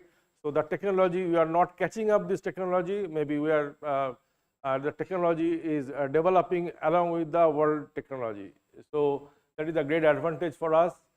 So if you see that unit cell, there are many material. So we need to see the first, actually, if you go for the electrolyte part, as I told, usually electrolyte should be having the non-permeable, because the steam will be fed from the fuel side electrode, that will it will split up, reaction will happen at the triple point at the electrolyte at the gas phase, a gas A that generate hydrogen, that cannot be passed to the other side because of the water will split hydrogen from that will go through the porous side of the cathode, whereas oxygen will permeable through the electrolytes for the because of the ionic conductivity, and oxygen will be generated from the anode, right? That is the mechanism, but it's a very tricky one. We need to see that how we can improve the ionic conductivity of the electrolyte, but at the same time electronic conductivity we need to reduce, right? By advantage of the what Bornosri told, the advantage of the that maybe the anode that cathode that if a full electrode supported fuel the electrolyzer cell is that you need to use electrolyte which is very thin, so any ohmic over potential, all the issue can be overcome. So that is the good thing about that. But at the same time, the strength, the mechanical strength is also important. We need to see the thin electrolyte should be capable of sustaining the mechanical strength or whatever required for that. Also, it can take up the high temperature, load. Also, it should be stable under the maybe thermal shock. So many parameters are involved, right? At the same time, against cathode anode, it should have the electronic conductivity should be more important here, not the ionic conductivity that you need to see. The port size distribution, port structure, all the things are very important, because it will be the port size distribution, port structure that will actually facilitate the movement of the hydrogen or oxygen, so that you can get the steady flow of hydrogen flux through the cell. So that is one of the important thing. Even I think Dr. Gaurkishore Gupta has told about the interconnect, all the things. So interconnect has to take the both oxidation as a reduction reaction. So it should be stable at high temperature and should be capable of sustaining the both the reaction, right? Oxidation reduction at the same time. So if we can operate the fuel cell lower temperature, so it is always better, preferable. We can go for the much more sustainable the product segment. I think I shared this one. I'm not going to spend much time. So there are many class of material, maybe that what we know. There are many materials what we don't know so far. So there is a good scope. I think the good scope to maybe invent or develop or fine tune or modify further. What should be the best class of perovskite structure or perovskite sterlite structure which can conduct good ionic conductivity at lower temperature, maybe stable material, take more load, etc. So there are a lot of scope for us as well. So I think what is the how actually degradation of the mechanism for SOEC, I'm not going to touch. You all know this part. There are anode degradation, GDC barrier degradation. I think I shared that CGCRI at whatever developed, we have tested that one along with CGCRI at CGCRI, and we have seen that one. There are they develop the anode based on the LSM, LSCF, then GDC, and going to show the result as well. I think this is okay. I think this is shown by Bornosri also. So what we are trying to say that we have all the product in hand. So that's why this is the SOFC or SOEC, the adjacent fuel cell or electrolyzer cell is the adjacency for us. So we have the tape casting process, we have the screen printing process, we have the metallization, paste preparation process. So we have these are some facilities, already the pilot scale facility we have. So this is the natural choice for us going forward. So we have the structural part, established manufacturing process, design, development, manufacturing, intricate ceramic part, continuous operation, continuous heat treatment process. We have knowledge for the high luminous ceramics part based structural parts already being used for export market. So we are actually naturally we are going to go for the functional part as well along with CGCRI.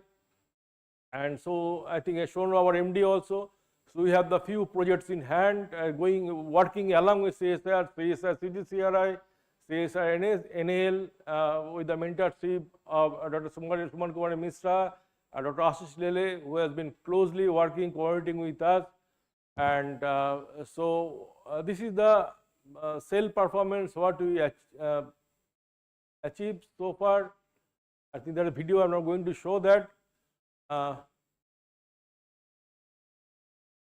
This is the thing also. There are actually two things we have seen, that LSM and GDC LSCA based product we use, and we found the certain composition of the LSCF GDC is acting well. We can get the better efficiency out of that. So I think in nutshell, actually a CSR KIMI partnership paving way towards environment and business sustainability, and technology enabler for carbon footprint reduction, decoupling GDP and GHG. These are the key part. That was I told that initially the starting that GDP and GHG greenhouse gas emission is go side by side.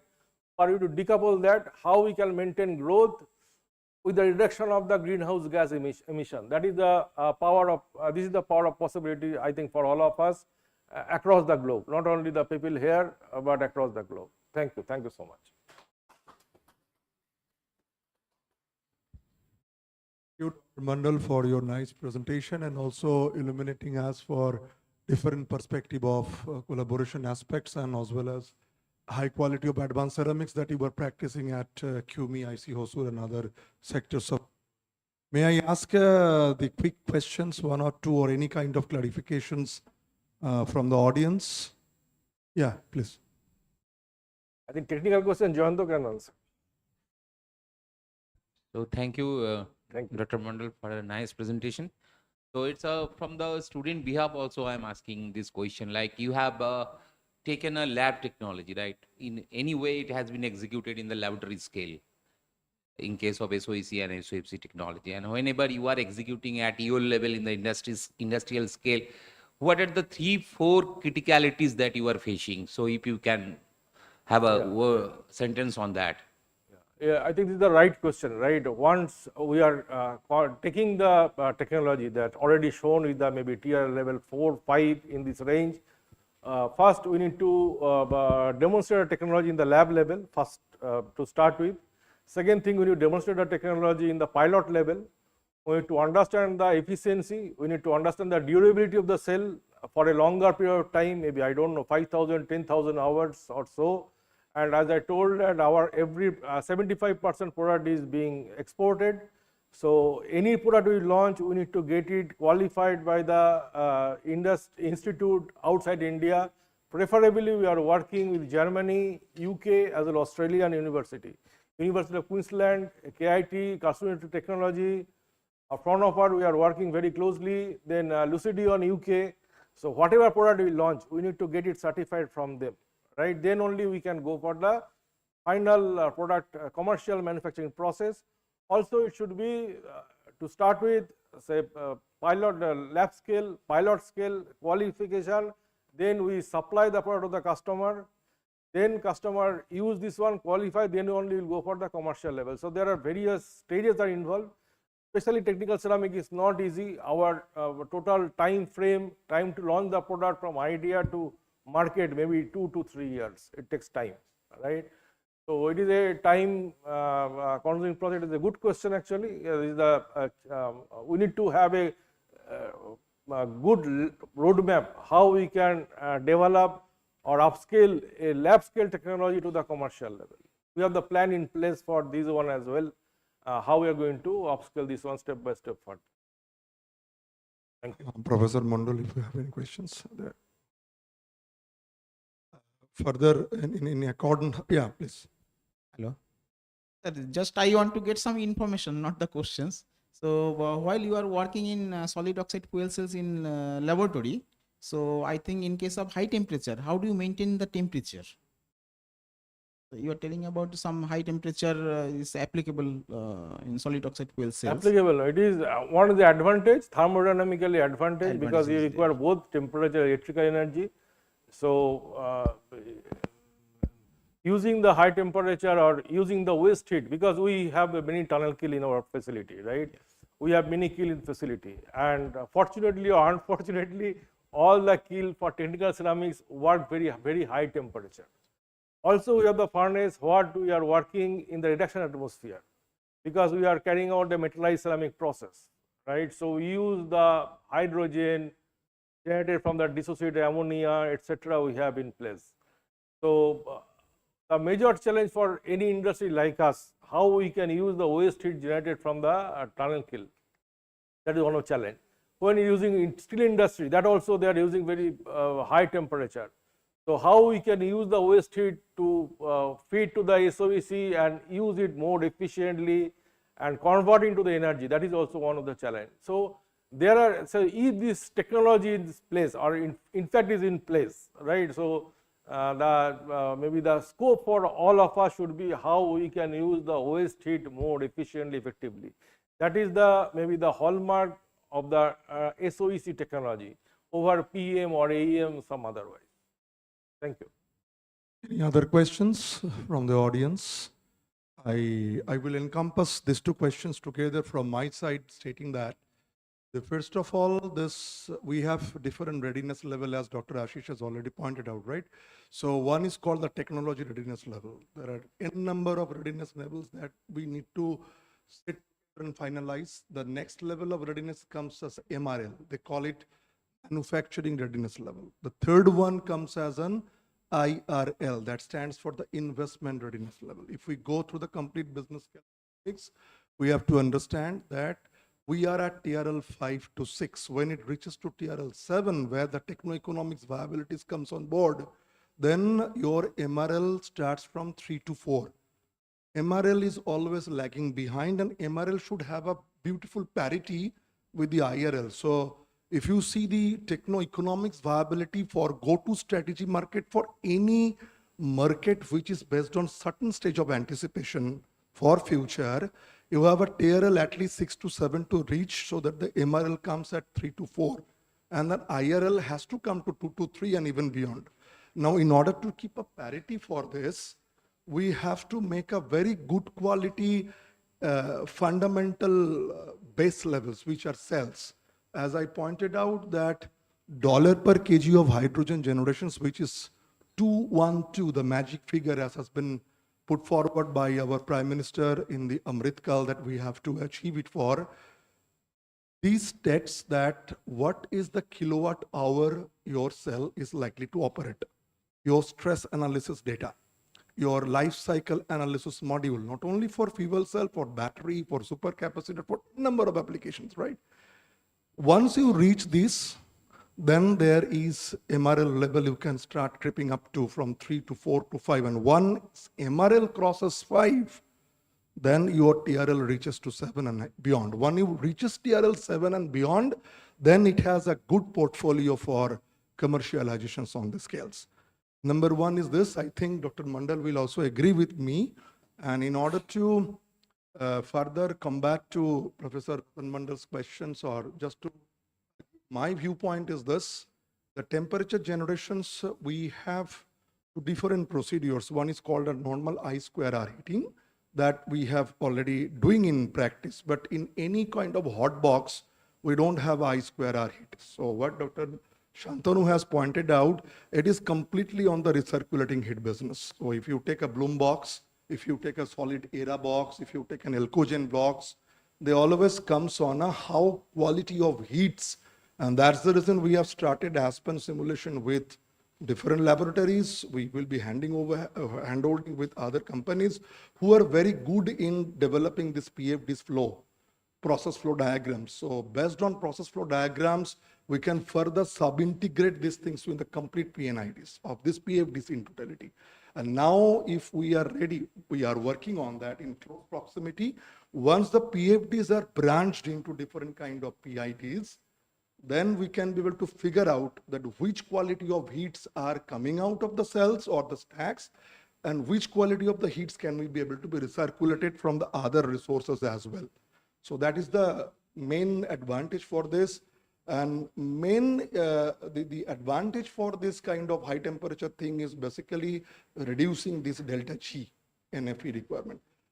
I think if we don't have any further questions, it is a big round of applause to Dr. Shantanu for his illuminative talks. And on behalf of the organizing committee, I have a pleasure to hand over a token of memento for his invited speech. Can you please hand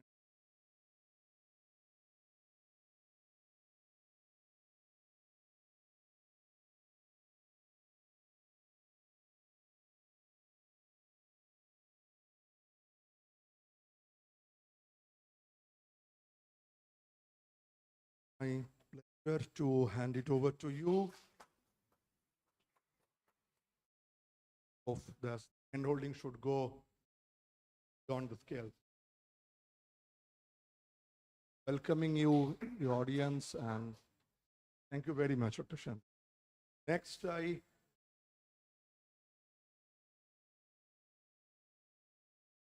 has already been introduced as a chief guest during his inaugural speech. I will not take much time on stage in unnecessarily re-announcing his biodata. He's a well-known and renowned professor of Jadavpur University, academicing the things from different skills. And he has a very good team where these energy conversion, energy generations, and a part of storage is being practiced. So over to you, Professor Ratan Mandal, for your technical presentations.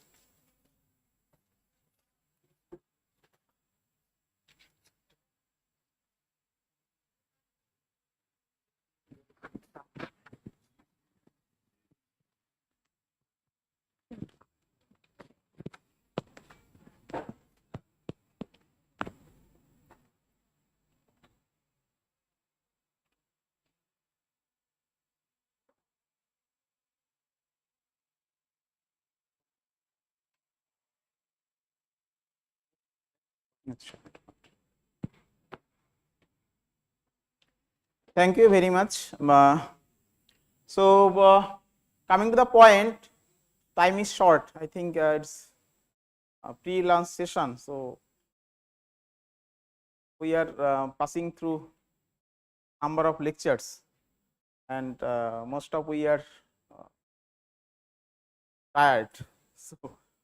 So I am coming to the point. So the topic I have chosen, the potential of renewable energy for green hydrogen production in the context of Indian perspective. So I will try to brief idea about the renewable energy and what's the situation, condition, what are the way outs and what are the problems related to renewable energies, solar cell modules, photovoltaic systems, and what's the use of green hydrogen, why it is becoming more and more important, and also try to give some idea what are the type of work we are doing at our institutes, at our schools. So the problems already mentioned, already discussed, why solar energy, why solar power, or the renewable energy. Already we understand the importance of energy, problems of reserves, and the problems of energy crisis, energy security that we must have, and the problem of using fossil fuel based energy like global warming, climate change, but we must have sustainable development. So that is our goals. So if you go through the energy utilization pattern from different resources, you will find the graphs like this. Only thing is that you see some part is there.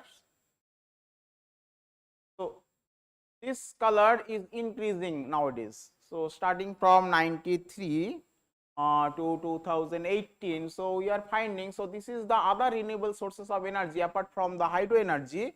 So that is increasing nowadays. So that is our hope. So we are trying to replace the all fossil fuel based energy to the renewable based of energy. So that we must do.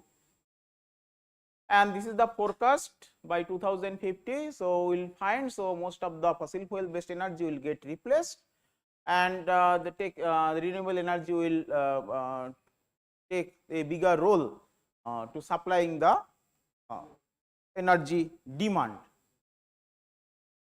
So coming to the Indian energy scenario related to the electricity, you will find, so total installed capacity by 2000, I think 23 it is.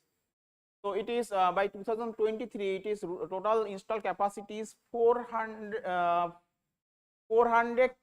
gigawatt. So it is 4,12,000 to 212 megawatt, means 412 gigawatt. So nowadays you will find it's around 420 gigawatt. Okay, for the present situations, and you find already mentions the most of the energy that comes from the fossil fuel based energy that needs to replaced, and we are improving in the field of renewable sources of energy. So we are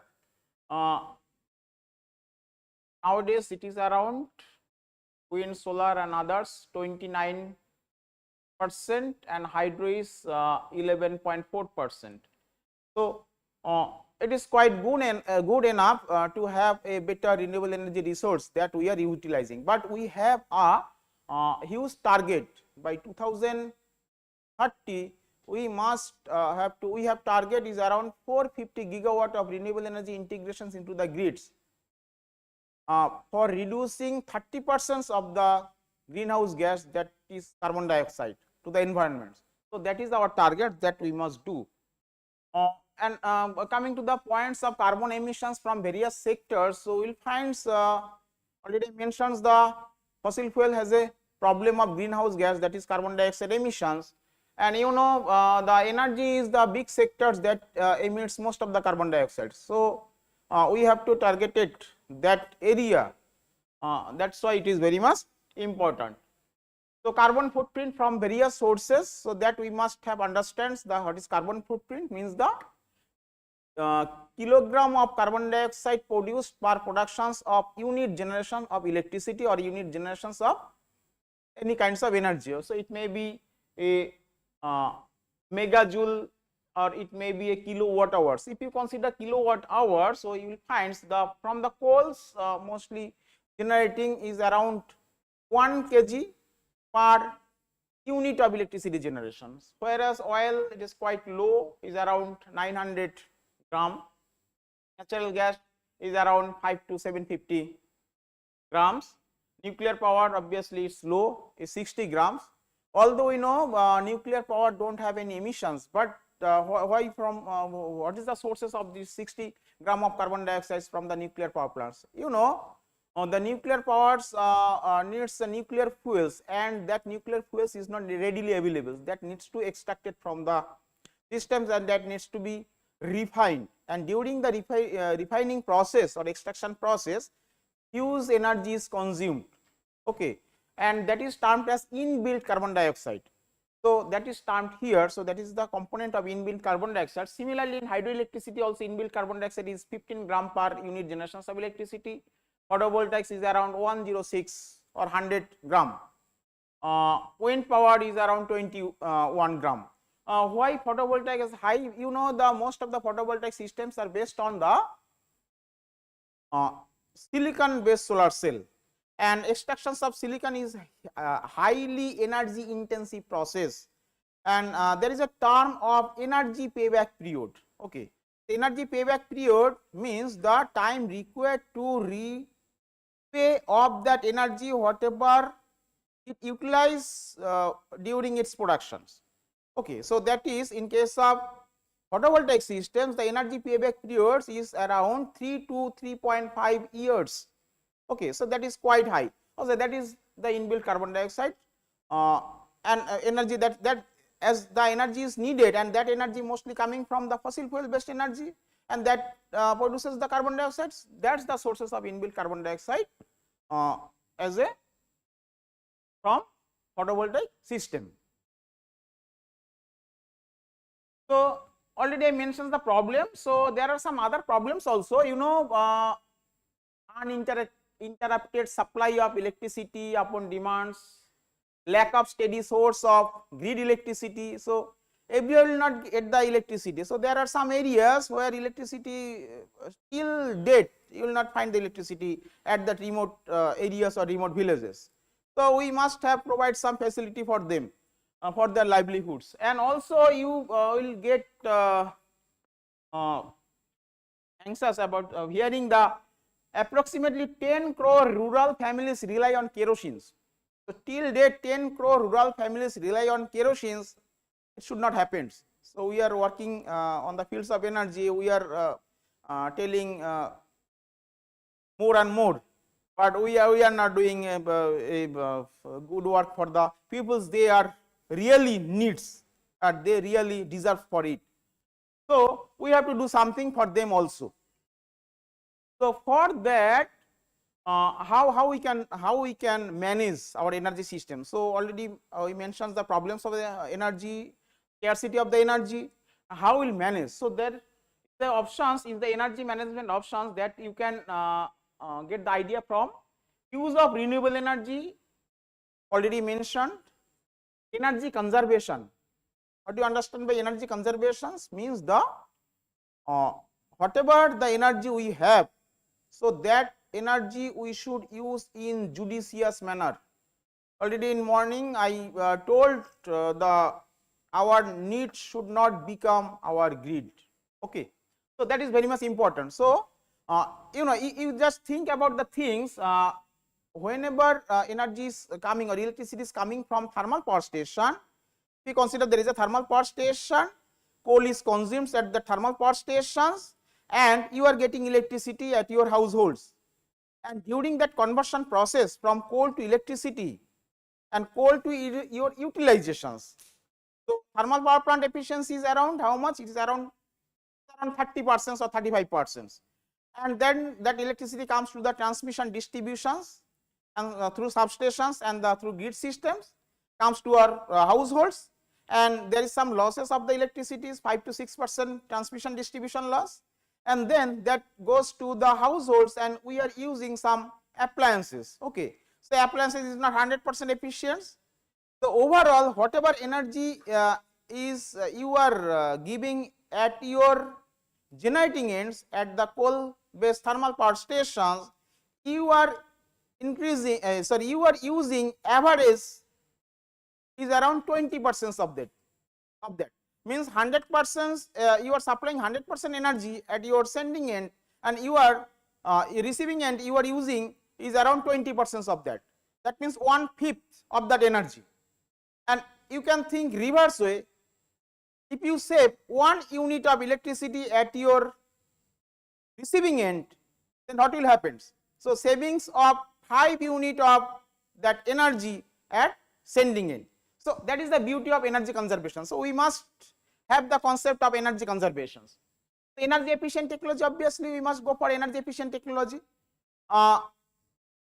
Means there are nowadays whatever the appliances coming into the markets, so there are several different ratings, different performance parameters. The star rating is there, the 4-star, 5-star. Nowadays 5-star is the maximum, 3-star. So star rating means, and that is provided by government authority, means BEE, Bureau of Energy Efficiency, works under Ministry of New and Renewable Energy, and they provides that star rating. And star rating means more star means lesser consumptions of energy with having same output. So we must go for that energy efficient technology. Energy planning, education, awareness and capacity building and training also will be needed to create the awareness among the common people regarding the problems of the energy.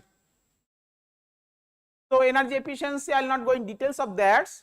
So these are the different things, and these are the different policies that we can go for better energy of the systems, better energy efficiency of the systems. Now coming to the renewable energy conversions, what are different renewable energy routes? Different renewable energy routes, that means the energy from sun and geothermal energy. Energy from sun means that whatever energy directly coming from the suns, and geothermal means whatever the energy confined within the earth crust, and sometimes that comes in the forms of hot spring, hot vapor. That energy can be utilized for generating the powers and other uses. So that is the component of geothermal energy. And the energy from sun can be utilized by two types. One is solar direct and solar indirect. Solar direct means that direct solar radiations, that is the solar thermal routes and the solar photovoltaic routes. So, and also solar indirect routes means the without having solar energy you don't have wind energy, hydro energy, biomass and biogas, and the energy from ocean. So everything is related to the sun. If sun is there, that's why we are getting wind, we are getting flow of water, we are getting the plantation or plants. So, and also there is a temperature difference over the ocean, means there is a upper surface temperature is high, lower temperature is very low. So if you use that temperature difference of that oceans, so that you can get the energy. Okay, so that is termed as ocean thermal energy conversion technology, as well as there is tidal is also there, wave energy is also there. So we are talking about the alternative resources. We are talking about the renewable energy sources. Okay, so for that we must have to understand the how much resources available. So these figures will these slides will give you the clear pictures of the potential of renewable energy state wise. So it is not visible from them, but if you are interested, so it is available on the website, so you can go for that. You can see the bottom part of that. So telling about the solar energy, we have a huge potential of the solar energy is around 750 gigawatt. We have a 750 gigawatt potential of solar energy in India. So if we can utilize 50% of that, so that is compared to our present use.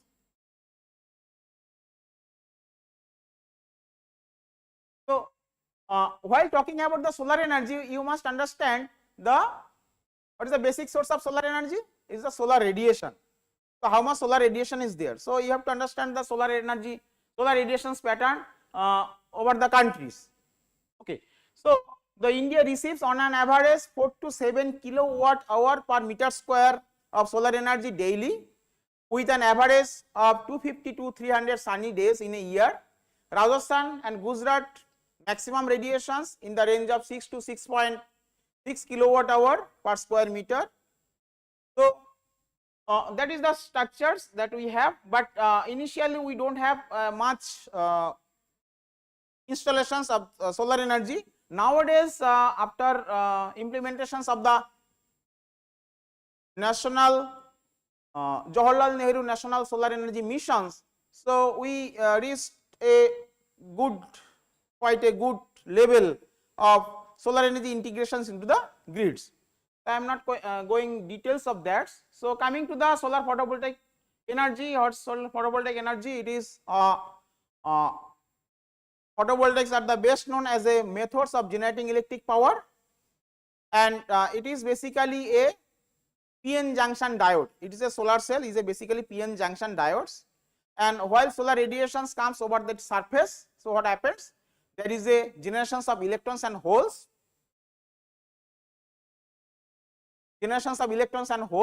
And if that electrons and holes can be separated, so there will be a generations of voltage, and if the both sides is connected with some conductor, so there is a flow of current to some loads, so you will get the currents and voltage. So these are schematic diagrams of the photovoltaic principle. So absorptions of lights by semiconducting causes excitations of electrons, so creations of additions holes and electrons, but it needs to separate. So how do you separate that electrons and holes? And for that PN junction is needed. You know there is a n-type material, p-type material, there is a PN junctions. If there is a junctions, so it will produce some electric fields, and that electric fields will help to separate that electrons and holes. So that causes the voltage. So the principle is photovoltaic effect. And separations of charge by electric fields is voltage. Obviously the movements of electrons in the electric fields will cause the currents. Means if the both terminals is connected through some loads, so current will flow through that loads. Okay, so you will get the power, and obviously it generate DC power. So these the constructions of the solar cells. Basically it is a silicon based solar cells. Whatever we are using is 80% is around silicon based solar cells, and out of that you will find maximum is the polycrystalline silicon solar cells, and nowadays monocrystalline is coming to the markets because the cost brings down of that monocrystalline and compared to the polycrystalline cells, whereas the monocrystalline silicon solar cells have the higher efficiency than that of polycrystalline silicon solar cells. And also there is another technology, that is thin film technology, that is also not matured, people are also working, but some types of cells are available. Cadmium telluride based solar cells commercially available, that people are using that also. So cost of that cells also low, but there are some challenges of that cells. So before going to that, so you have to understand the different figures of merits of the solar cells. What are the performance parameters or characteristics? So it is short circuit current, open circuit voltage, maximum power, current at the Pmax, voltage at the Pmax, fill factor, shunt resistance and series resistance, and also efficiency. So these are very much important to have to understand the characteristics of that solar cells. So how do you get these characteristics? So these are the simple methods of testing. So there is the ammeter, voltmeter. So there is a solar cells. So you will get the voltage and currents varying its resistance. So you will get the curve like that. Is a typically diode curve, and you have to control the systems to operate at a maximum power point, because every points you will get different level of power. V into I is the power. So you have to identify the points where it will give the maximum power, and accordingly you have to fix the loads. Otherwise you have to put some control device or controller to operate at that maximum power conditions, means the RL1. So this is the RL line. So this is the maximum power point conditions, and corresponding to that maximum power point line, so this is the IM and this is the VM. So equivalent circuit of the solar cells, I am not going details of that. So this is a solar cells. So it is a current source, it is a diode, it is a shunt resistance, it is a series resistance, and total systems is the solar cells. Okay. And corresponding to that equivalent circuit, so there is a equations of the current flowing through the systems. So I equal to IL minus, this is the diode component, this is the loss component, and in case of ideal cell, shunt resistance should be infinite and series resistance should be 0, and considering shunt resistance infinite and series resistance 0, so you will get the equations like this. And considering the VO 0 means you will get the ISC. When voltage is 0 means circuit is closed, so voltage will be 0, and the current, that is the short circuit current. And similarly,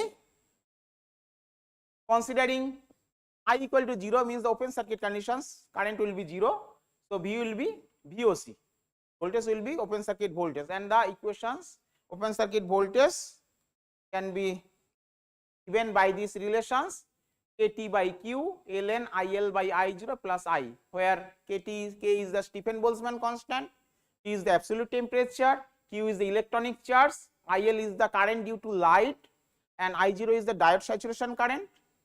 So as IL is very much high compared to I0, so if you can neglect 1 also, and also IL and K, T and Q are constant, and IL is directly proportional to solar radiation.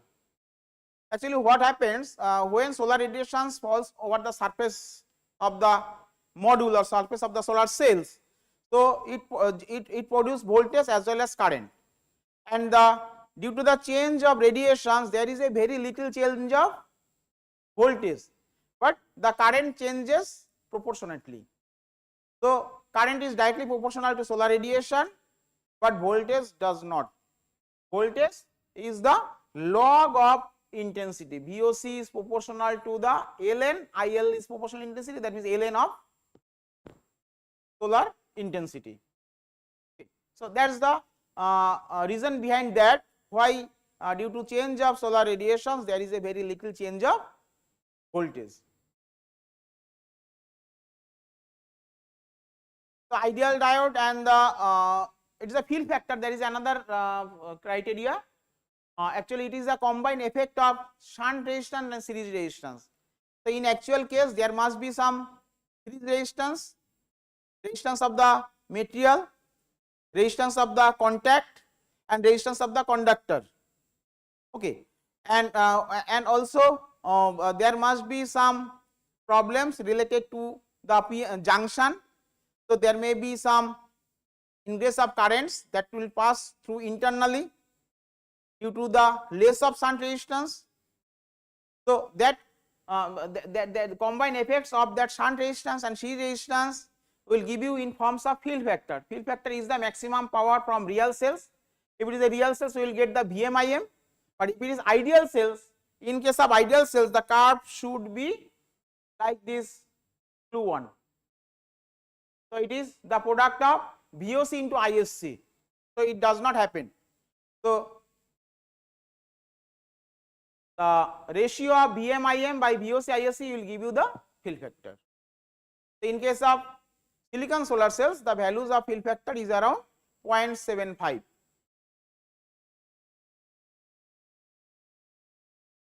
Efficiency, obviously it is very much important, how much energy you are giving into the systems and from where how much you are getting.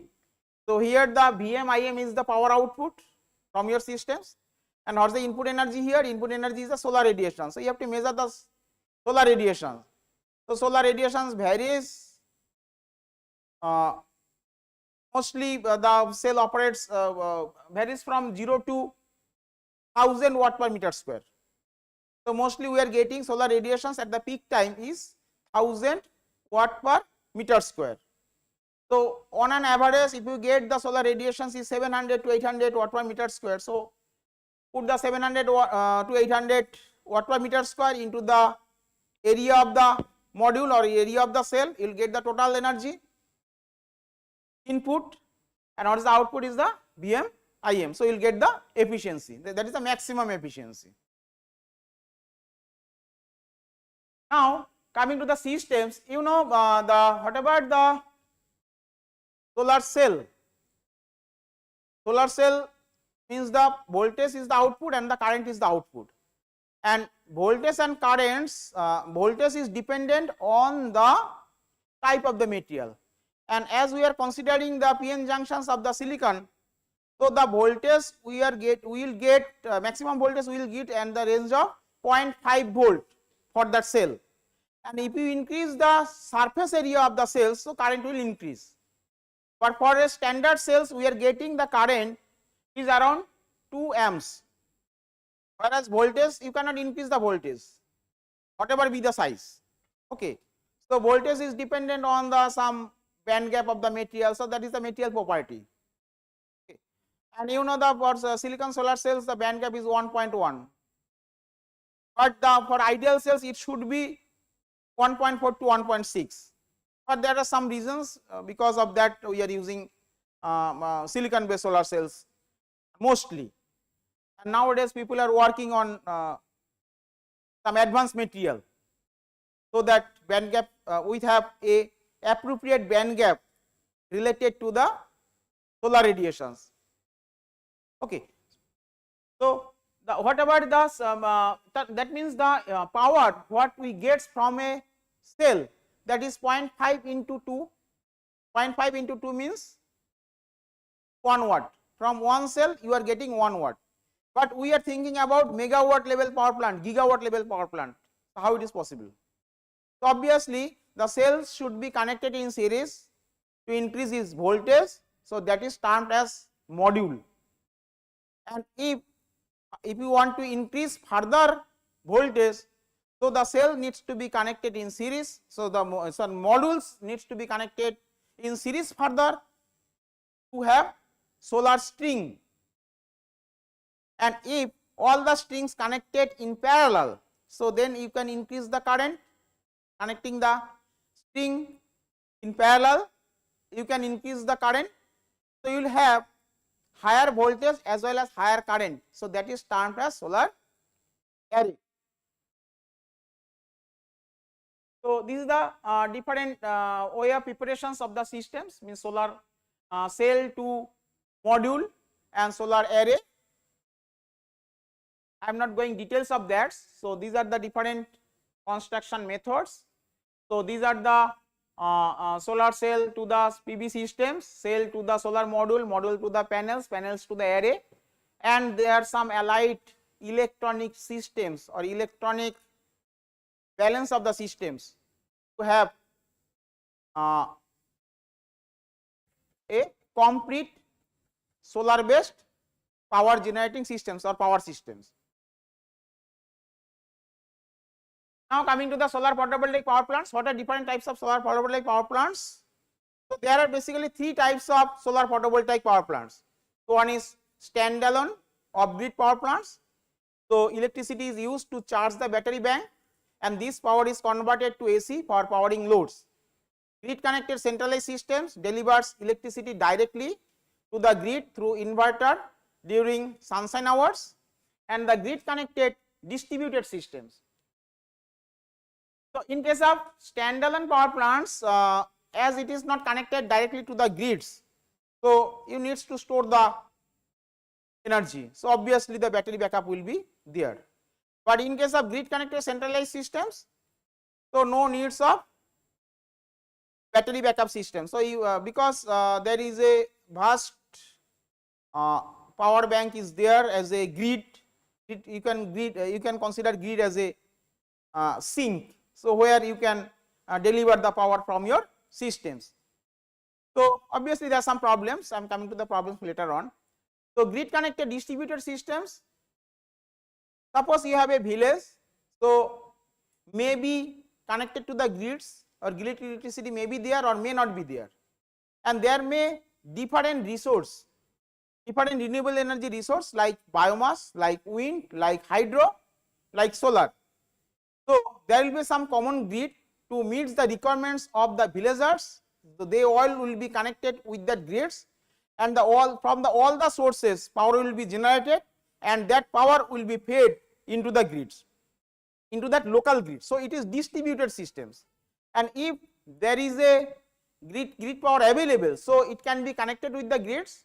So that is called grid connected distributed systems, and the system should have facility so that whenever it is required it can get disconnected from the systems, whenever required it can get connected to the systems. Okay. And obviously if it is disconnected, so there will be some storage arrangement should be there, and that storage may be battery backup or other easy set, diesel generator set may be there, as well as fuel cells or hydrogen based systems also may be there.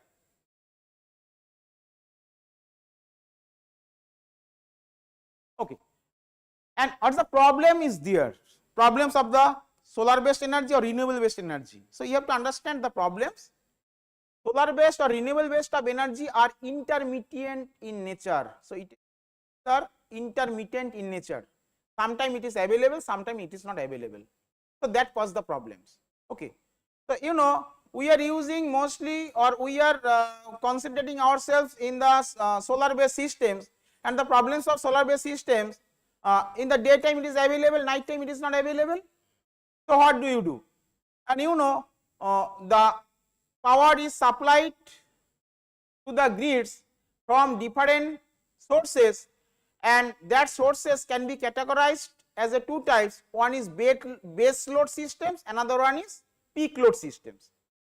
So base load systems, they continuously working, they are supplying their power, they are in operation throughout day and night, like nuclear power plants, coal based thermal power plants, and some run of river hydel power plants.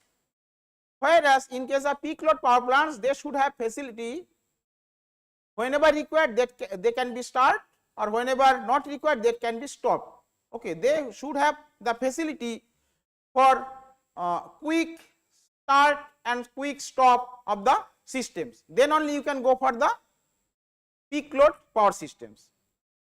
And you know all the sources supported or sending the power to the grids, and if the grid is connected to the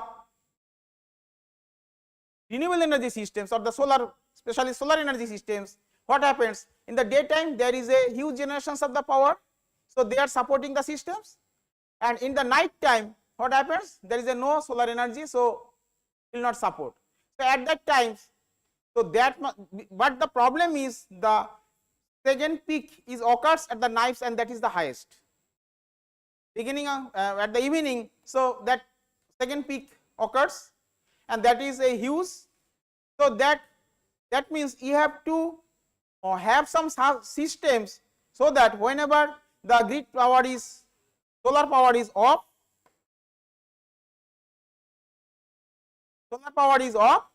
then easily we can go for some alternative sources. But in these, in the vast range of power, how it is possible, how you can store the energy? So it needs to store the energy. That is very much important. And the storing, there are some options. One option is the pump storage hydel power plant. So there is some big options, but there is some problems of the pump storage hydro power stations. What happens there? We can pump. We just using the grid power. We are using the power from the sources or the grids. We just pumping the water from bottom to top, means the tail race to the head race, and when there is a peak demand occurs, we just pass the water from head race to tail race through the turbine to generate electricity. But what about the efficiency? System consumes pure electricity, and what is the efficiency of the pump? Is around 70%, and whereas the efficiency of the turbine also is around 70%. So 70 into 70, you are getting 50%. 49 means 50%. And you are using 100% of pure electricity, and you are just getting from them is around 50%. So there is a huge loss.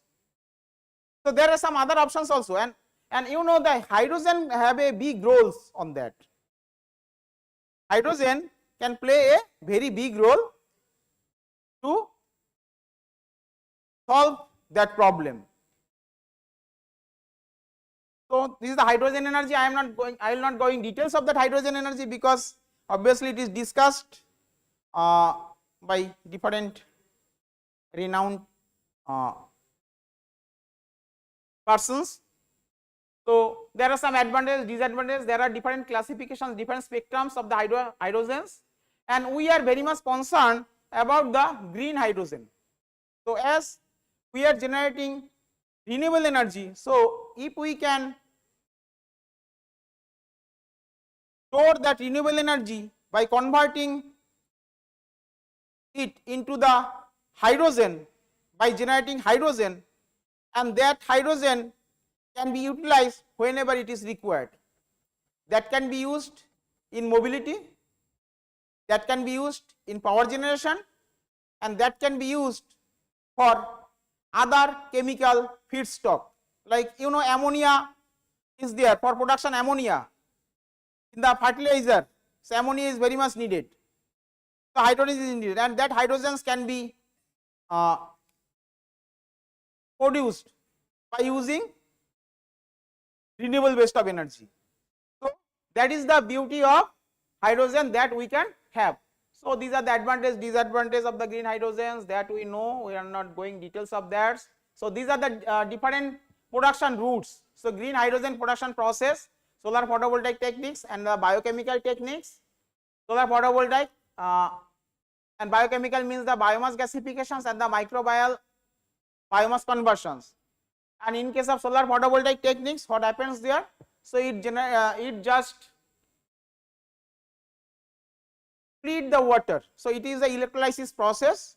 The power needed for electrolysis is developed by the photovoltaic systems, and then that hydrogens can be stored in high pressure vessels and transported for further use, and if you as per your requirements.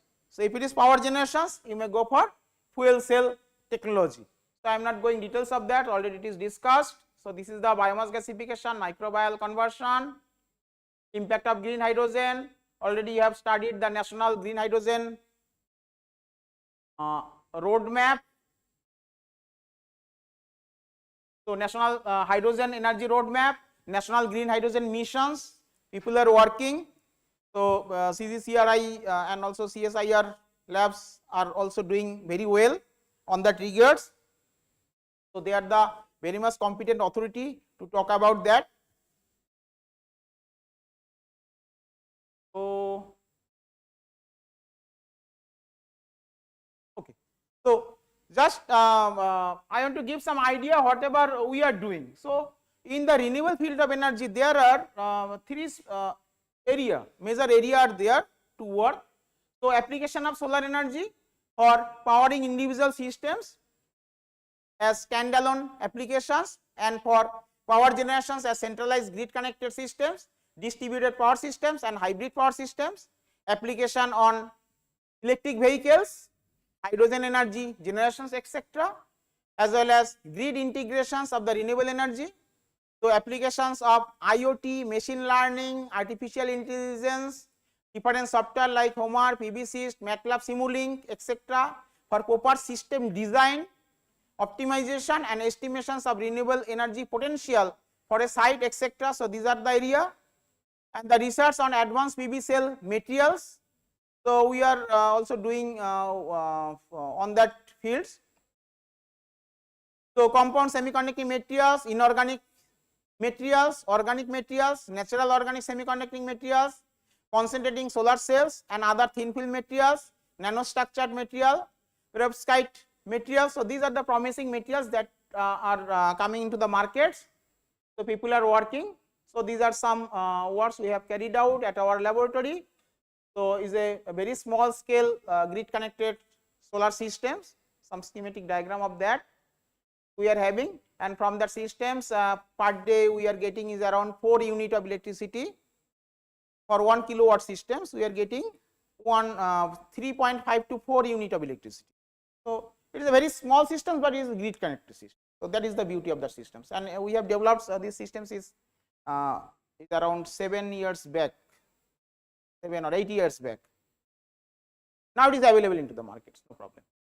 So these are the some work. So these are the some works on the applications, like applications of solar energy into the solar pump. What happens there, as solar energy is fluctuating in nature, so while delivering that energy into the pumping system, so also that will be fluctuating in nature, so will cause a severe transients within the systems, may cause huge damage of the systems. So we provide some small backup of the battery to mitigate that fluctuations, as well as providing supercapacitor. So supercapacitor is another area, so people may work on that also, application of supercapacitors in the renewable energy fields, because that will very much helpful to mitigate the fluctuations of the solar energy and stabilize the systems. Anyone interested can go through that.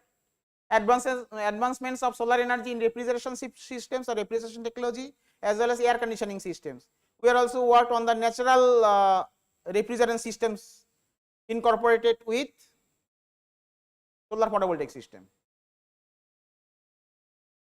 So these are the optimization for a renewable energy based hybrid renewable energy systems. Hybrid renewable energy systems. So the effect of photovoltaic penetrations on the photovoltaic biomass lithium ion off grid systems and system optimizations. There is another approach for system design. So some advanced materials for solar cell applications. So these are the different first generation, second generation, third generations. So these are the different types of solar cells and their efficiency. So National Renewable Energy Laboratory, they give some figures like this. So what is the advancements is going on the renewable solar system or solar photovoltaic research. So similar types of slides.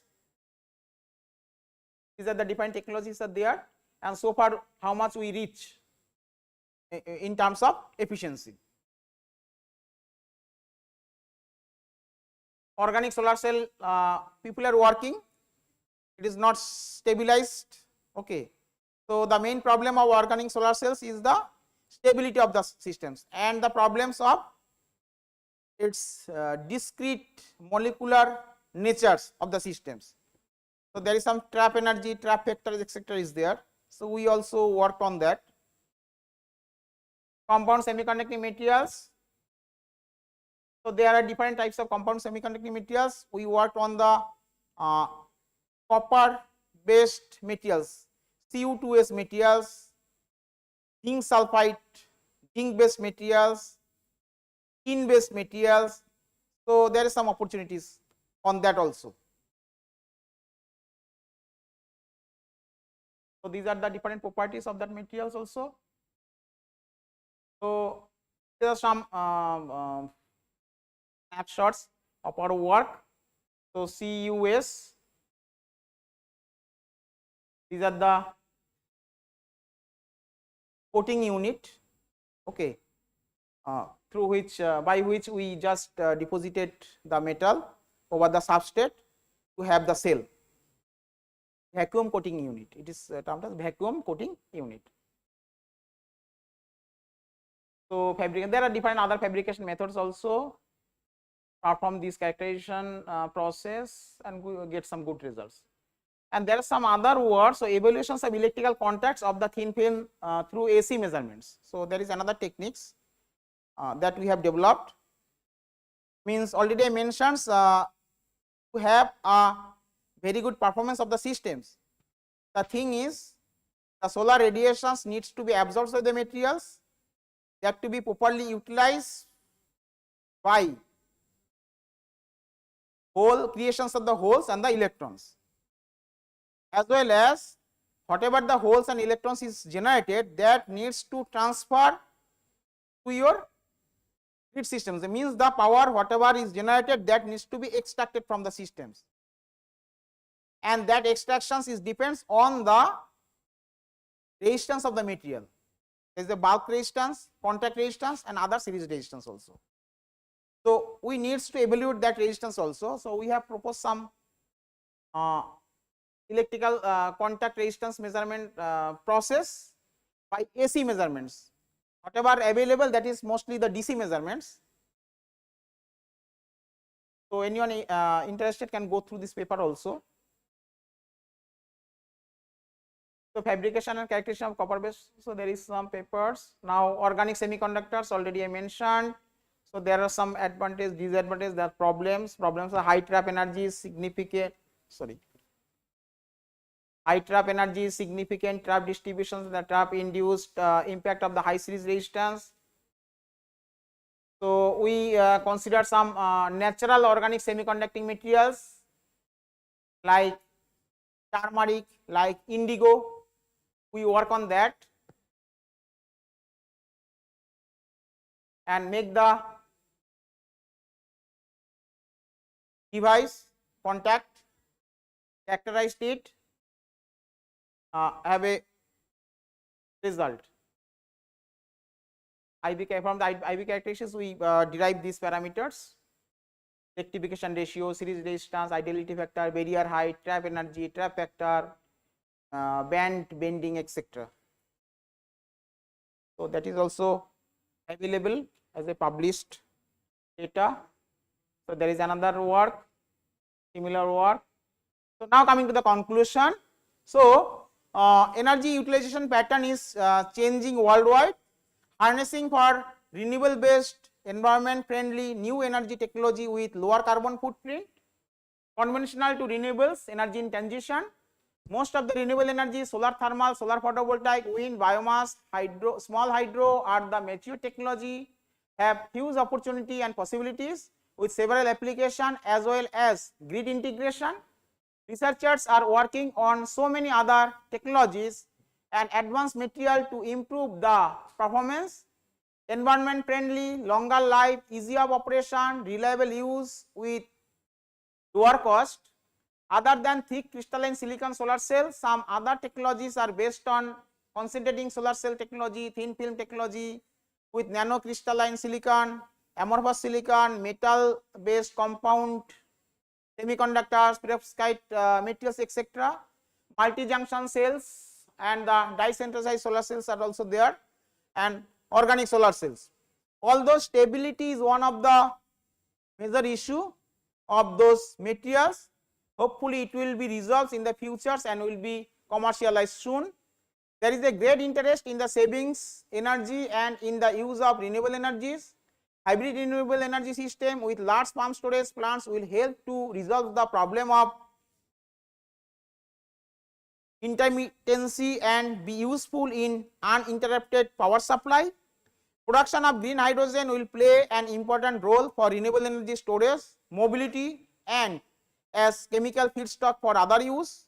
So, although there are some issues and challenges for using renewable based energy, but have huge possibilities to go for sustainable development by keeping our mother earth safe for our future generations. So, thank you very much. Thank you for your patience. Thank you very much, Professor Mondal. I think we are really Any running question, very short of please? time. I think, Professor Mondal, we are running very short of time for this first session. I think you will be there in the panel. I Yeah. think it will be better for the audience if you can. Any inquiry you need, you can or the interactions may be talk to me, taken you care can of ask. during the panel itself. I thank heartily Professor Mondal to accept our invitation as the chief guest, and it is my pleasure to hand over the memento. Can you come? You can discuss with Professor Mondal during the panel. I think it is better because we are really running short of the time.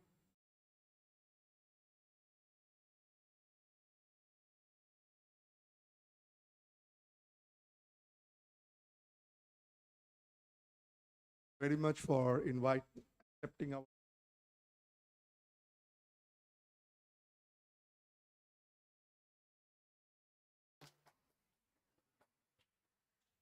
We will be in touch with you during the panel discussions. Please take your seats.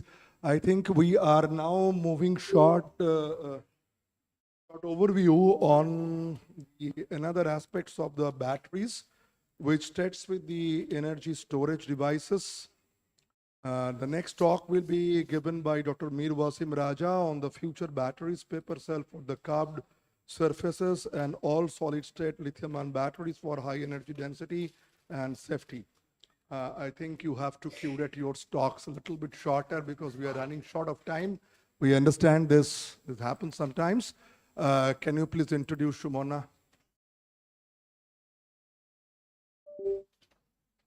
Thank you, sir. Quick introductions, please. Dr. Wasim Raja, Senior Scientist at Energy Division, Energy Materials and Devices Division here, and he has developed fast-end lithium-ion batteries and supercapacitor and ceramic-based separator called paperatus, and currently he has developing his speech. Thank you.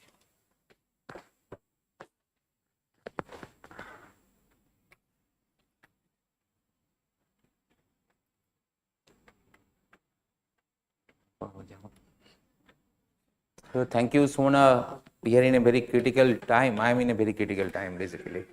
And the thing is that now we have to drop down from the first element of the periodic table, H to lithium, the third element. So we are completely saturated with hydrogen energy. Now we're switching to the new system.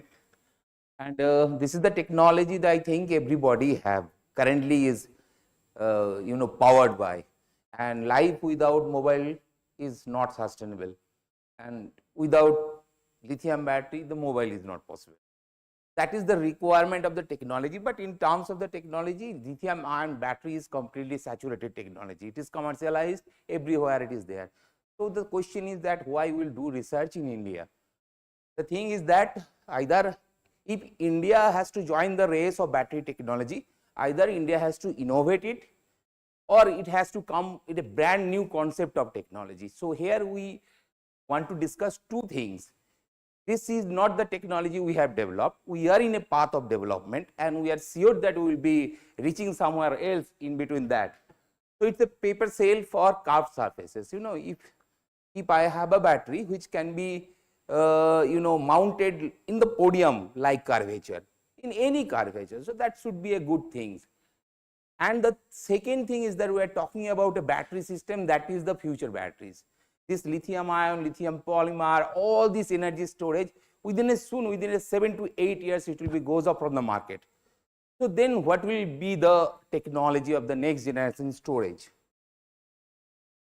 So in EMDD, we are basically working on only 4 verticals of energy in case of storage. One is the lithium ion batteries, second is the sodium ion batteries, third is the solid state batteries, and fourth is the paper cell technology.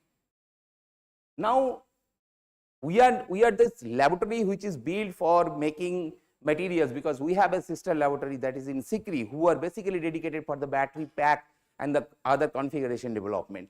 So we are from the day one, we are concentrating on the component side. If you go into the details of the battery, you have only 4 components: anode, cathode, electrolyte, separator.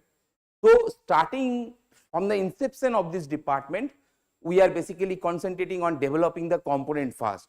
If we talk about who is manufacturing anode material for the lithium ion battery in India, nobody. Who is manufacturing cathode for the lithium ion battery? Nobody. Is there any company exist in India who is making electrolyte for batteries? Nobody. But if you look at the papers, if you go googling, then you will find out that 101 companies are basically planning to put the plant. So that is the problem with the ecosystem making of the batteries. So we are basically developing components here, dedicatedly, not for the configuration side.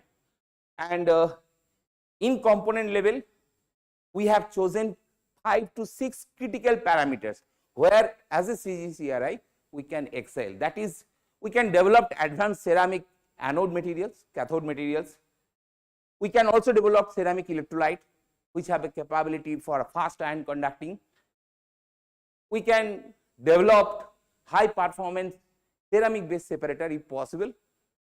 We can develop glass ceramic based electrolyte, and on the basis of that, if we can go to the upper configurations, then which will come as a flexi paper cell. So these are the areas where we can venture.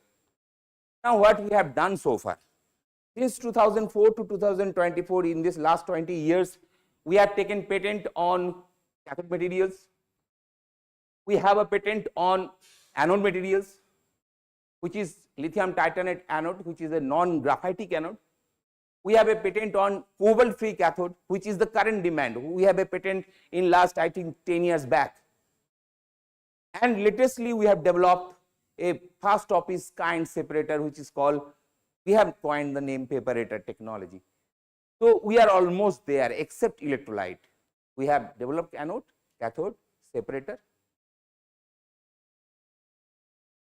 Now few projects are running, which is based on the separator, carbon anode, and ion exchange membrane for the redox flow battery system.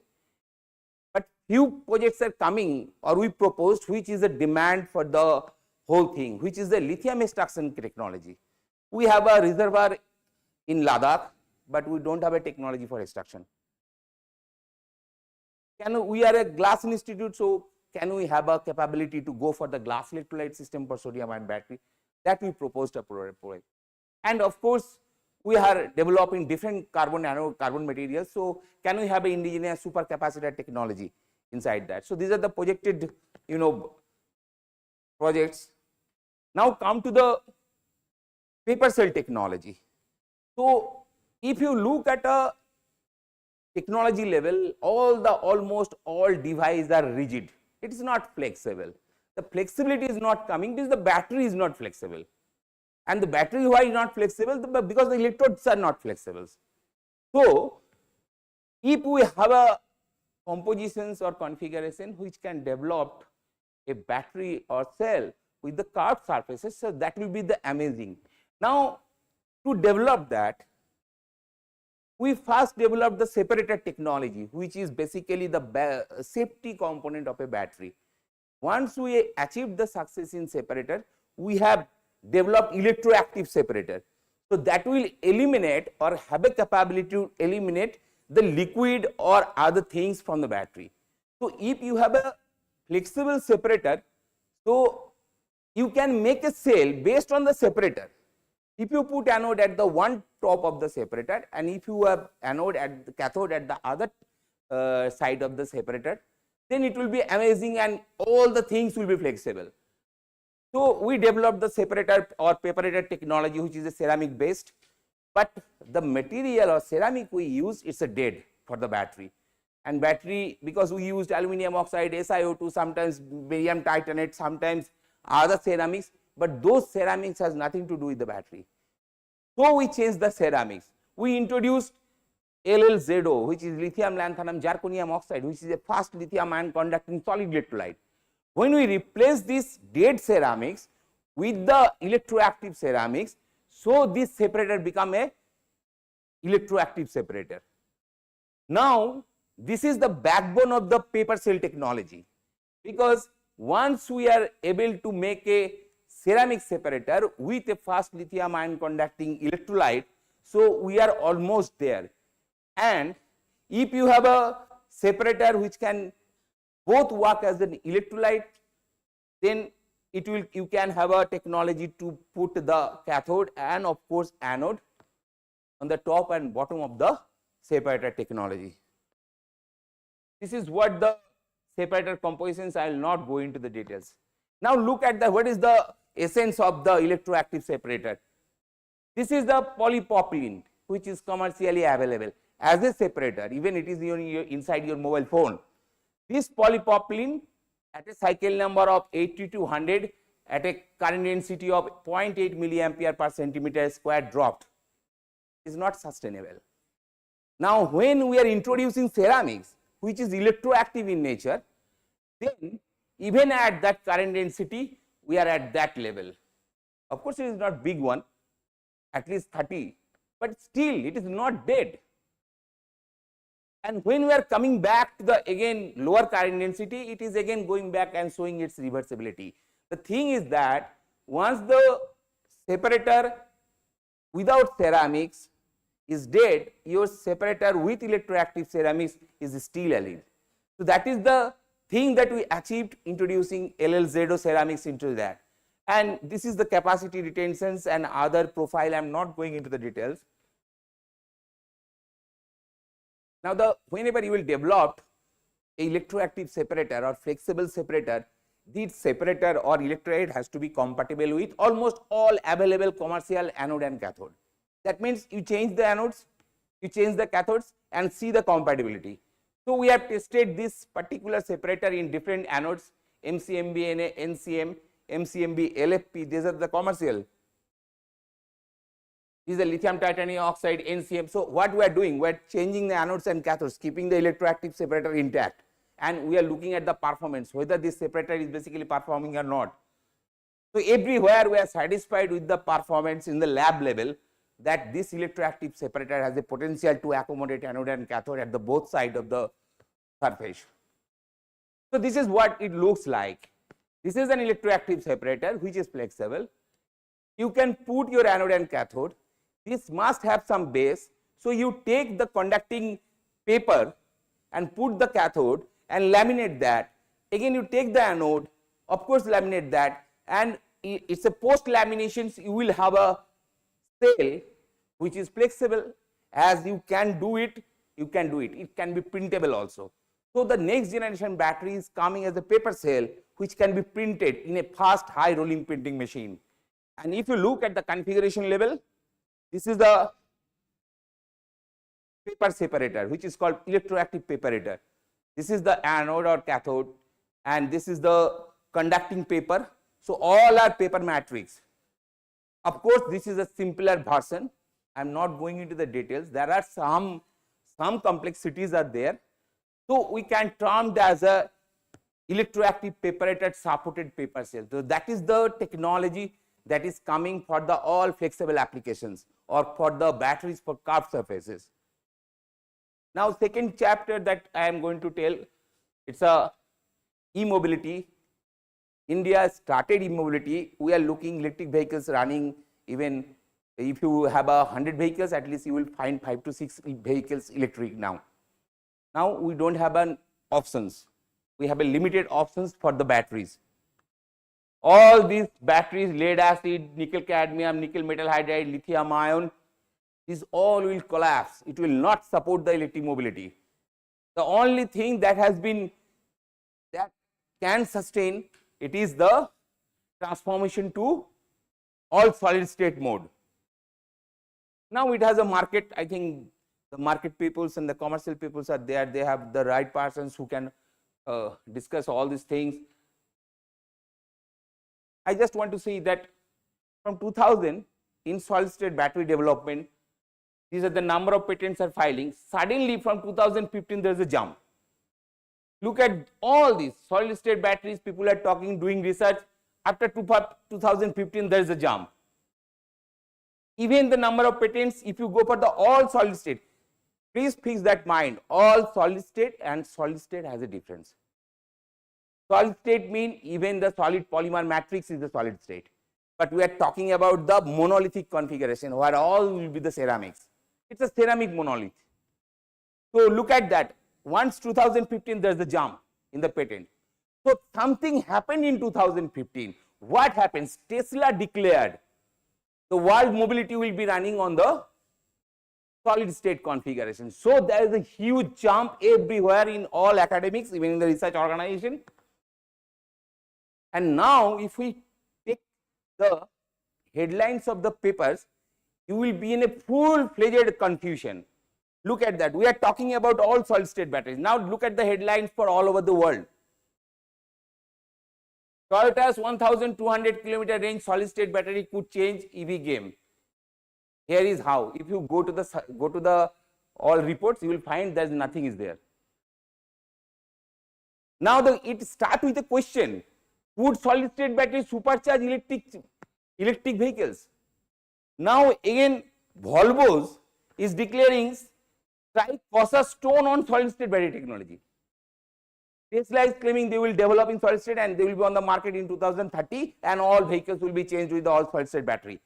So again another title, Toyota, who is the forefront of this battery system and electric mobility. Toyota near solid state. What does it mean? They are not in solid state. Near solid state, pseudo solid state, hybrid solid state. So the things are not clear. There is the advantage of solid state. You can go and look into the details. I will not. So recently in 2024 we published one paper on Chemical Engineering Journal. The details are there inside the paper. We are also not in solid state. We are in a something different which is called liquid therapy in a solid. What is that liquid therapy? If you look at the LLZO ceramics, it is a very poor densified ceramics. You cannot, it is very difficult to densify. At least 30 to 40% porosity will be remain. So we failed in densification. That is our our problem. Now when we failed, we thought that is there any way this porosity can be utilized for the battery applications? So my students come into the picture, they told that there are some solvated ionic liquids which has a lithium greediness or lithium encapsulation property. Can we put that in the matrix? They put it in the matrix. We put the lithium on the top of the ceramics and put lithium manganese oxide cathode and it's working fine. It is not working fine. It is working at a 6C level. We are talking about a battery charging at a level of 10 minutes or like that. So this is working fine.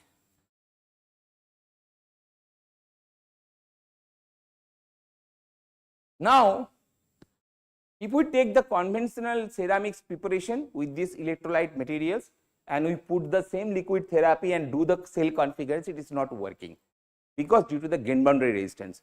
So grain boundary is giving huge resistance, lithium is not passing, it is hindered. Once lithium has been hesitated to go from anode to cathode, then forget about the fast charging. So fast charging is not possible with this configuration. So we developed engineered materials. So that gives us a tunneling of lithium which is flowing from the lithium metal to cathode in a very fast rate and giving a very fast charging rate. These are the performance. I am not going into the technical details of the performance. But look at that, when something we claim or something we predict, then there must be some comparisons. So these are the all solid state configurations recently has been given in different literatures and some values are given. So we are talking about a 3000 microamp per centimeter square value, and these are the other figures that has been achieved. So even it is not a all solid state battery, it's a solid state battery with liquid therapy, but liquid is not there, it is impregnated into the solid. Another problem is the dendrite problem. If you, when you will take about metal and ceramic, in electrochemistry there will be a problem of the growth of dendritic, and dendritic penetration is one of the challenge for the solid state, which we are not claiming that we have successfully solved that, but the intensity of penetration is very less in that. So how we know that?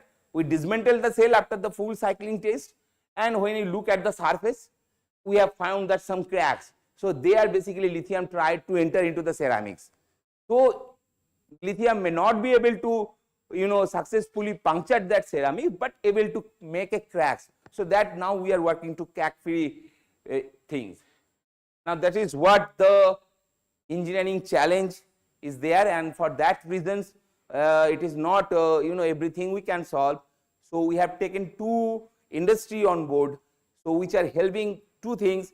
One is the configuration level thing, where we can put our materials or a all solid state system and give a configuration like that. We have only two terminals, plus and minus, nothing is there, everything is inside. And second is that to take this particular battery to the commercial level. So I think we are fortunate enough, we have two directors of that two particular company who are attached with us for these things, to make the engineering solutions of this particular technology and also to explore the commercialization. Now we failed in the densification, now we continuously trying to make it more dense, and something now come out where now we are achieving 90% densified LL0 ceramic. So that will give us a boost for going to the all solid state rather than hybrid solid state. So that is one thing we are working. So these are the preliminary results for the battery, and this is the last slide, and we are now proposing for going to the DST mission, and DST mission has launched for the solid state batteries also. We have taken IICT with their hands of making good quality functional layer. We have three industries with us. One will produce cobalt free cathode, which we have a technology, and Universe Mobility is here also present. DGT, Dr. Sen is also there. So this is what the configuration. So anode, cathode, electrolyte and other thing will be made separately, and we will make a solid state configuration like that. So thank you for your presence. Thank you very much, Wasim, for your nice presentation. Again, because of the paucity of the time, I'm not going to take any questions for this. I think we will have an article for this in the panel discussions, when we can have good interactions with Wasim, and also the panelists who will be here, RK Sen and Mr. Manohar, for this SSBs. I think I have to break it. Let me just, please, it is my proud privilege to hand over a small token of memento. Yeah. Thank you, Wasim. I think we are almost 2:20. I'm not sure. Shakti Solutions is there. I have to just ask him whether he can join us. Shobhan, can you just? Hi. Hi. Can I just have this? Where is this podium, please? Online podium, please. This one, right? Shakti Solutions, I think we are running very short. It's my appeal whether we can take this or we can take it after lunch. I just ask it for the audience because I also feeling hungry, but if we can at least spend for 10 minutes, we can finish up the sessions. Are we agreed to that? With the I think so, because he is also. Can Shumona quickly introduce very quick, 1 minute, right? And I would request Shakti Solutions, Shakti Photon Solutions to kindly make us a complete overview within 8 to 10 minutes, right? Yeah, please, we are very short of the time. Please. Yeah. To save the time, I can give my introduction.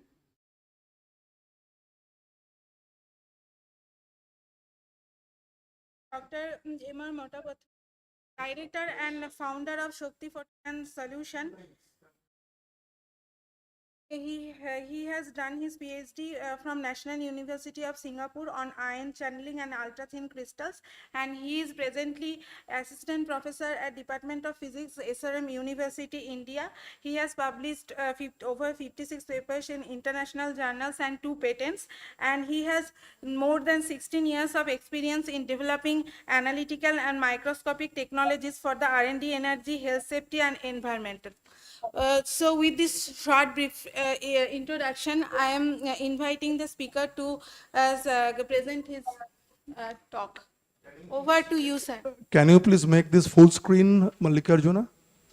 Yeah, Please proceed. Within 8 minutes, I'm sorry, but I Sure, will sir. invite you to become a panelist also. During the panel, we can take Sure. further on. Absolutely.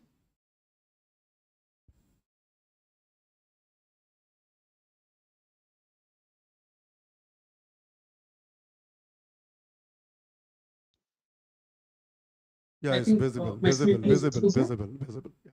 Please Perfect. proceed. Okay, so I'll go quite quick.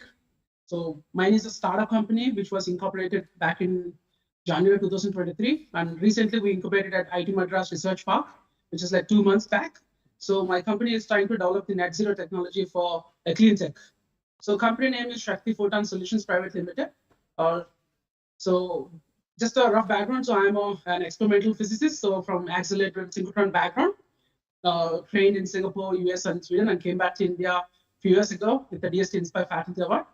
And then I formed a team of friends from physics and then chemistry who had experience from University of Oxford, University of Florida, and a couple of members put together a formed as a team and started this company. So we have mentors from IIT Madras, Professor Aravind and Professor Rajneesh, and my friends from Dr. Ogle is my long-term collaborator, and Jens Martin and Avinash. These are all my advisors to the startup. So I have a beautiful team of more than 14 sites at the moment, and we are taking lots of orders as of today. So I think I don't need to tell about all these important things. PEM. So just in 20 seconds, you have a Nepean membrane, which is in the PEM, and if you have a alkaline electrolyzer, you have alkaline electrolyte membrane, solid membrane. So you feed in water, and you get the oxygen back, and you get the hydrogen back. So we designed from the scratch all these layers, bipolar plates, gaskets, and everything we manufacture, and then we give the customized solution. So where I want to actually travel. So right now we have from a startup, we make at the size of 50 centimeter square area membrane electrode assembly, and we give various sizes of stack to the customer. Where we want to actually go by end of this year to about a 500 to 5,000 square centimeter capacity GDE manufacturing facility, where we can capture majority of the fuel cell market. So the goal is that by the end of next year, or by the starting of the next year, 2025 to 2026 financial year, we want to be able to have a capability to manufacture gas diffusion electrode or membrane electrode assembly of the size of 50,000 centimeters square, such an ambitious goal what we have. So, but I'm a single man army. It's a startup company, and getting a money and believing in us and generating a revenue is one of the major important backbone. So we started making revenue to trust the investors. We have a private investors. So to make our brand name and get the revenue done, so we are using our skill to manufacture all the way from small scale electrochemical cells to the PEM electrolyzers of capacity of 1 to 10 kilowatts. So given the time, I'll go nutshell, and please, we can have a discussion else other time. So the immediate revenue which we started generating is making the small, extremely small electrochemical cells all the way from 20 ml to 1000 ml electrolytes, where the flow from the microbial reactors, where it's a 10 liter electrolyte which is kept inside, and we will have a hydrogen which is coming from the other side.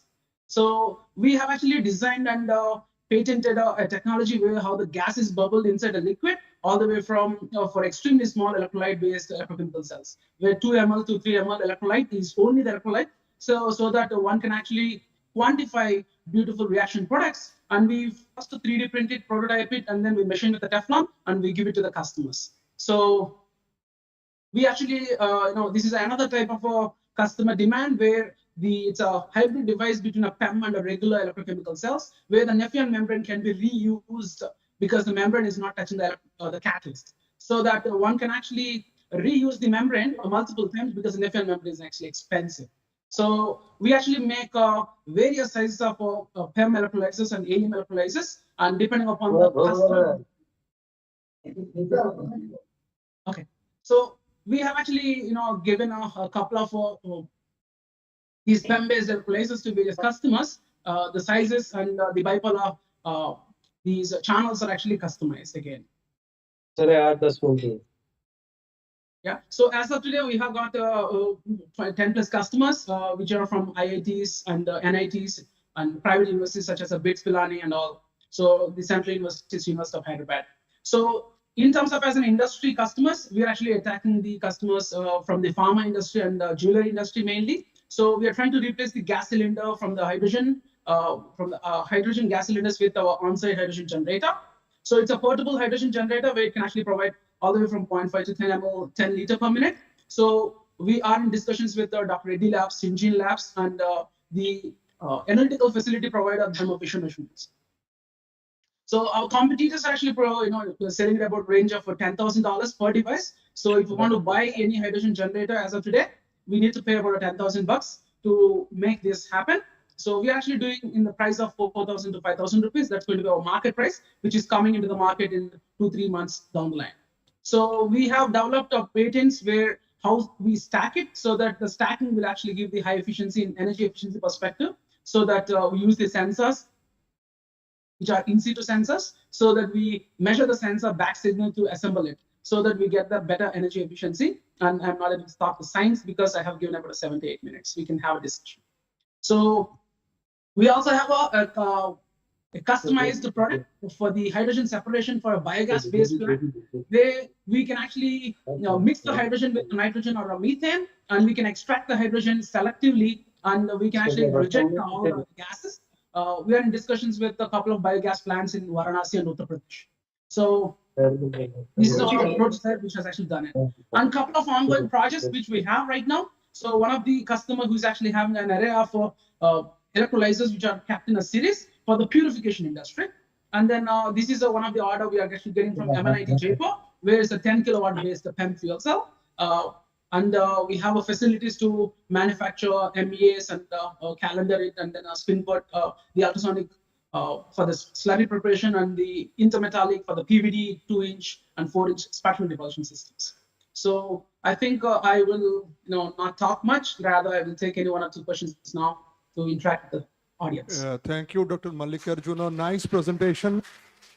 And I'm really interested to take you on board during the panel discussions. What I personally feel, if you can join us maybe around 4:15, I have a couple of questionnaires for you. I cannot take it because of the scarcity of the time at present point of time. And if you can spare at least half an hour time from 4:15, 4:20 to up to 5 o'clock in the afternoon, we will be able to take your questions and also interactions with the audience. I think the same link will be available for joining. I would request you to be a part of the panel discussions as well. Will it be possible for you to join us? I think it would be nice. Okay. So I will try to break these technical sessions. It is a bit delayed. So please join us in the lunch in the KD Short Hall. And we are supposed to start off this by 2:30, but we are now breaking it. So I feel we have to quickly finish up the lunch and reassemble here latest by 3. We will try.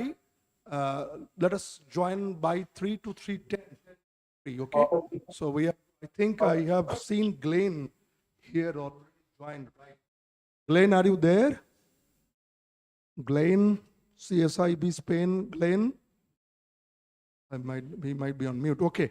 We will break for the session. We will reassemble here, preferably at 3, if not by 10 past 3 positively. Okay.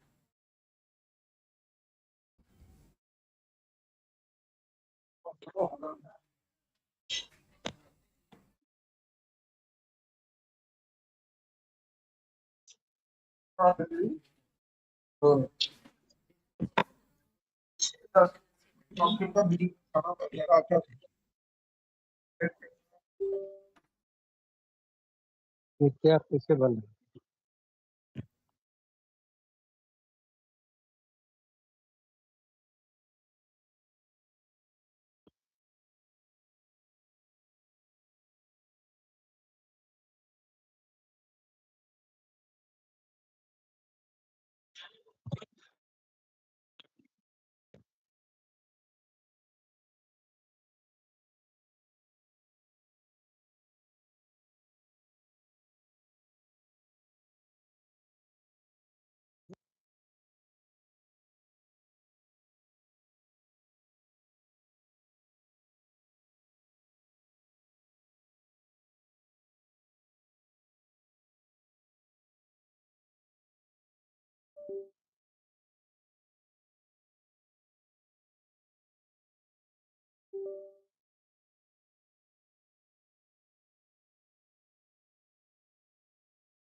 থাকতে হবে, আমাকে বেরোতে হবে।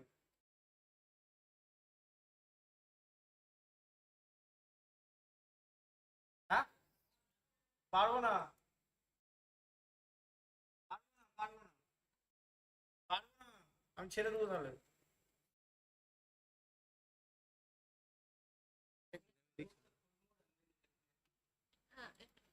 তুমি কি এতে চলে যাবে এখন?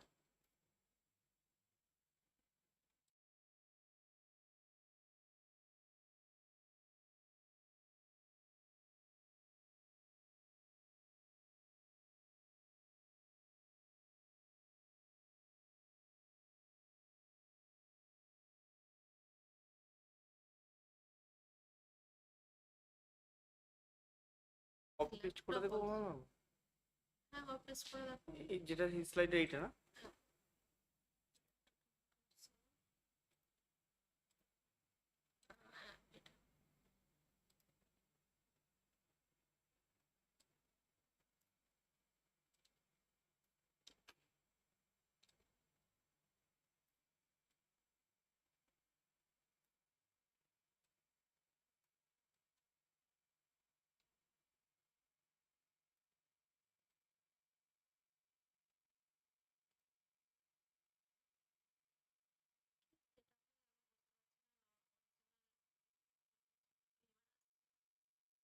কপি পেস্ট করে দিতে হবে প্রত্যেকটা। ফরম্যাটটা চেঞ্জ হচ্ছে, জন্য নিতে পারছি না। কপি পেস্টই তো করা হয়েছিল। আচ্ছা, তাহলে একটুখানি ইয়ে করো, করে ফটাফট এটাকেও রিমুভ করে পেস্ট করে দাও। আচ্ছা, সেভ করে দাও। দাঁড়াও, এটা পেছনে রয়ে গেছে, আগে পেছনেরটা সরিয়ে দাও। এটা আগে ডিলিট করো, হ্যাঁ, নাহলে গন্ডগোল হয়ে যাবে। হ্যাঁ, এটাকে দিয়ে দাও। এবার এটাকে কপি পেস্ট দেখো।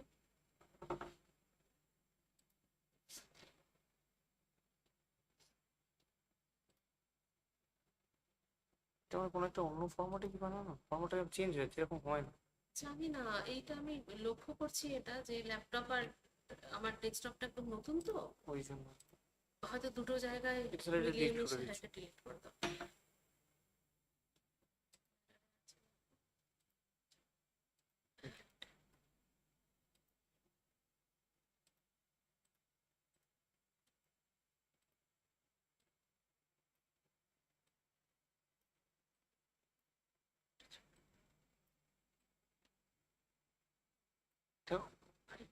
একটু বাকিটা নিয়ে চলে যাও। হ্যাঁ, এবার একটা ক্লিক করে দাও।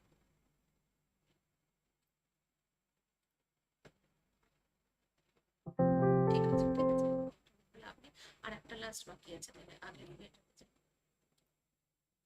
এটাকে একটু ডিলিট করো। এইটা অ্যাকচুয়ালি তোমার পেন ড্রাইভে রয়ে গেছে। আচ্ছা, এখানে ইলেকট্রোকেমিক্যাল সেটআপ, এই যে ইলেকট্রোকেমিক্যাল, না না না, এটা পেন ড্রাইভ না। আচ্ছা স্যার, এমএসপি এটাই হবে। হ্যাঁ, এই পেক আন্ডারসন, হ্যাঁ, তাহলে এটা কপি করতে হবে। একটু পেস্ট করে দেখো, দেখি এটা পেস্ট করছে। এটা তো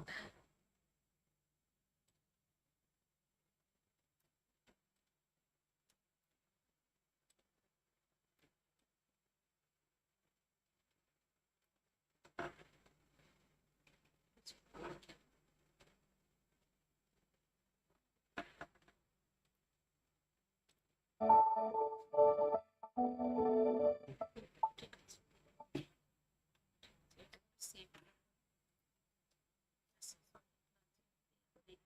ঠিক আছে।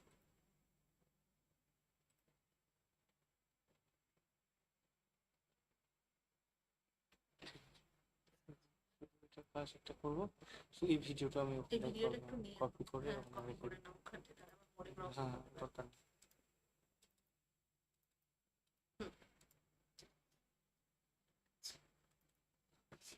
একটু বের করে নিচ্ছি, একবার চালিয়ে দেখে নিচ্ছি।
অমরনাথ স্যার দেখে আমাকে বললো এটা রয়ে গেছে।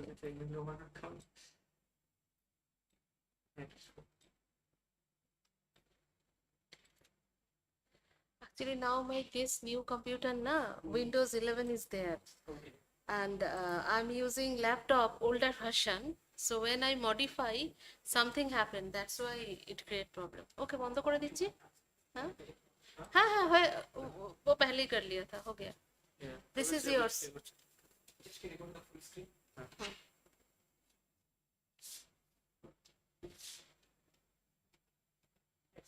Okay ना?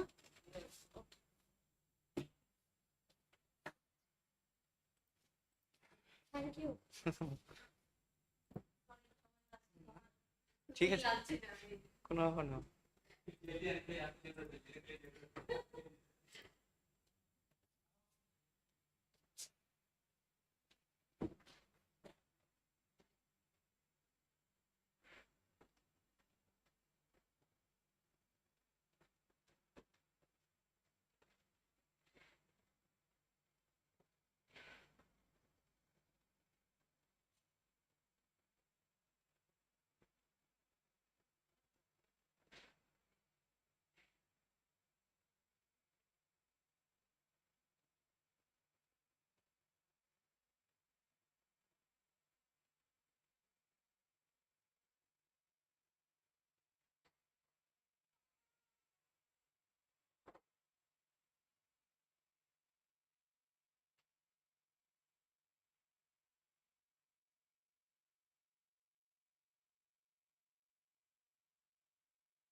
ইরিস আমি স্যার রোড করে দিচ্ছি।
Because one person from Spain waiting for it. So just call your friends. That is why I wanted to learn here professionally. The loss and gain takes a lot of time.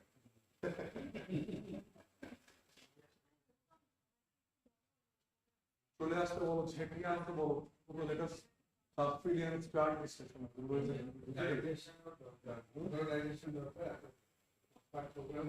Compact ওই টাইমটা হয়েছে তো কম্প্যাকশনটা শক্তি photon মিলিয়ে শক্তি ফোটনের প্রদর্শনটা দেখুন একটা startup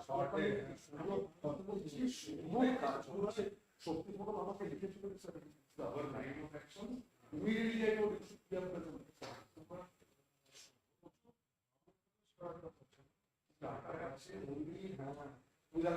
আমরা বলছিলাম section 8 complete হয় না পেন্সিল এর already start section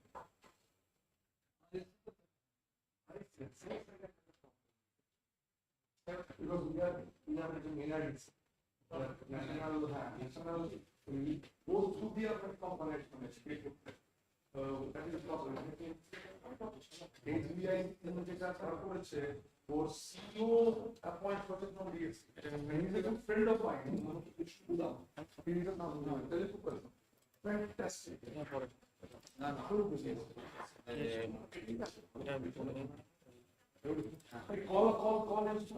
call your friends quick এটা হচ্ছে এটা প্রথম মানুষ নেমে না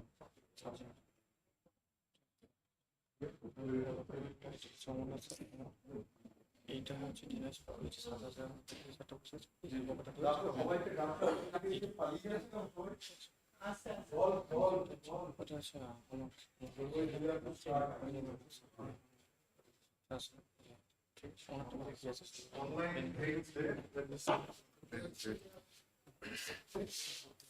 Where is this?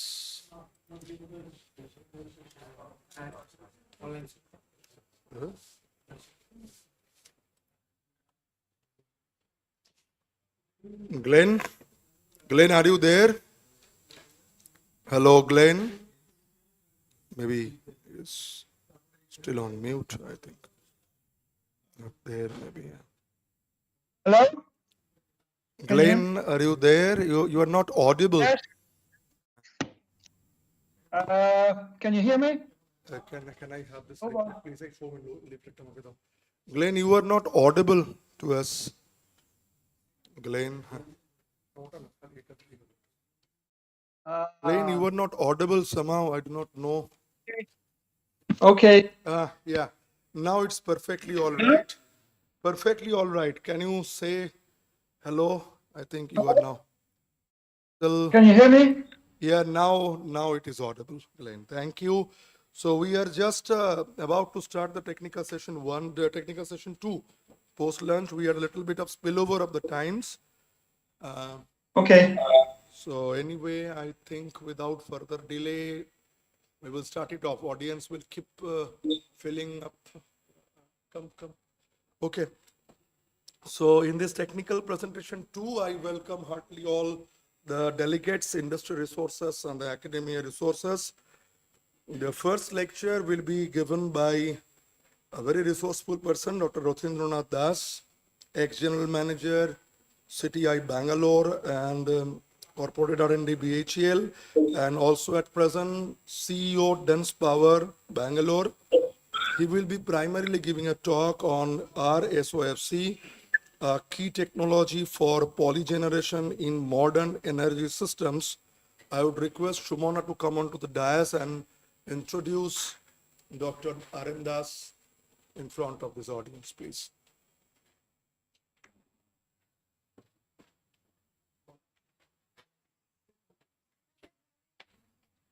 Thank you, sir.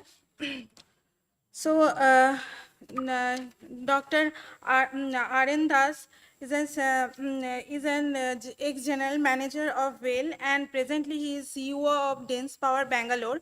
So, Dr. Arendas has completed his BTech from IIT BHU, Masters from IISc, and Doctor of Engineering from Tokyo Institute of Technology, Japan.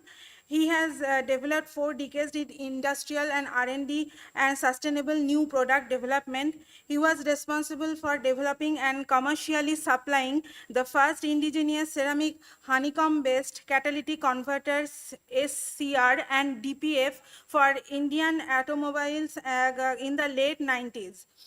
Designed, building and installed in a SOFC test station during 2006, solar thermal energy storage and automated 34 relevant IPRs.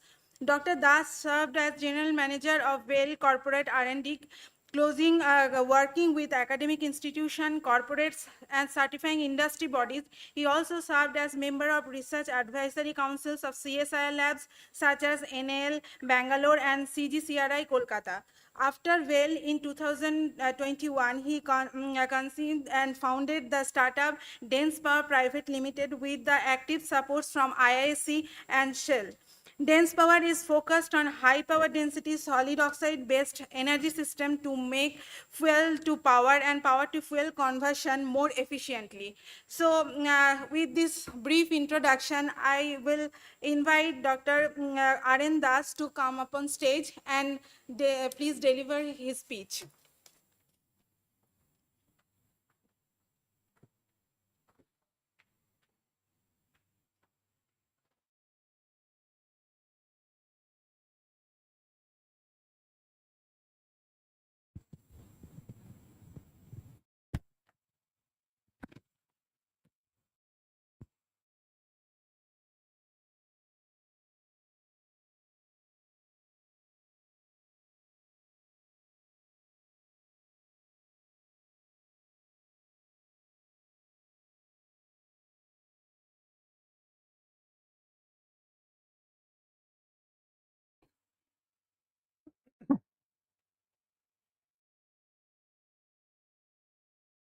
Thank you. I should thank Fuel Cell Department and particularly Dr. Jayanto for organizing such an innovative program, and it is very useful for both industry and academics. Thank you for giving me the opportunity, and it is my great privilege to be here in CGCRA once again, and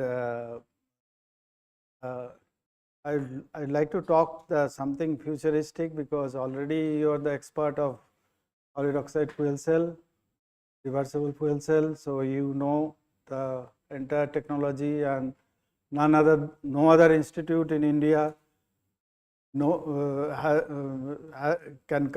has come to this level at your level. So I'll not talk about that. I'll talk about the total energy perspective and why your work is so relevant and so important.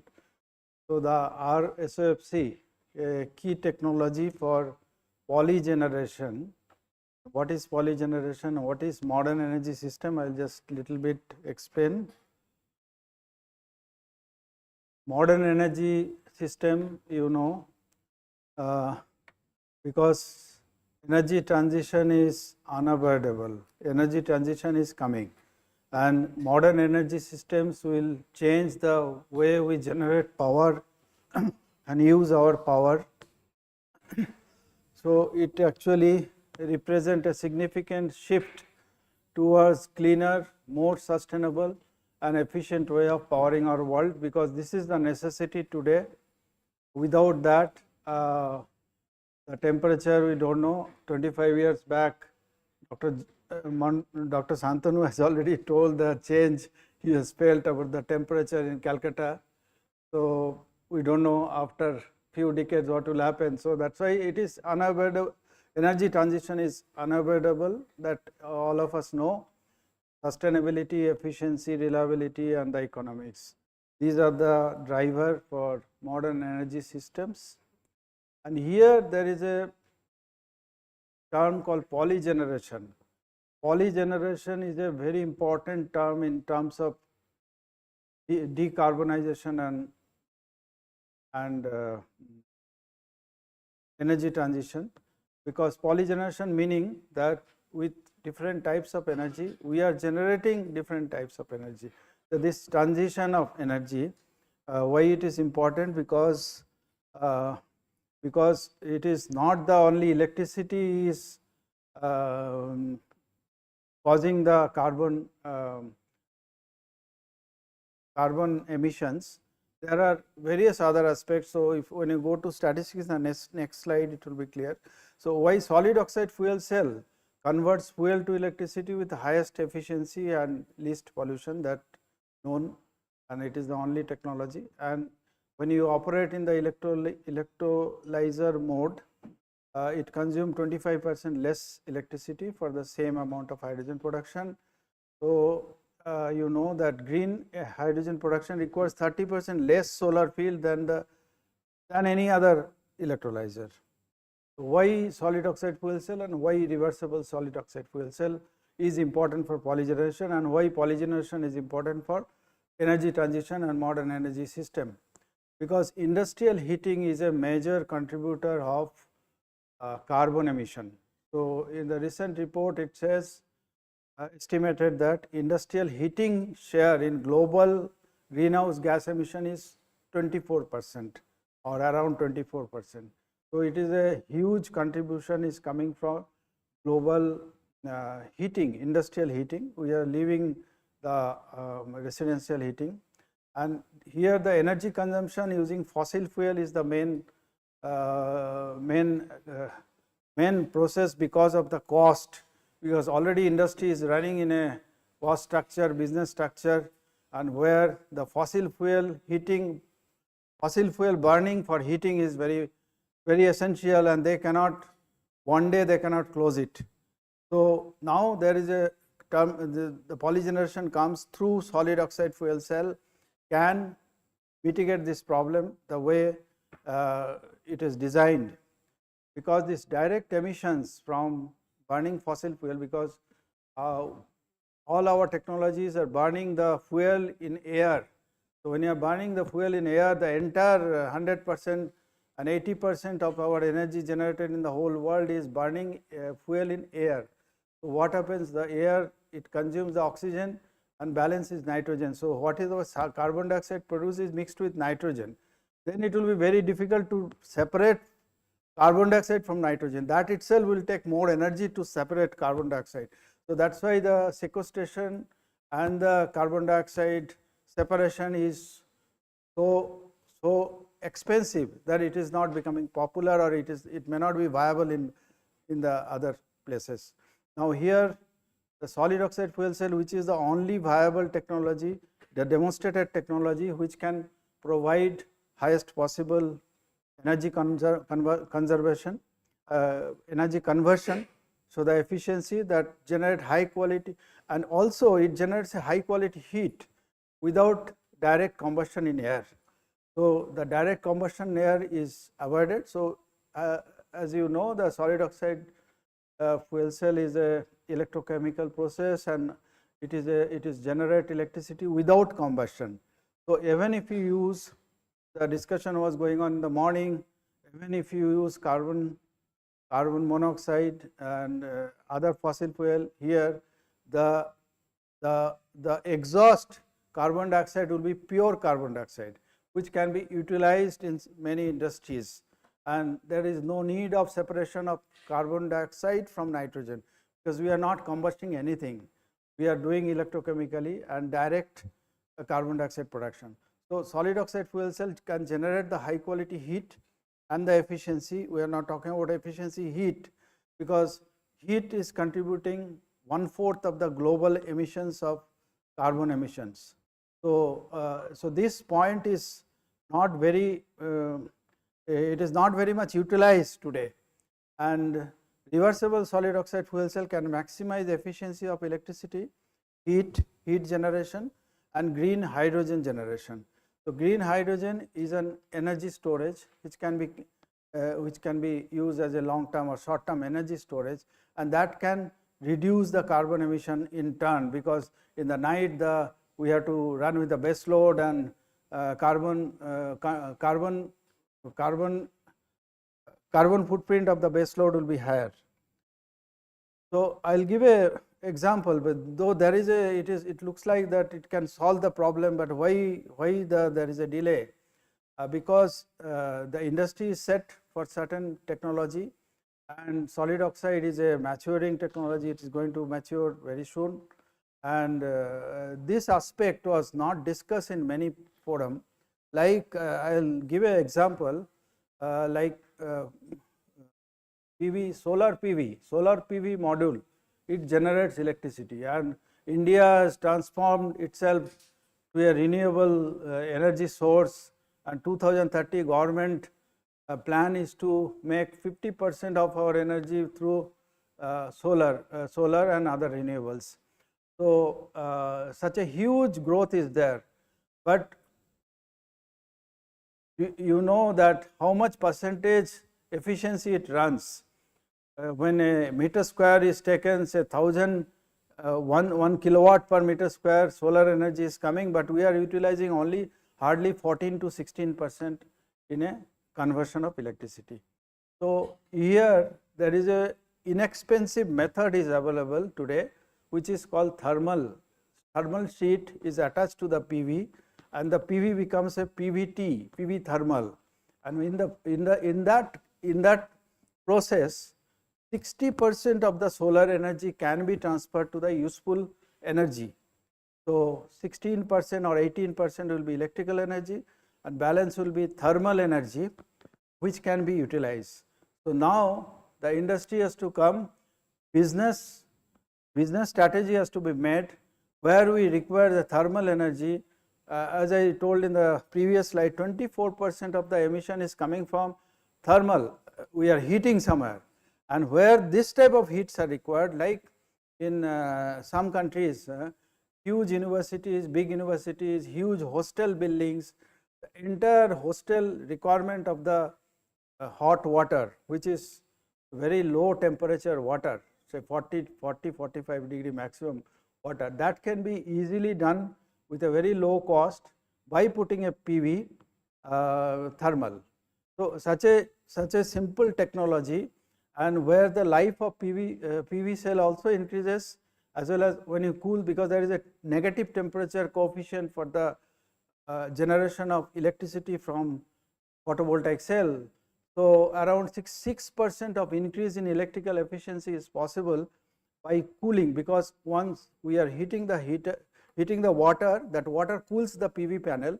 So, because of the cooling, because of the negative temperature coefficient of the solar panel, 6% increase in direct electricity production will happen.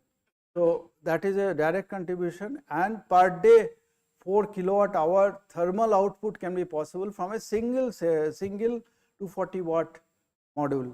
So, this has been demonstrated, but still there is a resistance. Resistance means there is a ecosystem has to develop, and it will come, but it is yet to come. So, people have a resistance of additional cost, but water pipeline, when they make the feasibility report, everything they calculate, but actually we also require water and storage tank, everything for normal case also. So, this example I am giving just to show that there is a huge potential in solid oxide fuel cell as well as reversible solid oxide fuel cell, which can contribute a significant amount in the energy transition and reducing the global carbon footprint by utilizing the heating portion of it, as well as the exothermic heating which is happened during solid oxide fuel cell, and endothermic case happen when the electrolysis. If this can be organized in a module, say large number of solid oxide fuel cell, and nowadays most of the companies are manufacturing solid oxide fuel cell which runs on both way, which runs in forward direction as a fuel cell, reverse direction as a electrolyzer. So if this can be organized, the total module, a number of when the module will operate, some stack will be operating in the SOFC mode, some stack will be operating in RSOFC mode. Which one will operate in RSOFC in a solid oxide electrolyzer mode, and which will be operated in fuel cell mode, that will be decided by a algorithm, by a computer, such way that efficiency of solid oxide fuel cell will be highest and efficiency of solid oxide electrolyzer also will be highest, and the total combination, the efficiency gain will be there. So this is not possible if we operate only one stack with solid SOFC, all the stacks SOFC, and separate all the stack with SOEC, but a combination, it has been shown by calculation also, combination can give a highest efficiency. So there is a lot of thinking and business sense has to come, how to maximize the efficiency and the total energy consumption, and by that way generate the less carbon for the same amount of work, whether it is electrical work or thermal work. So as you know, the energy system transition of modern energy system is unavoidable. So now we are showing here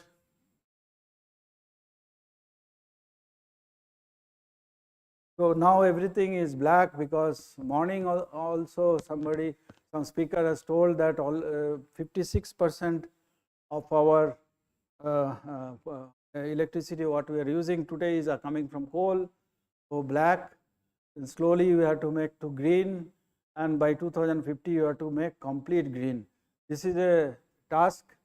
Without that, the survival is a problem. So this is the curve we have to go. Today we are burning 80% with air, 80% of our energy we are producing by combustion in air. So we have a big carbon footprint. Our efficiency is hardly 25%. Next level, maybe 2030, we can see SOFC power plant like this, which is double the efficiency of current thermal power plants, as well as less carbon emissions. And in 2050, there are already trial is going on with SOFC GT, that is gas turbine with SOFC, and which can give the highest possible large scale power generation, highest possible efficiency in large scale megawatt level power generation.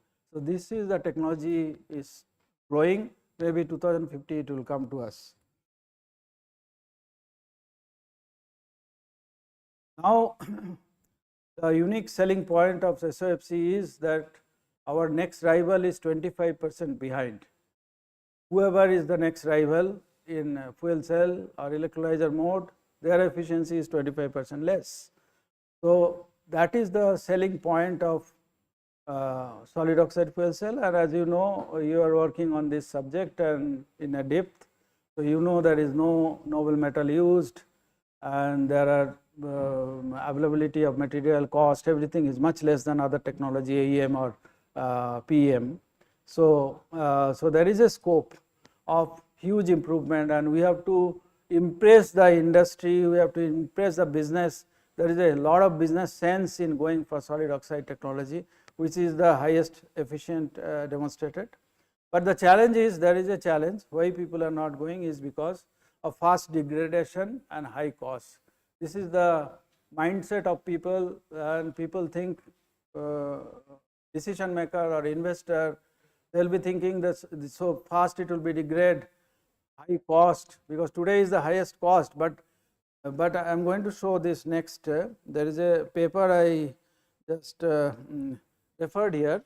In this paper they said they have analyzed the paper which was published in 2000, there was degradation rate was normally degradation rate, as you know, that it gives in 1000 hours how much percentage it degrade.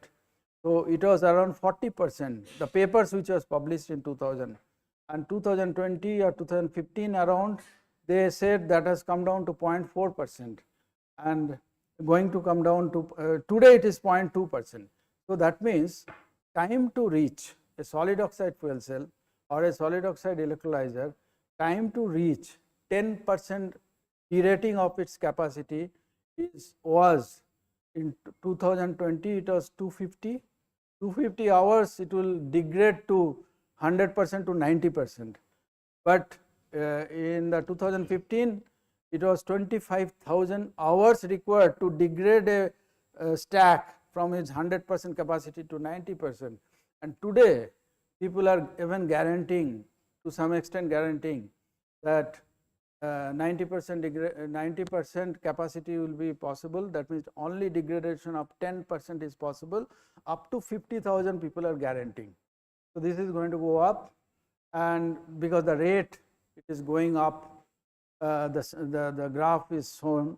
So, I think this will go up, and then it will be the technology, only technology for this thing, and for that a systematic, a synergistic integration of BOP, balance of plant, with the stack is the key, because there are, we have just listed some impacting factor which can bring this change, like first of all the energy efficiency. There are multiple combinations are possible. One combination we already discussed, that a multiple stack, some stack will be operating in SOFC mode, some stack will be SOEC mode in the same hot box. So, heating, exothermic, endothermic, thermoneutral, everything will be balanced by a computer through AI/ML, and it can give the highest possible. So, advanced electronics is the key, and which will feed the quality feed power to the electrolyzer. Quality feed power to the electrolyzer can enhance the even electrochemical activity of the electrolyzer, and it will, in addition, what is the electronics, power electronics efficiency is going up because of the semiconductor revolution, and that because power electronics is going smarter and smarter, better and better. So, it is feeding quality power to the electrolyzer. So, electrolyzer electrochemical efficiency also will go. So, then 3D printed exchanger, heat exchanger, thermoneutral design, which we can discuss, then complex system optimization. These are the key for energy efficiency. Now, energy savings, there are a lot of energy savings possible, which we will discuss in another separate slide. So, novel circuit technology, shrinking electronics, wide bandgap power electronics, and then comes reducing losses. There are multiple losses can be reduced in the SOFC SOEC system, compact hot box design, and then coming to the degradation rate. There are a concept coming that the cell microstructural damage happens in SOFC and SOEC. So far we know that it is not reversible. Once the damage happens, once the triple phase boundary separates out the one of the phase, or it cut off one of the phase, then the triple phase boundary will never be active. So, that was the concept, but now people have shown that so far we are thinking something is not reversible, it is possible to reverse the damage. Cell microstructural damage can be reversed, and there are a new therapy is coming. I think Dr. Ashim Raj is telling the solid in liquid in solid, right? Same type of concept is coming, the electron management concept.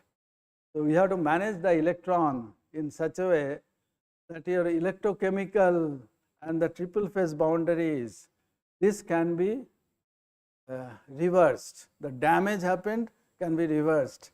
How?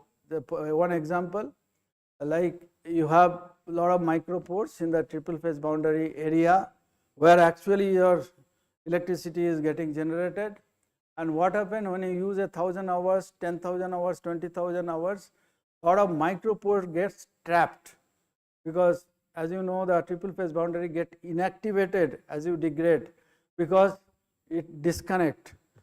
Why it disconnect? Because it traps some of the pores, becomes a closed pores, or somehow it traps. And then what happened, because we are all electrochemical is nothing but oxygen electron transfer, oxidation. So what happens, this oxygen partial pressure increases in one pore, and it will so much increase that it will separate out your nickel or something. So this thing, before it separates out, we can get an indication from the diagnosis of the cells, and then we can start your electron management. Electron management by the advanced power electronics. We can have different waveform, we can have different reversibility, all this is possible, and in a very high frequency environment like wide band gap semiconductor, which has come silicon carbide or gallium nitride MOSFET. So those things can be utilized to do this electron management. So this is another revolution is going to come. So then this 50,000 what people are guaranteed today, the solid oxide fuel cell, they can extend further. This is one of the example I just highlighting here, the thermoneutral points for different type of steam input. Now there was a discussion morning about the steam input. So one very important thing which is not highlighted in many forum is that the main steam input, the main energy is used at to change the phase liquid to steam.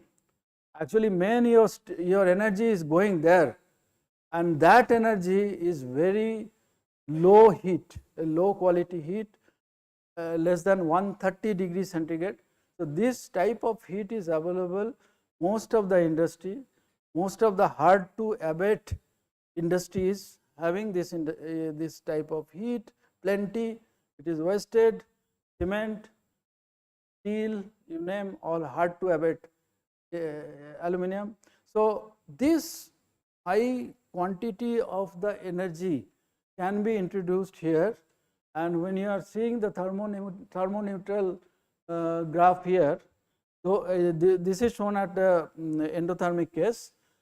In this case, say this is 1.29 volt, and when increasing reducing the increasing the voltage, the thermoneutral point and the steam required, the low temperature heat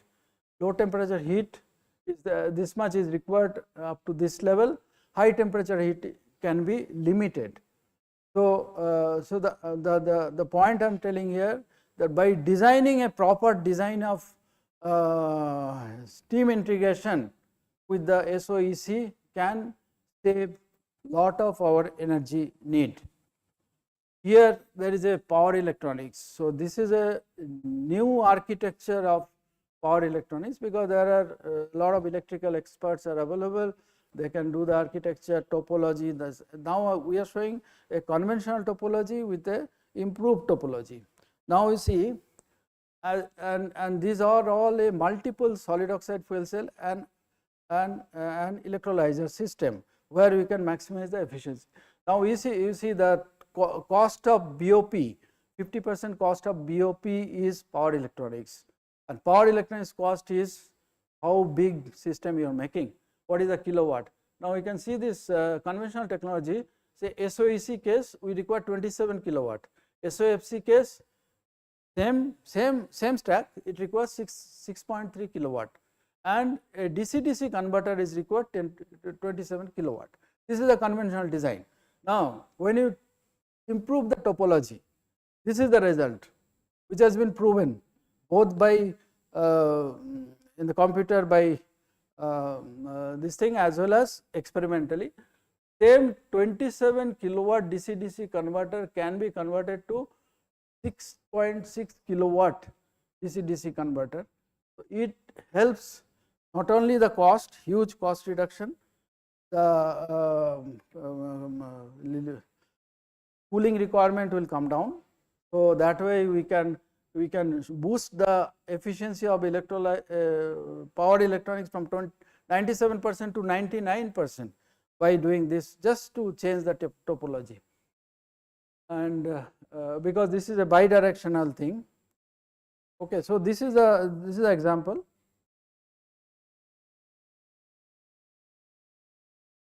So now concluding, there are RSOFC strategy. If you take this, definitely it will grow and it will be enriched in coming years. So the proper RSOFC strategy, this will be the key technology for poly generation, because no other technology can address this level, significant level, when our industrial heating contributes 24% of the global carbon emissions.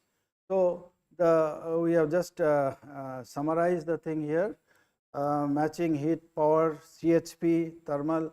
Of course, Dr. Jayanta will be disappointed we have not covered cogeneration much, but you know, yeah. So hybrid system and enhanced thermal management, advanced control, and the power electronics. So these are the key things. So thank you so much. Wonderful.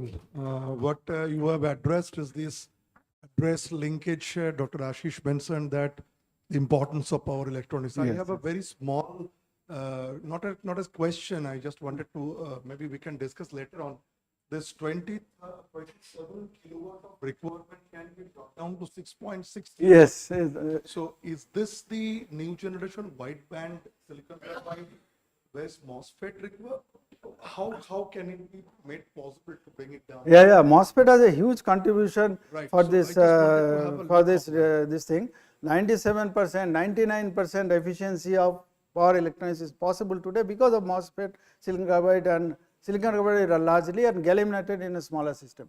Now, this particular case which we showed, it is just a change of topology. Just the change of topology. But it is possible because of the MOSFET, because of the high frequency operation, it is possible to change the topology. And because of the topology, this is the MATLAB. First, people have taken a trial in MATLAB. They found it interesting. Then they did the validation. They found it is working. Very nice. It is really very interesting. And this can reduce the cost of BOP, which is supposed to be 50% of the cost of the total systems, can bring it down to less than half of the cost. Yeah. So in this AC/DC, DC/DC converter, there are two aspects. It gives power as well as take power. So it is bidirectional. So that's the reason you were suggesting to yesterday also that some of the stacks has to run on SOEC and SOFC combination. Combination mode. And that we cannot decide. A computer has to decide which one will run SOFC, which one will run SOEC. Any questions from the audience, please? Maybe one question, otherwise we will quickly move to the next. I think if we don't have the questions, he will definitely be there in our panel discussions. If we have any further questions, we can be able to interact with him. Thank you, Professor. Does a big applause for his presentation. And it is my pleasure to hand over a token of memento. The honor of the industrial delegate resource person. Thank you very much for coming over here, and we will be in touch for this.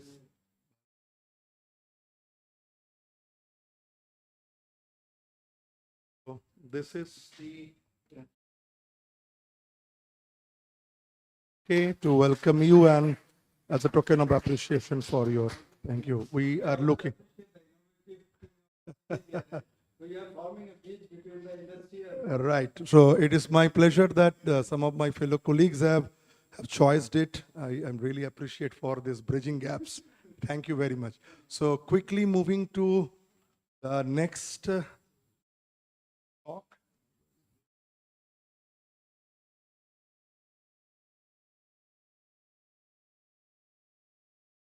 Are now covered up a bit for this SOFC largely and a battery apart.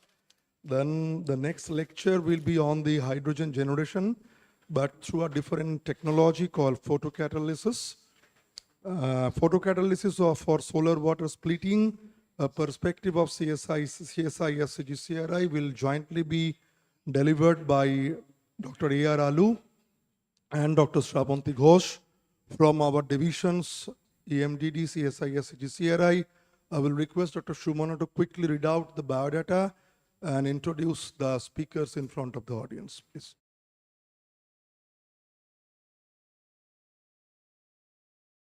Thank you, sir. So, Dr. A.R. Allu is a senior scientist at CSI CGCRI, Kolkata.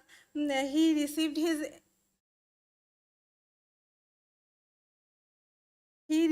MSc in physics in 2007 from Krishna Deva University, India. He obtained a PhD in 2014 from the University of Aveiro, Portugal, and he worked as a postdoctoral researcher in University of Bordeaux.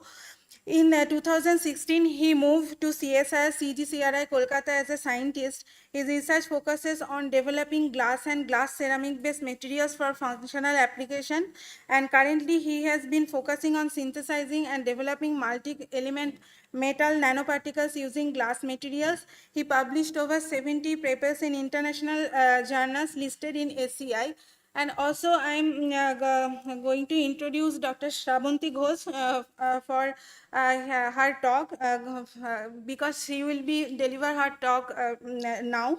So, Dr. Shravanti Ghosh presently working as a senior scientist at CSI CGCRI, Kolkata, India. She received her PhD in science from UGC DAE CSR Kolkata Center, Jadavpur University in 2010, and then she is the recipient of the prestigious Marie Curie Fellowship in the University of Paris, SUD, France.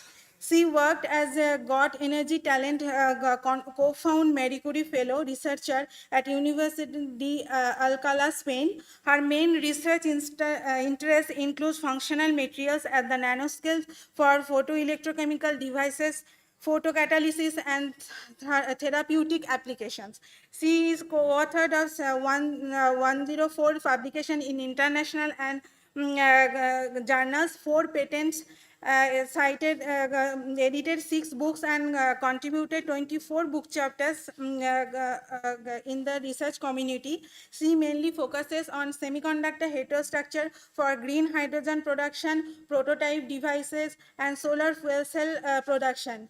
She has been awarded the MRSI Young Scientist Award, top 5% of highly cited authors of Royal Society of Chemistry, and top 2% most influential Indian society scientist by Stanford University. So I request Dr. Shravanti Ghosh to come up stage and deliver her speech.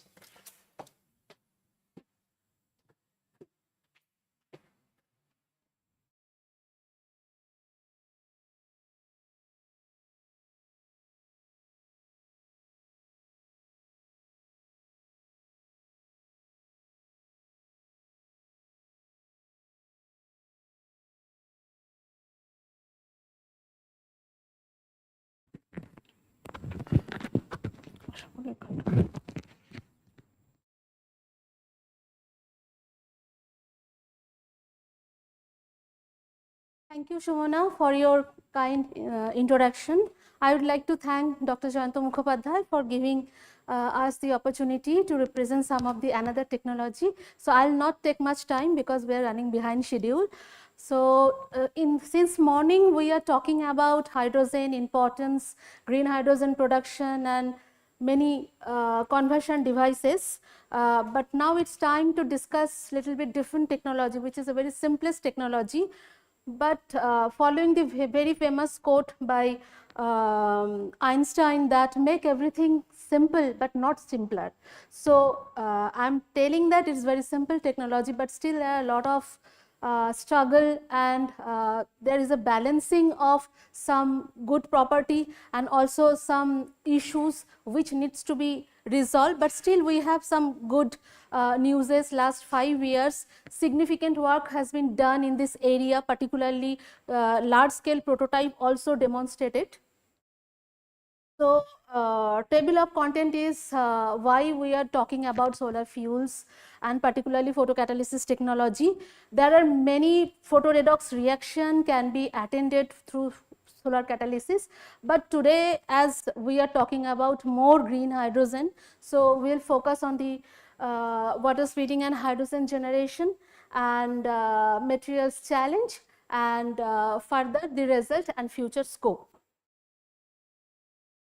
So, definitely when we are talking about sustainability, so chemistry plays center stage in this area. So, when we start practicing some technology where we can have some sustainable product, so we have to think about from the very beginning when we are designing the material. So, at our lab actually we are focusing to develop some material which could be not only low cost, but also environmental friendly, and as well as we prefer to use most of the time water in place of organic solvent, and also we try to focus on as much as possible waste we can be generated, it could be good for the sustainable development. So, definitely our target could be, because modern society are looking for a alternative energy resources, but that should be renewable, that should be clean, that should be environmental friendly and affordable. So, our target should be renewable, and definitely we need some innovative processes so that we can develop something new which could have been used for near future, and also safe, and continuous progress should be there. Like for example, solar cell technology, when it came it was so expensive, nobody think about the success of solar cell, but now it's a very well matured technology.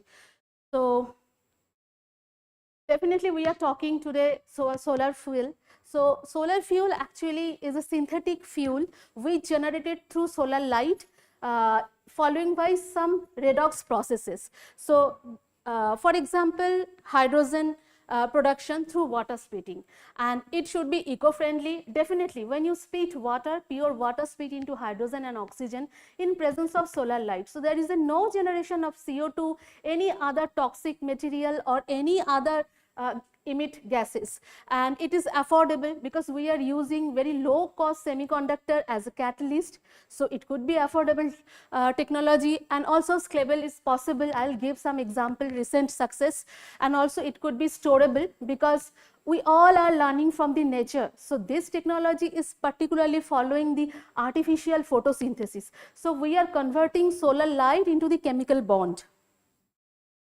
So, now the question is, are solar fuel are the way forward, or we should be looking for advanced technologies? So, that advanced technologies, actually there are many technologies developed like photoelectrochemical water splitting, directly photochemical water splitting, also solar mediated, also electrolysis combined with the solar cell. So, there are many advanced technology already developed in this area, and this is the growth rate of compound annual growth of 7.7% for particularly solar fuel market, and global market for photocatalyst is huge, because photocatalyst is not only limited for water splitting solar fuel generation, but also the environmental remedy, water technology, chemical production. So, mainly we are talking about solar fuel. So, these are the few reactions which we are actually talking about, like hydrogen evolution through water splitting, CO2 generation to produce hydrocarbons, so that is also solar fuel, water electrolysis, definitely during morning we had a lot of discussion about on, and another thing is nitrogen reduction. So, through sustainable use of solar light, we can convert nitrogen directly to ammonia, and also biodiesel production, as Dr. Ashish Lele discussed about that, through cooking waste well and using photocatalyst, we can convert these chemicals to biodiesel production, and as well as seawater splitting, because we are lacking of pure water and drinkable water. So, if this technology will go for the long run, then definitely we should think about the seawater utilization for hydrogen production. What is photocatalysis? Because of mixed audience, just in brief, that photocatalysis is a photoredox reaction in presence of light mediated. We are using one semiconductor and we excite with the light with more energy than the band gap. Then electron and holes are generated and it react with the water molecule or other chemicals, and photoredox reaction happening, oxidation reduction, both reaction may happen, and depending on your choice you can use. So dye degradation, heavy metal removal in the industry are very successful example of this technology. And as you can see here that this actually research is pioneered by Professor Fujishima Honda in 1972 and discovered with TiO2 as a photoelectrochemical water splitting as a photoanode. But after 50 years, this technology is more famous for water purification and other chemical production. But last 5 to 10 years, it occupied for the hydrogen production and as well as fabrication of many advanced functional semiconductor materials. So our challenge is to, as you know, it's a basic property of semiconductor, when we excite electron and hole are recombined. So we have to have consider about that rapid electron hole combination, long term stability, and also in combination with the high efficiency. So this efficiency is actually depending on the 3 parameter: band gap tuning, charge carrier, and charge transfer. So just start with some motivating example. Professor Kazuri Domain from Japan, they actually actively involved in this area, and in 2018 they initiated with the 1 meter square solar catalyst panel, and where they obtained 10% of solar to hydrogen production in this technology. And but the thing is, when they are tested in solar light with flat panel, that time the efficiency is very less, 0.4%. So in continuation to this research, they also developed in 2021 March 100 meter square array of solar panel. So that actually they improve the performance of solar to hydrogen, and not only that, they improve the component of the all panel material and also gas separation, because hydrogen and oxygen separation is another challenge, and also the stability. Another example, recently in 2023 it published, where using indium gallium nitride photocatalyst, up to 9% of the photocatalytic water splitting is possible, and they actually tested with different kind of water like tap water, sea water, to show the possibility of the technological application. And here the trick is to improve that performance is they are using this photocatalysis under 70-degree temperature. So this temperature and as well as using of solar concentrators, so that they can harvest lot of light, and then they using this gallium catalyst improve 9% of performance, which is comparable, because when we are going for combined solar pack electrolysis, there 20% of performance is achieved. And another very interesting technology is already published also in 2023 from a Sophia Rosener group, Switzerland. Actually, she is very active researcher in this area, where she used this kind of dish of solar panel concentrator, where they achieve more than 20% of the efficiency. So this technology actually is combined with the photoelectrochemical cell, and this is a process flow diagram where 0.8 gram per minute hydrogen production, it is in the level of 2 kilowatt they propose. And even recently I visited Singapore, where I found this kind of technology Singapore government is very much promoting in a garden, where solar light is converting to heat energy for refrigeration process. So these are the motivating example. And another example is in China, they actually demonstrated almost 7.14 liter per hour hydrogen production through this photocatalyst bed with different kind of panel reactor they propose. So these are very motivating example for us. So now at CGCRI journey. So we started with our journey in 2015 actually with bismuth based material, because the benchmarking material TiO2 is having 3.2 electron volt band gap, which is absorbing only visible light, and most of the solar light is emitting energy in the range of visible, which is 43%. So our motivation is to generate or develop such kind of material where we can harvest more and more energy. So bismuth material has some, definitely in spite of cost, it has the possibility of conduction band negative, so that we can promote the reduction reaction. And for water splitting, reduction reaction is very much important to produce hydrogen because of the overlapping of bismuth and oxygen orbital. And in continuation to that, one of the students, she completed her thesis, and now another student, he is continuing. I will show some of the result. And in parallel to that, we also working on organic semiconductor. And this kind of organic semiconductor, actually it's a new generation material developed by us in 2015. Actually, during my postdoctoral stay at France, we discovered a new generation of organic semiconductor which behaves like a inorganic semiconductor with low band gap, and without needing any sacrificial or any metal platinum, it demonstrated very high catalytic efficiency. So in that time we used it for water purification, but when I came back to India, I continued this work at CGCRI, developing a series of heterostructure to improve the performance of this semiconductor, and also try to upscaling the material fabrication so that we can approach for near future to industry, because it's a carbon and hydrogen based, so it's very affordable, and also fabrication process is very easy. And we also attempted a two-dimensional material interface study, because two-dimensional photocatalysis is a surface property. So definitely 2D material have large surface area.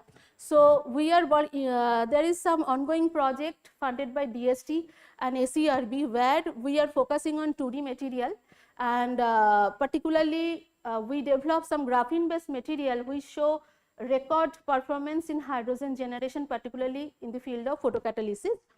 And along with that, we are working also with perovskite, because perovskite are low cost, and as well as there is a many possibility to modify the property of this material, and these are some of the perovskite are very low band gap, very useful for catalysis. And we are actually working now AbO3 kind of perovskite, and also one of the student, he joined recently, he is focusing on double perovskite. So as I told that we fabricated, this is the setup of hydrogen generation from water splitting, and we fabricated some heterostructure where we found that in presence of very smaller zinc oxide nanoparticle, we improve a significant performance of this polymer itself, and this polymer itself also photoactive and generate hydrogen. And in continuation to that, we also compared the performance with the metallic alloy. This is multi-metallic alloy based on platinum, palladium and gold, and plasmonic and Schottky junction is happening. So this area actually will be covered by my colleague Dr. Amarnath Reddy, so I will not focus on that. So this is the fiber we have fabricated at CGCRI, and we initiated with the 100 mg of per batch to 5 gram, and even 20 gram per batch even is possible to fabricate. So upscaling is possible. So we patented few of the material and also published. And another technology is photoanode. So this is photoelectrochemical 3 electrode series, where we use conductive substrate, where our semiconductor layer we have deposited through spin coating. It's a lab scale testing, that's why it's a 1/2 cell, and we attempted many kind of semiconductor heterojunction, and we strategically fabricated them to understand that which material could be the best material and high performance. And what we observed that this direct Z scheme, it is actually ideally resemble with the photosynthesis scheme, where dark space, light space is there. So electron is transferring in a direction of Z. That's why it called direct Z scheme, where we improve pretty much performance in comparison to traditional type 2 or PN junction or Schottky junction. So few novel photoanode also we developed. One structure design synthesis we developed at CGCRI and we patented it also. This material actually showed record performance in the literature for hydrogen generation. Along with that, also metal sulfide is a very good candidate, but the problem is photo bleaching. So these are not stable. So as I told, this technology actually is the main key block is the material, because some of the material are very active but they are not stable. But for a stable large scale practical application, we have to have some stable material with decent performance. So we improved metal sulfide performance in presence of polymer fibers, where also we found significant amount of hydrogen generation and along with high photocurrent. So this also under patent process. So this is our setup, electrochemical setup. So this is 2 electrode system where we in presence of anode, we can in presence of counter electrode, we can generate hydrogen and we can measure through the displacement method, and we have the traditional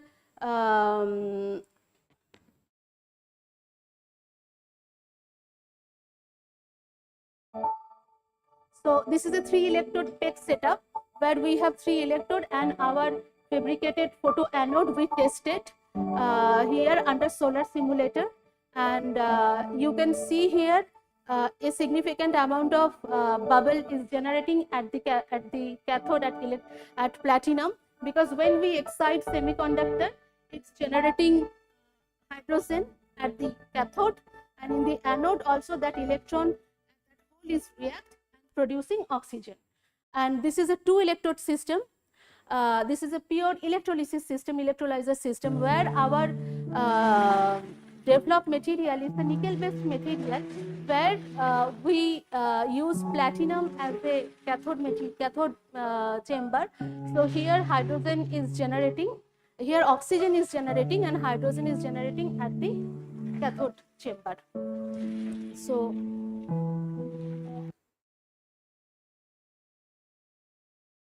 and recently we actually fabricated one indigenous design of tandem cell. We are closely work with a MSME Kolkata based, where PEC PV cell, this PEC electro cell is combined with the single monocrystalline solar cell, and we have tested this cell performance with our in-house fabricated photoanode under xenon light with the chopper and directly with sunlight, so that we can demonstrate it in outdoor system.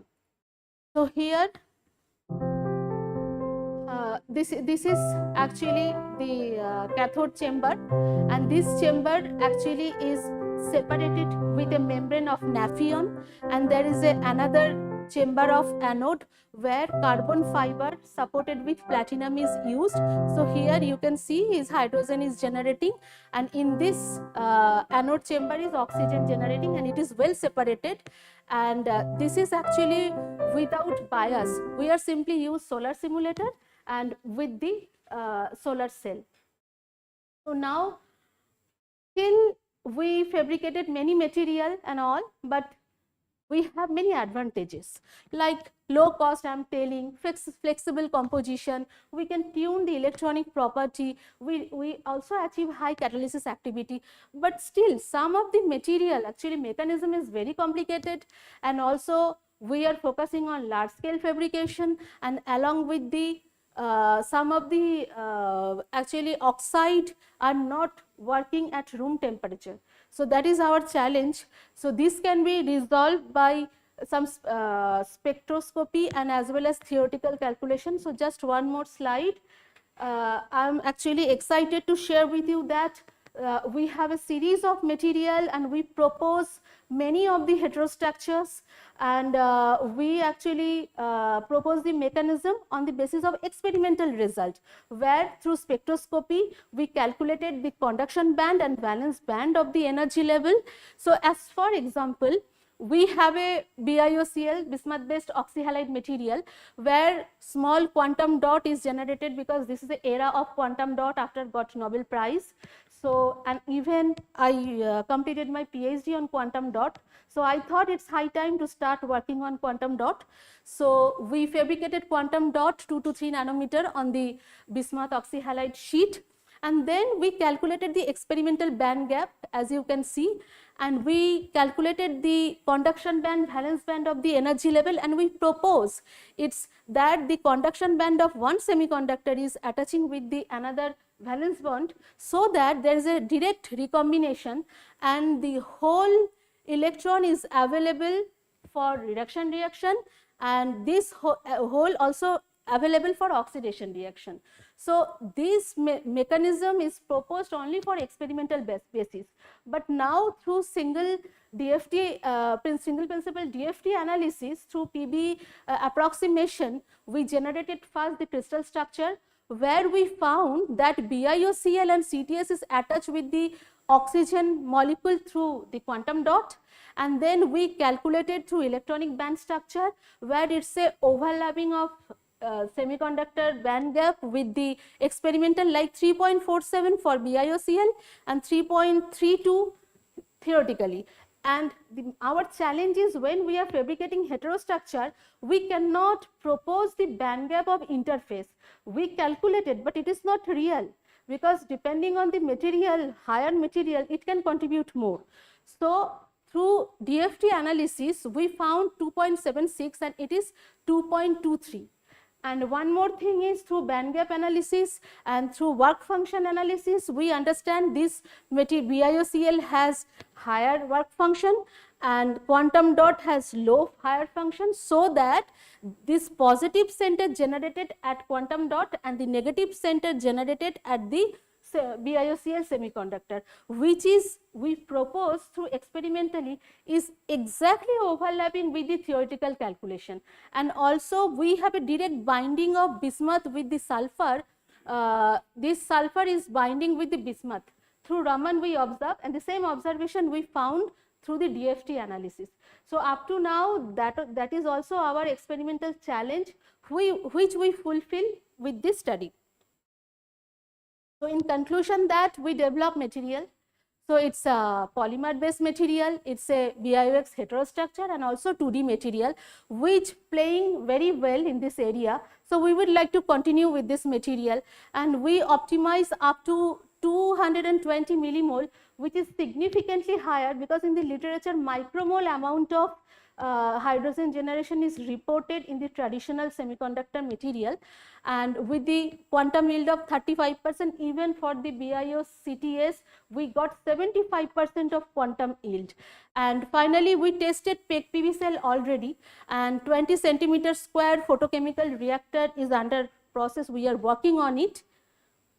So, the future aspect is with our one colleague, recently he joined, Gaurav, he designed our photoreactor with along with our mutual discussion, and this is a process flow diagram. So, and also we already started to fabricate 20 by 20 centimeter square catalyst layer for the outdoor demonstration. So, I hope few of our CGCRA developed material could be really work well in this process flow, and we are maybe in few months we will be ready to demonstrate in outdoor system. So, I would like to thank our director and HOD and all student and group member, and definitely material characterization and instrument, their constant support, collaborator and funding. Thank you. Thank you, Shravanti. Is please.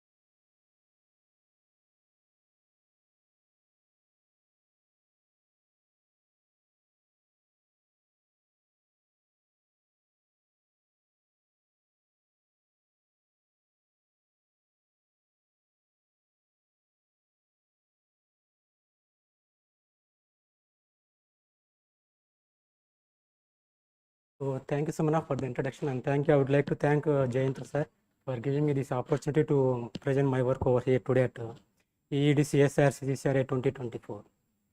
So today I am going to be present on the title of my talk is H-class supported hybrid gold nano islands for photocatalytic applications. So here I am going to be highlight two things. One, the synthesis of hybrid gold nanoparticles, because the synthesis of hybrid nanometal is not that much easy. And again, the second point is the application of these hybrid nanoparticles in photocatalytic applications. So before waste, not to waste much time. So already Srabandhi has explained very well about this hydrogen production through photocatalysis methods. So though the photocatalysis method is very useful for the hydrogen production, but why we are not still using this method? Only because the reason is the solar to hydrogen conversion efficiency is very poor. The reason behind this one poor is because of the performance of the photocatalyst material. The photocatalyst material in general in the photocatalysis method, these photocatalyst metals are dispersed in the water, and then upon solar light illumination, the water is converted into the hydrogen. So the major thing is the photocatalytic material. So the researchers are majorly working on the development of this photocatalytic material majorly to enhance the STH efficiency. To make this technology commercially viable, we need minimum 5 to 10% of STH efficiency. Otherwise, we cannot use this technology. To compete with other SOFC or SOC, any other technology, this efficiency should be minimum 5 to 10%.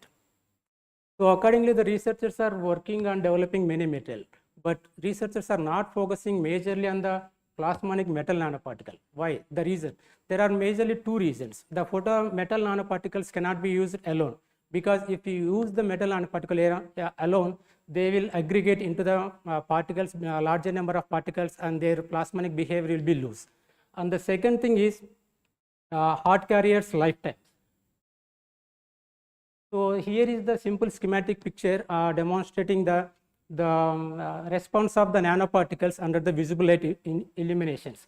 So actually the metal nanoparticles can be characterized by the localized surface plasmon resonance. So when we expose the metal nanoparticles upon the visible light illuminations, the plasmons will be activated. So these plasmons will decay, and then these plasmons will generate the high energy hot electrons.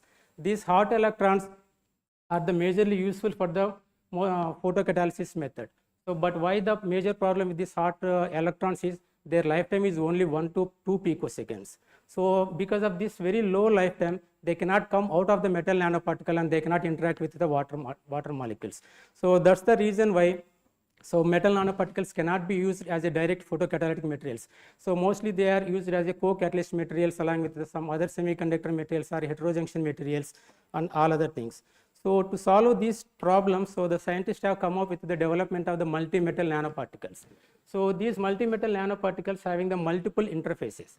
Because of these multiple interfaces, the electrons free path will come down, so they will have the enough time to interact with the water molecules, and they can split into the water molecules into the hydrogen. So how to synthesize this multi-metal nanoparticle? This is not such an easy method to synthesize such multi-metal nanoparticles. There are two, as of now, there are two methods are available. One is the scanning probe black copolymer lithography method, and another one is the carbothermal shock synthesis methods. But these two methods are costly and time-consuming methods. So again, this is a problem. So there is another method. As I said, metal nanoparticles are not stable. So they always need the supports. So when we use the support materials for metal nanoparticles, those support metals can interact with the metal nanoparticles and then change the chemical composition of the metal nanoparticles. So if there is any change in the chemical composition of the metal nanoparticle, again the lifetime of the hot electrons in that metal nanoparticles can be changed. So again here most of the people has used the support material as a TiO2, SiO2, silica, or many semiconducting or insulating materials only they are used. So no one has used the glass material as a support materials. Why? There are two challenges. Gold is chemically inert material, so it is not going to be interact with any support materials, and the glass itself is a chemically inert materials. So this is the only reason why glass we are using in SOFC means because the glass materials won't interact with any metal particles. That's the reason why we are using the glass as a sealant. So because of these two reasons, challenges, people have not used glass as a support material for to stabilize the gold nanoparticles. But fortunately, we have identified one glass material that we call it as named it as a H glass. We have already filed a patent for this glass. This is a sodium aluminophosphate phosphosilicate glass. This is going to be interact with the gold nanoparticles, and it is also changing the properties of the gold particles. So in the next few slides, I am going to be explaining what are these gold nanoparticles. I mean, how these gold nanoparticles are changing into the hybrid gold nanoparticles. So as I said, maybe to synthesize these multi-element metal nanoparticles is a very complex. But here we are synthesizing these multi-metal nanoparticles using very simple method. We are simply taking the H glass as a substrate, and then we are coating the gold film using the DC sputtering unit, and then we are simply doing the heat treatment in air atmosphere at 550 degrees centigrade for 15 minutes. So normally if you want to make the metal nanoparticles or to be interact with the any supports or any other materials, we need either controlled atmospheric conditions. But here we are not doing such type of things. Everything is doing in air atmospheric conditions. So it's economically very much viable to synthesize the metal nanoparticles. So this because as we know that when if you coat any gold film on any substrate, and if you do the heat treatment, that metal film will now go into the thermal de-wetting phenomena. So this because of thermal de-wetting phenomena, the continuity of the film will be disappear, and the film will form into the nano islands. So here you can see the SEM image of the nano islands of these substrates.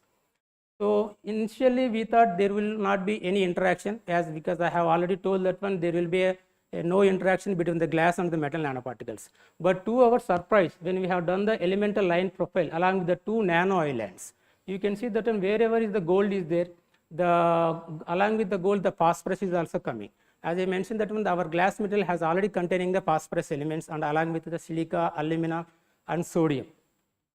So this it clearly indicates that some of the phosphorus is coming into the onto the surface of the gold. Initially we thought that so there was no interaction. So then we have done some initial characterization to see whether they are really the nanoparticles or not. So we have done some absorption spectroscopy. So it is already showing the localized surface plasma resonance.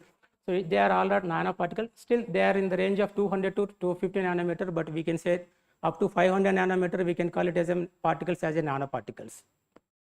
So this is the FCC gold. So the thing is, as I initially told that metal nanoparticles needs high stability. So initially we thought because there will not be no interaction between the glass and gold, so we thought there won't be no bonding. But when we tried to remove the gold particles on the glass substrates, we were unable to remove. So what we have done, we have also done some simple ultrasonication, but we could not remove the gold particles. But when we have applied a high power ultrasonication using 40 kilohertz frequency and 90 watt power, then we were able to remove few of the gold particles. As you can see that there are some voids. That means the gold nano islands are completely immersed. Not completely, I mean around 20% of the gold particles are immersed inside the glass substrate. So that is actually not possible. That means there is a strong interaction is happening between the glass and the gold. As you can see here also that there are some ridges. In 3D images there are ridges after removing the gold particle. That means they are very tightly bonded by the glass material. So it won't be come out. So they are completely embedded. So next what we have done, anyway we have removed the gold particles from the glass substrate. So we thought to see mapping, elemental mapping analysis using the STM in SEM images under SEM mode. So we were able to do this STM in TEM mode, but because of particle size is very large, we were unable to do this mapping using the TEM analysis, but we have used the STEM in SEM analysis. As you can see that clearly all elements alumina, phosphorus, sodium and Au all are existing in the gold particles. That means not only the phosphorus was interacted with the gold, and all the elements from the glass are interacting with the gold, and the gold particles are chemical composition has completely changed. Even we have done the EDX analysis at different oscillating voltage, because the SEM we can do only on the surface range, but if you do that at different oscillating voltage, we can go inside the gold nanoparticle up to the range of 40 nanometer, 50 nanometer. So we have done, but even at different oscillating voltage also we are able to understand all the elements.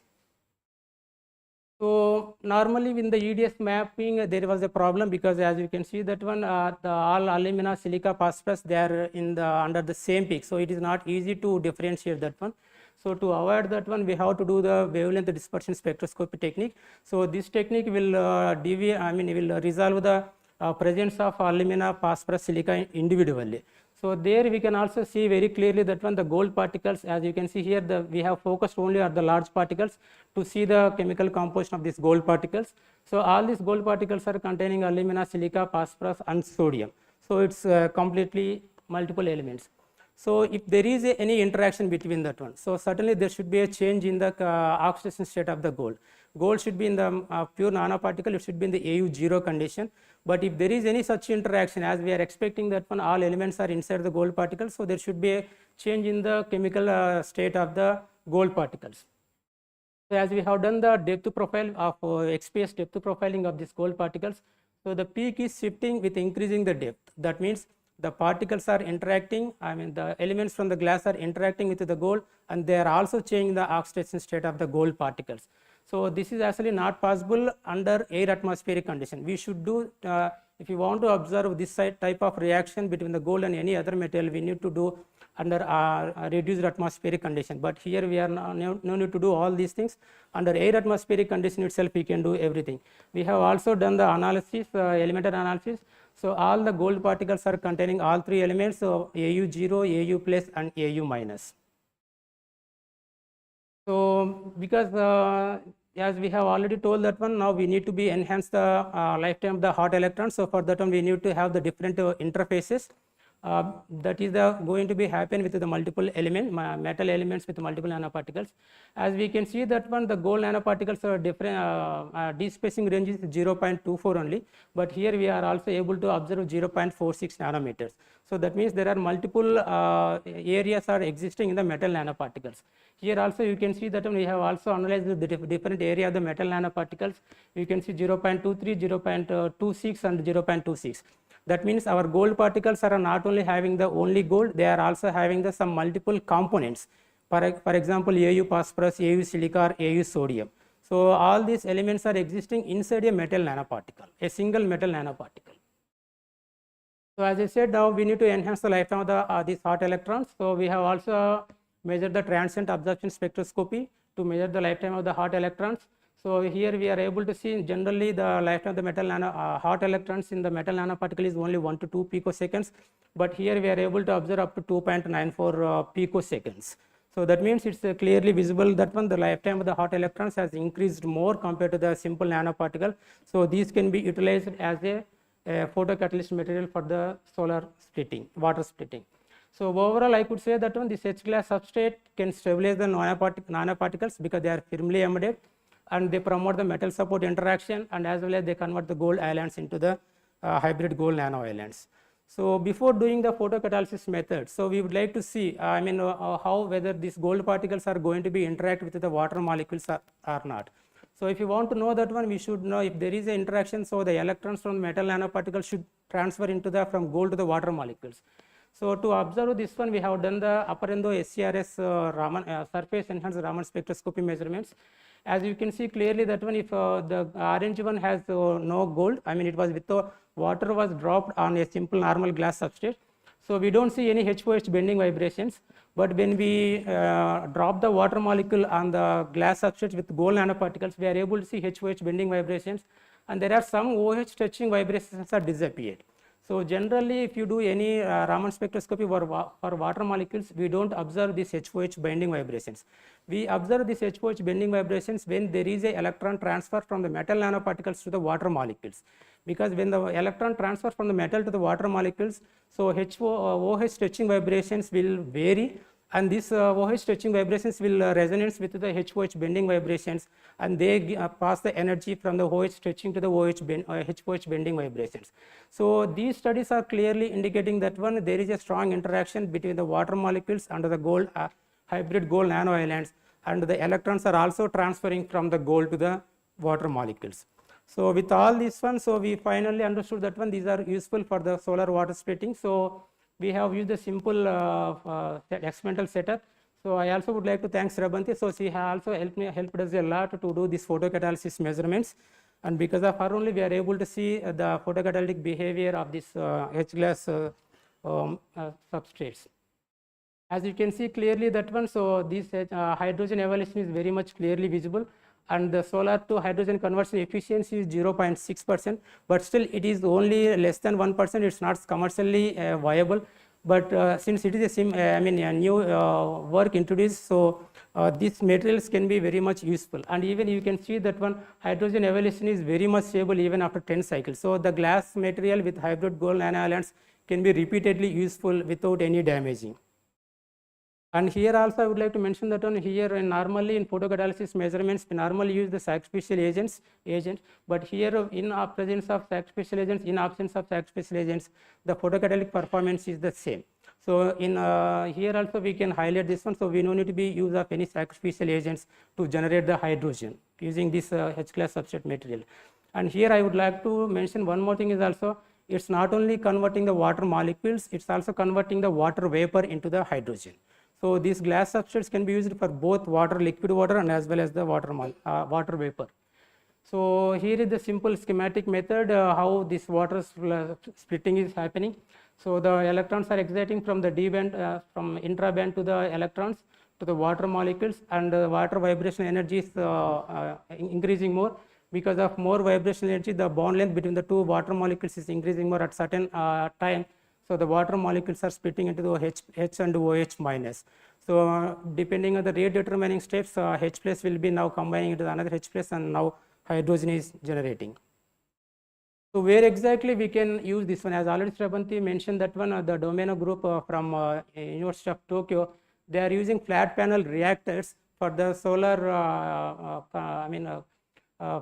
driven hydrogen from the water molecules. As you can see that one, they also use some photocatalytic material on top of some glass substrate, and they have done they have used two type of glasses. One is the clear glass and another one is the frosted glass. Frosted glass means the glass has some slight roughness in the range of 100 nanometers to the 1 micron roughness. So as you can see that one, the frosted glass is giving the good performance. It's still having 0.5%.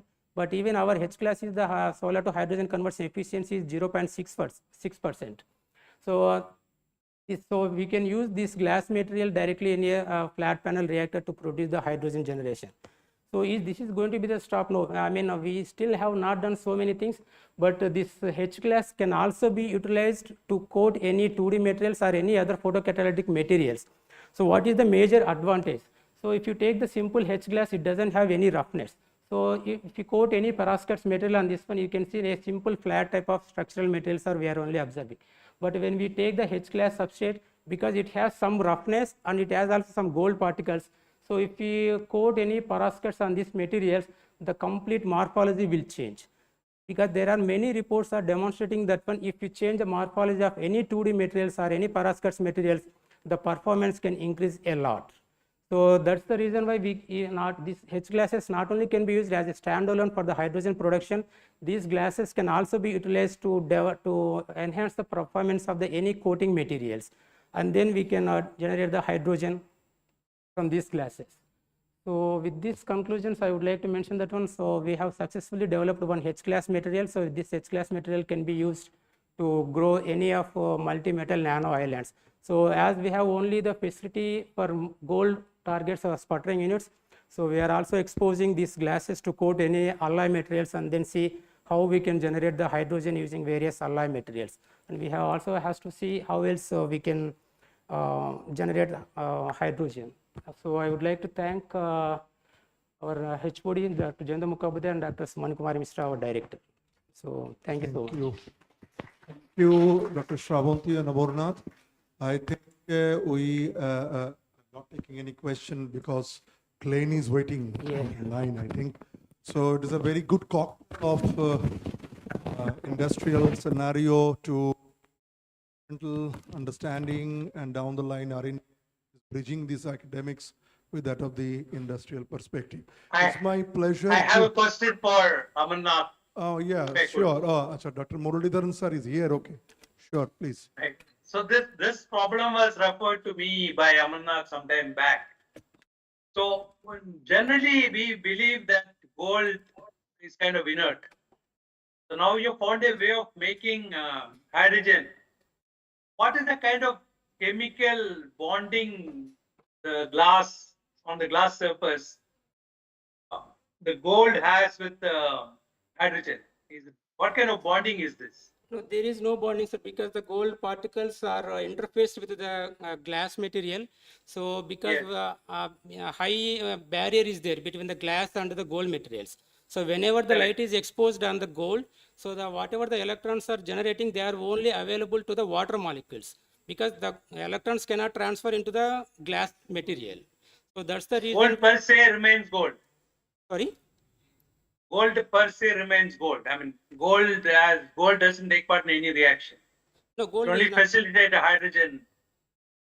Now it is now interacting with the electrons are now going into the water molecules more. More electrons are going into the water molecules. Right. So here it is now reacting and the vibration energy of water molecule is increasing more and then the water is splitting. But why gold? Then why gold is the question. Why can't it be some other? No, as I mentioned, we don't have any other sputtering units in our laboratory. So you are We are thinking for the palladium as well, sir. We are thinking for the palladium because our last experience shows with CSIR Melbourne's that it has a very good dissociation and association layer that forms with the hydrogen dissociation and association technology both.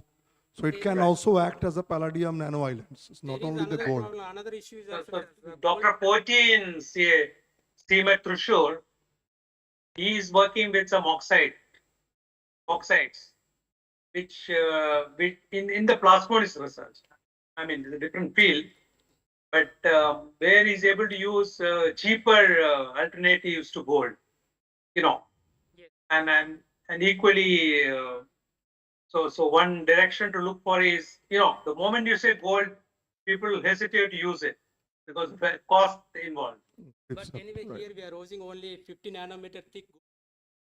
That's agree.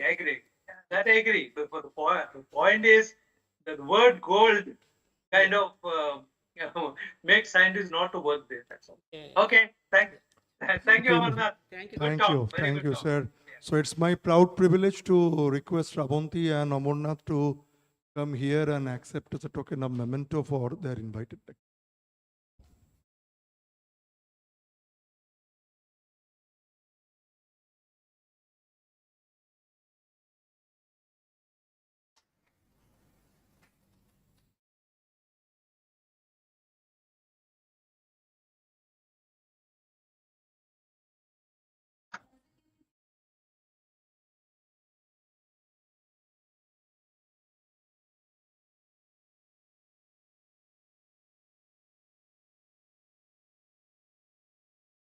I think, Glenn, I kept you waiting for the last talk of this technical session. I'm sorry, but I will quickly just go through.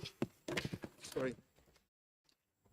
The last talk of this technical session 2 is going to be delivered by Dr. Glenn C. Mather from Instituto de Cerámica y Vidrio Concejo, Madrid, Spain.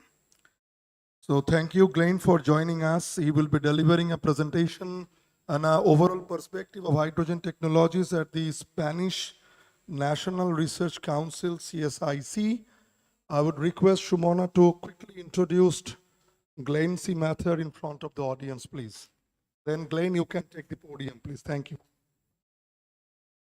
Thank you, sir. So Dr. Glenn Mather is a senior research scientist and head of Elamed Group at Institute of Ceramics and Glass at CSIS Madrid, Spain. Dr. Mather graduated with a BS honors in 1992 and PhD in 1995, both from the University of Aberdeen, Scotland. He has been research fellow at the CRISMAT laboratory of the University Caen, France, and the University of Aveiro, Portugal, scientist in ECN, Holland, and visiting researcher at the State University of Ponta Grossa, Brazil. His principal research field is ionic and electronic transport in ceramic material for high temperature electrochemical applications, with special interest in proton transport, defect chemistry, and crystal chemistry. He has published over 100 articles in ACI listed journals and is a member of Royal Society of Chemistry and Spanish Ceramic and Glass Society. So with this brief introduction, I will like to invite Dr. Mathur to give his speech. Over to you, sir.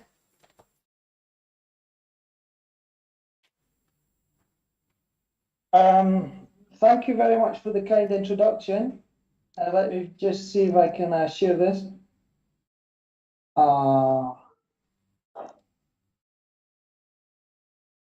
don't know if you can see my my screen. Yes, Can you it see is my visible. screen? It is Can you visible, hear Glenn. me? It is visible, Glenn. Yeah, you are audible too. It's visible. Yeah. Please Inaudible. proceed. Yeah. Fine, so we're good to go.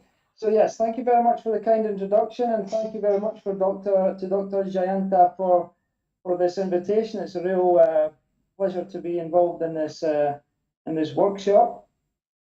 So I'm going to talk about some of the hydrogen technologies we are involved with in our group, and then on the Spanish National Research Council level. Let me just get organized here. So yeah, the Spanish National Research Council, in Spanish this is the Consejo Superior de Investigaciones Científicas, so it has an abbreviation similar to your abbreviation, it's CSIC, and it is the largest public institution dedicated to research in Spain and the third largest in Europe. And its mission statement is to develop and promote research that will help bring about scientific and technological progress.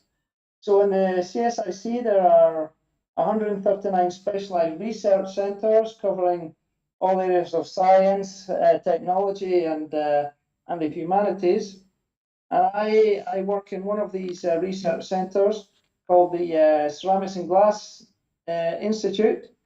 This is located in the Canto Blanco campus at the Autonomous University of Madrid, which is in the north of Madrid. And the Institute's activities are mainly aimed at the design, processing, characterization, and applications of new ceramic and glass materials. Organized into 4 departments: ceramics, electroceramics, glass, and the physical chemistry of surfaces and processes. At the moment, there are around 36 full-time researchers working here, and we have about 30 doctoral students and a similar number of administrative and management support staff. So today I'm going to briefly describe what we do in my group, which is called the ELEMAT group. This stands for Electrochemical Applications of Materials. Then at the level of the CSIC, I'm going to describe some work that's being developed on a thematic platform concerning the energy transition, and specifically the actions that are taking place in the area of hydrogen.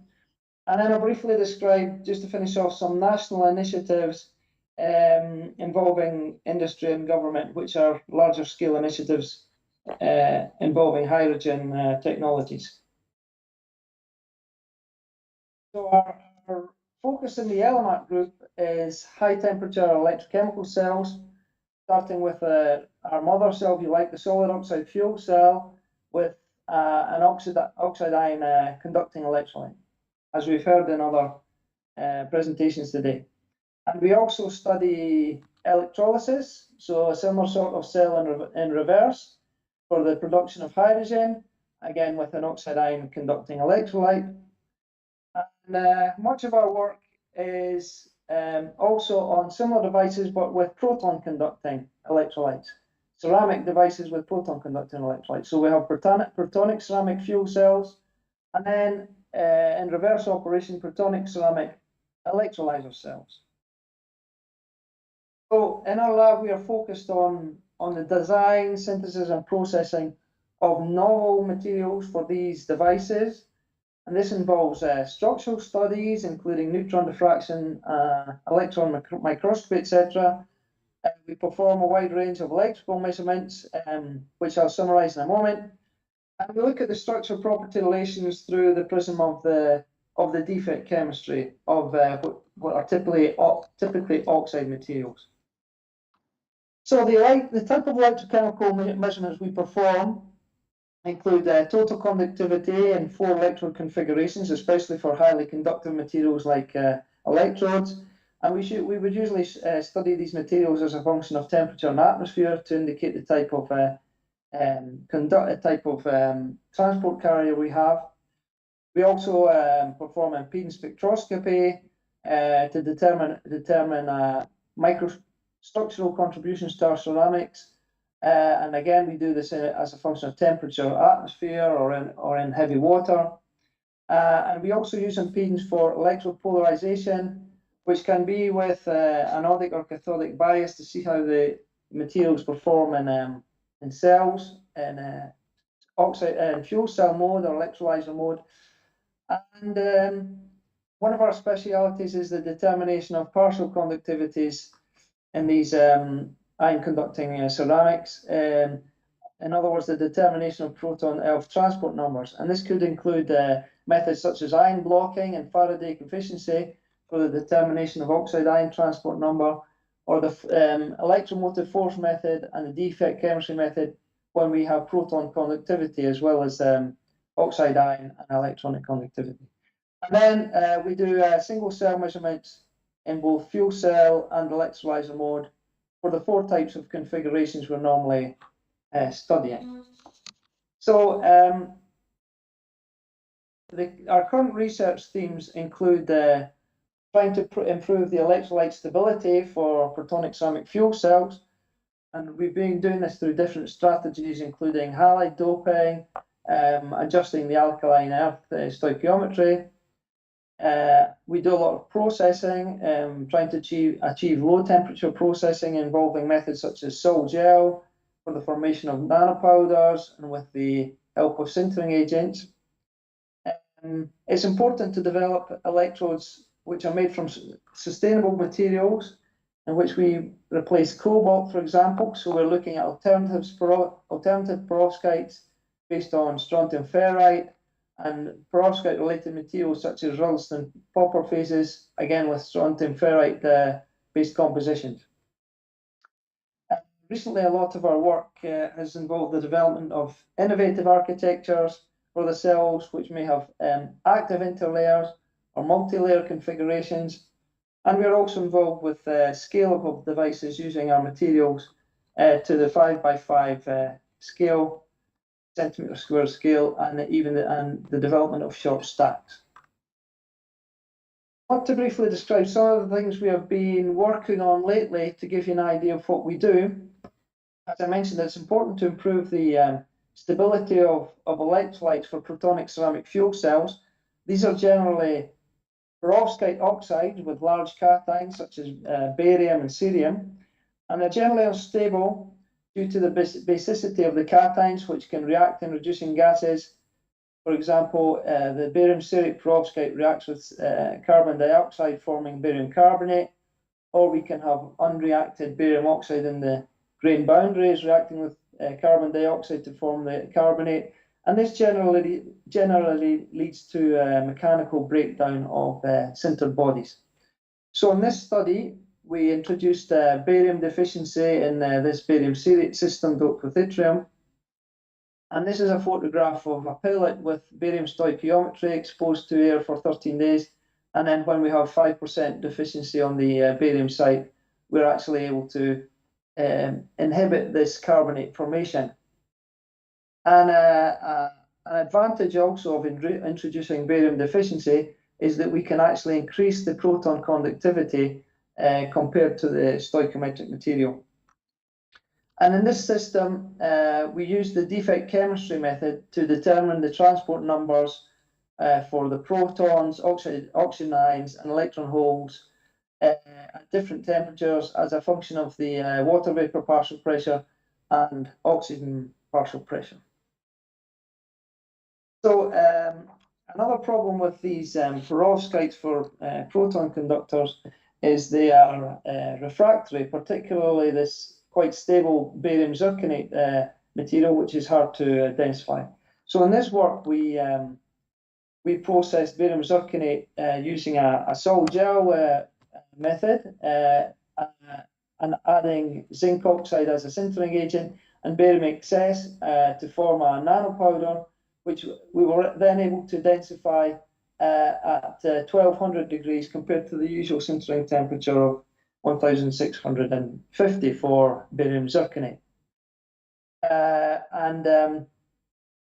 We used impedance spectroscopy to determine the specific grain boundaries, and an advantage of this, this low temperature sintering is that we could achieve a higher specific conductivity of the grain boundary for the material sintered at the lower sintering temperature.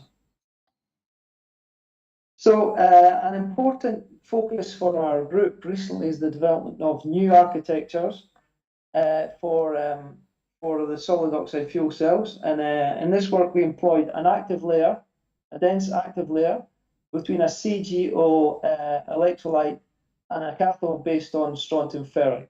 So we experimented with 3 different compositions in the active layer, one with the same composition as the porous cathode, an ionic, purely oxide ionic conductor, CGO, with the same composition as the electrolyte, and then this Syria doped with praseodymium, which is a mixed conductor.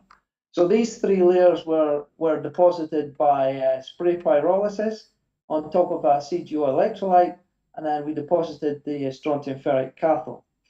And what we could see is that for the mixed conducting CPO active layer, we reduced the specific area resistance of the electrode considerably. And this, we believe that the maximum performance is achieved by increasing the mixed conduction properties at the electrode-electrolyte interface through an interlayer surface path for mixed conduction, which we modeled with this equivalent circuit. So just to hone in on the difference processing can make, in this study, recent study, we compared similar electrodes prepared either by a Piccini method and deposited by slurry coating, or deposited by spray pyrolysis. And this is the polarization resistance of electrodes of strontium ferrite electrodes deposited by either the Piccini method or spray pyrolysis. And this is the polarization resistance as a function of time or on thermal cycling. And for the electrodes deposited by spray pyrolysis, we achieve better electrochemical performance and a better stability on thermal cycling. So we use this spray pyrolyzed cathode to form a single cell on a CGO electrolyte with a nickel CGO ceramic anode support, and we were able to achieve a highly competitive single cell performance of around 0.9 watts per centimeter squared at 800 degrees. So our ongoing projects at the moment, we are funded, our group is funded by a national plan project, a Spanish national plan project funded by the Spanish Science Ministry. And this is the goal here is to optimize production of green hydrogen using ceramic electrolyzers based on sustainable materials and processes. This involves the synthesis and characterization of new cobalt-free electrodes using ferrite materials, principally, a study of the electrical and electrochemical behavior of the electrodes, and the manufacture of single cells around button cells initially with electrolyte supports and hydrogen electrode supports, and then characterization of the dimension cells where we're using cells up to 5 by 5 centimeters squared. We also have a proof of concept project called Nova Scala, which is involved with the scaling of new architectures with these active layers for intermediate temperature solid oxide fuel cells. This implies anode support processing and anode electrolyte assembly processing by tape casting and screen printing, deposition of the air electrodes, and then the active layers by spray pyrolysis, and then the housing and testing of individual cells up to 5 by 5, and then finally the construction of and testing of a small stack with maybe 4 or 5 cells of 5 by 5 centimeters squared. So, I've been discussing the work we've been doing in the group, in the LMAC group, on the level of the institution, the CSIC. There are different thematic platforms dedicated to the energy transition, and I'm going to describe the platform groups its activities into 5 strategic areas: renewable energy, renewable generation, efficient energy storage, industrial decarbonisation, hydrogen technologies, and electrification. So I'm going to mention a number of the institution's projects involving hydrogen technologies. And these are usually larger scale projects involving several institutes. So one of these is the development of a 5 kilowatt water electrolyzer with a polymeric anion exchange membrane. The objective here is the development and demonstration of a 5 kilowatt unit with an ion exchange polymeric membrane for the production of green hydrogen based on advanced electrocatalysts developed at the institution that they seek. So in addition to development of the catalysts, we're involved with development of the electrodes and then the assemblies for the whole electrolysis system. We do the synthesis and characterization of the electrocatalysts and electrodes for the oxide evolution reaction, and then the design and construction of an electrolyzer test bench.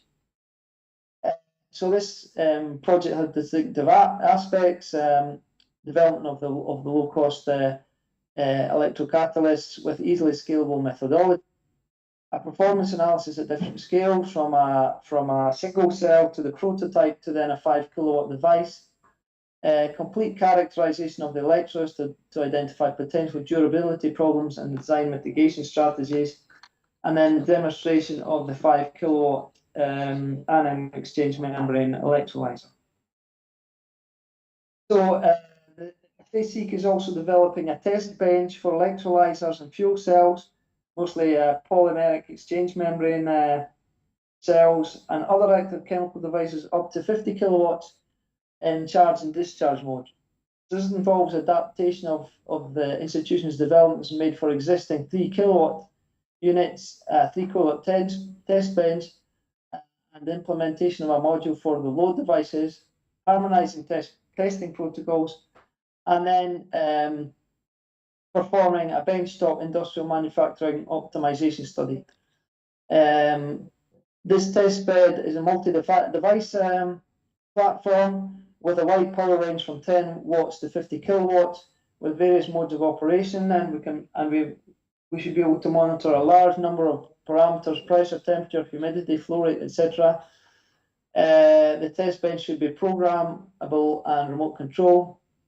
And this is for, as well as for CSIC institutes, it's for universities and technologies centres to test their devices, and should also be of interest for battery and fuel cell companies. So another initiative we have is the development of solid oxide electrolyzer cells and throughout the entire value chain, from the development of materials to their integration in renewable generation systems, starting from 2 kilowatts with a timeline of 3 years up to a 10 kilowatt system in a timeline of 5 years using materials developed at the institution. And then finally, with industrial transfer using the FASEEK proprietary technology. Another objective is the design and installation of a 60 kilowatt hydrogen per day hydrogen plant, which should be used to power renewable energy in serving cars and trucks and buses. So this will involve the development and installation of a hydrogen production system for the hydrogen plant based on photovoltaic renewable energy and connection to the general grid. Development of an advanced and intelligent automatic control system that optimizes energy costs while ensuring security of supply. It will provide a simulation of system operation under varying conditions of geographical location, flow of vehicles to be charged, and so on. And then there should be a pilot demonstration of a hydrogen plant, and there's a location on a motorway between Zaragoza and Barcelona. So as you may know, there's a lot of wine production in Spain. So an area of interest is the production of hydrogen by reforming of low-value alcohols. Here, the general objective is to design and build a pilot plant based on catalytic technologies patented by the FESIC, allowing the production of hydrogen from the reforming of alcohols and from the fermentation of agricultural biomass or other alcoholic waste from the distillery or wine industries, which generally have low commercial value. So the relevant aspects here of this initiative are using proprietary catalytic technology developed in the FESIC. Should be a process capable of reforming alcoholic residues of low commercial value to provide hydrogen, electricity in a fuel cell, and heat generation. And then this heat should be used to make the overall process less energy demanding. It should be modular and scalable according to needs. Target industries are companies that generate alcoholic waste, such as wineries and distilleries, as well as green hydrogen demanders, such as refineries, biorefineries, and the chemical industry. So another initiative, apart from hydrogen technology, a related initiative is the decarbonisation of industry, and one that involves solid oxide electrolysis cells is a demonstration of new enhanced CO2 capture technologies by oxycombustion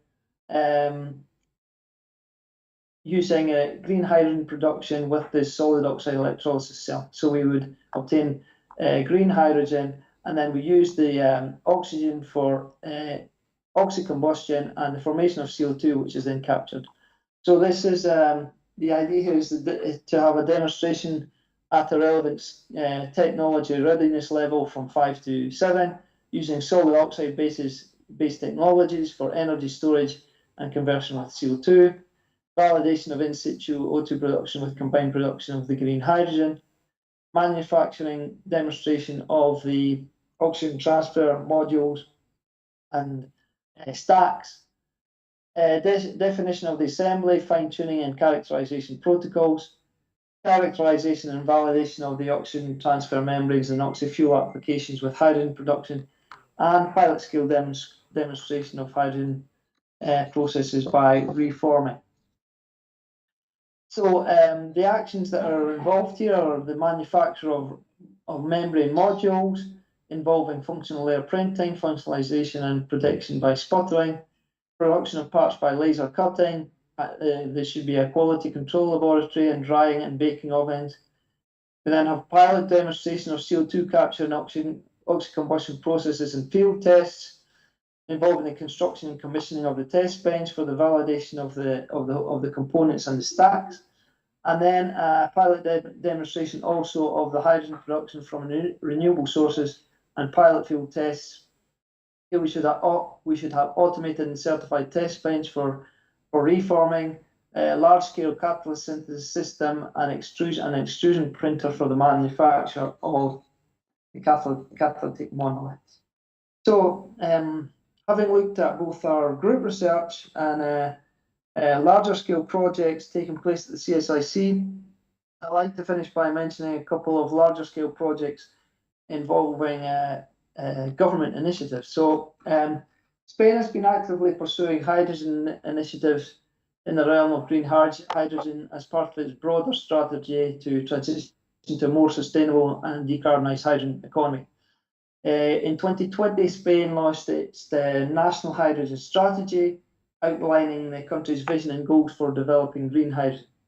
And this includes a production target of up to 4 gigawatts of electrolyzer capacity installed by 2030, targeting the consumption of hydrogen to replace up to 25% of the current industrial hydrogen demand with green hydrogen, promoting the use of hydrogen in transport, industry and energy storage, and it's envisaged an investment of up to 8.9 billion by year 2030. So here are just 3 key projects. One involves the electricity utility Iberdrola and Fertiberia, which is an ammonia producing company used for fertilizer production. So these two companies have got together to develop Europe's largest green hydrogen plant for industrial use in Puerto Llano, which is in the south to the south of Madrid. The plant produces green hydrogen using a 100 megawatt solar photovoltaic plant and a 20 megawatt hour lithium-ion battery. And it's one of the largest electrolyzer systems in the world, producing around 360 kilos of hydrogen per hour, which is then used principally for fertilizer production by ammonia. There's also a project, E2 Port project in the port of Valencia in the east of Spain. And the aim of this is to introduce hydrogen technologies into the port logistics operations. And this includes developing hydrogen-powered machinery, such as this stacker powered by a hydrogen fuel cell, and they have a hydrogen refueling station at the port. Finally, there's the Green Highland project, funded also by the European Union, and this is in Mallorca, a small island to the east of Spain, and it aims to create a green hydrogen ecosystem by integrating the entire hydrogen value chain from production and storage to distribution and use in various sectors, including transportation and industry. So I've more or less used up my time, so thank you very much for your attention. I'll be happy to answer any questions if there's time. Thank you, Glenn. Thank you very much for your nice overview on the CSIC hydrogen mission for your Spain, and look forward for some good collaboration with Indo-Spanish for the forthcoming calls. I conclude here, but be there online, Glenn, you were there, required for the panel. Dr. Shantanu has to leave, so I will quickly call the panelist for the hydrogen and then followed by the battery. So because he has to leave by another 15-20 minutes or so, maybe 15 minutes, I would request him to be there with us. So I would request Dr. Arendas to come onto the dais, please. And Dr. Shantanu Mandal as one of the panelists, Dr. Professor Ratan Mandal as one of the panelists.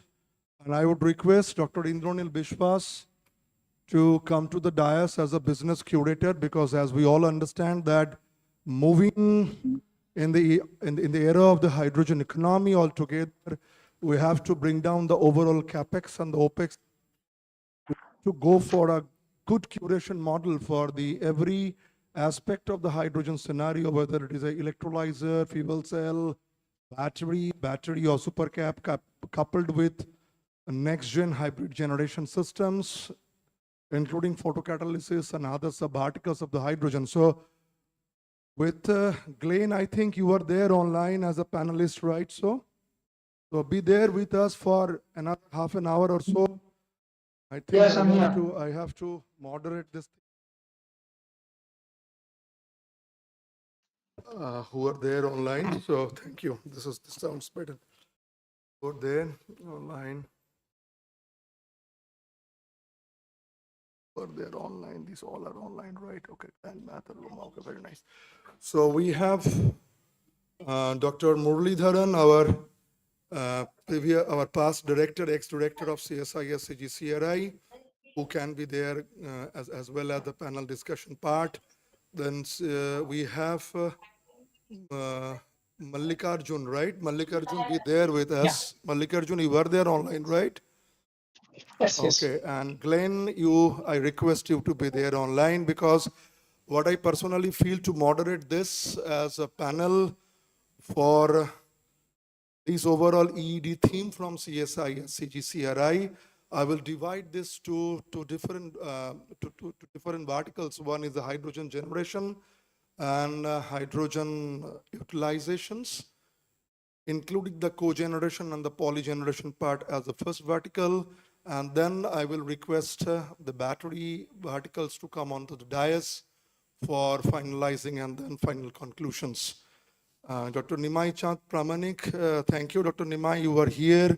So you can also be able to take part on the panel discussions as far as the battery and supercap materials are concerned. So without further delay, I would like to bring few of the questions as a moderator from here.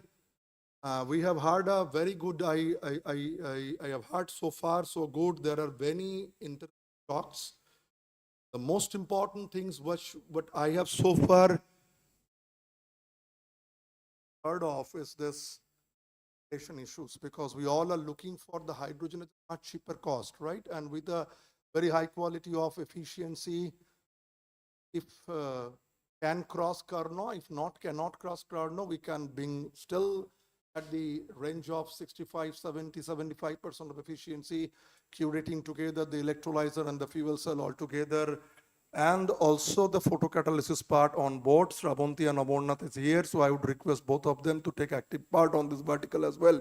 So the question remains still very, very open challenge is how long the degradations of the cell, whether it is a fuel cell, electrolyzer cell, photocatalytic cells, whatsoever, including AQY, or the conversion Faradic efficiencies are concerned, because the cost, whether it is an CapEx or the OPEX cost, that is comprehensively dependent on the percentage degradation as we have envisaged. And a couple of days back, when I have given a presentation in front of the RC chairman, all other RC members, we have understood by rank matrixing a very, very clear understanding that the dollar per kg is one of the key functions of the area specific resistance of the cell. And this is one of bearing more than 69% or 60%, over and above the 60% of the efficiency increment, and therefore deflation of the cost. As Dr. Das has already pointed out, from 40% down the line of 0.4% and down the line 0.252%, the lifetime of the cell is increased from 250 hours down the line 50,000 hours. And in one of the very important meeting with DOE and MNRE, we have come across, please switch off the light, please switch off the lights. So there was n number of debates came that whether LCA test can be taken on board. As on date, we have no module as on India for life cycle analysis test. So I would request the panelists, whoever here it is, Dr. Arindas, Dr. S. Mandal, Professor Ratan Mandal, and Glenn online, and Mallikarjun, including the AEM and PEM, whatever he is doing for the society, and including Dr. Muralidharan to comment on this issue first, because this is one of the most challenging issues. As on date, standard life cycle stays that 30,000, because 25,000 to 30,000 hours is the normal efficiency. So what is your opinion? What could be the best process that we can be able to address this degradations, and if we need to really do the test protocols established for stress test analysis, including LCA, how should we be able to move from cell to the stack to the systems? Well, Jayanto, thank you very much once.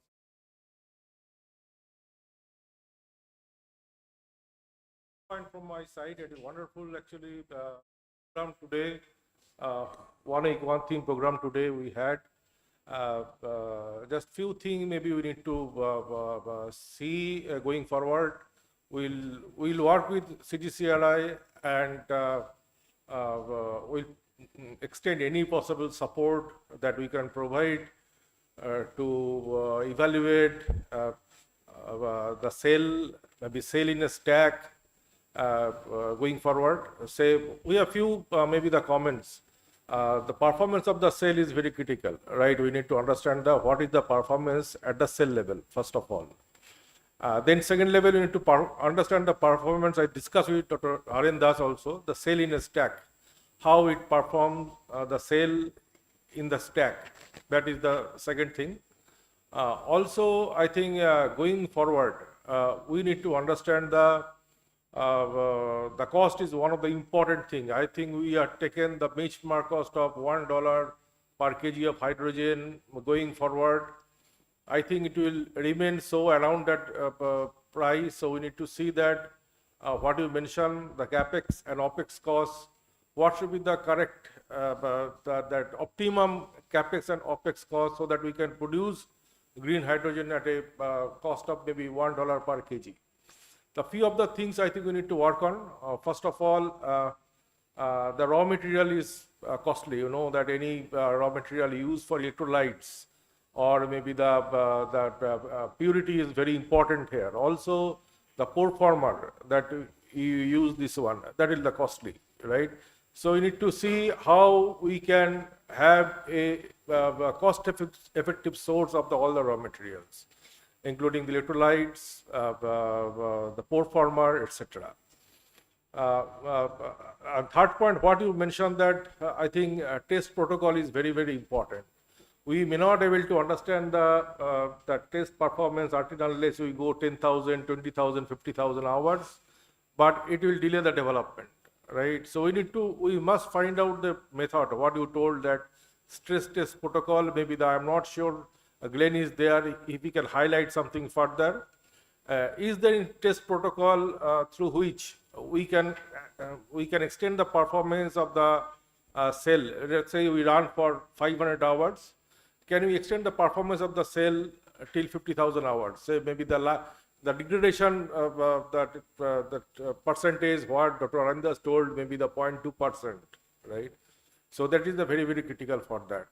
So I think the capex cost, opex cost, raw material, cheaper source of raw material, cost effectiveness, performance of the cell in the stack, then degradation, efficiency of the cell, how we are going to use the green hydrogen, what are the applications that SOFC, SOEC should be best suitable for, right? These are maybe the thing we need to explore going forward together.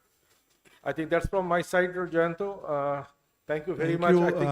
I think just before you leave, I will put forward our further questions because as you have already rightly pointed out that the protocol, because there is no such BIS protocol or standards that are available as on date. And I would request Glenn to give a comments on this because as on date, best protocol in overall whole, they call it the JRC protocols.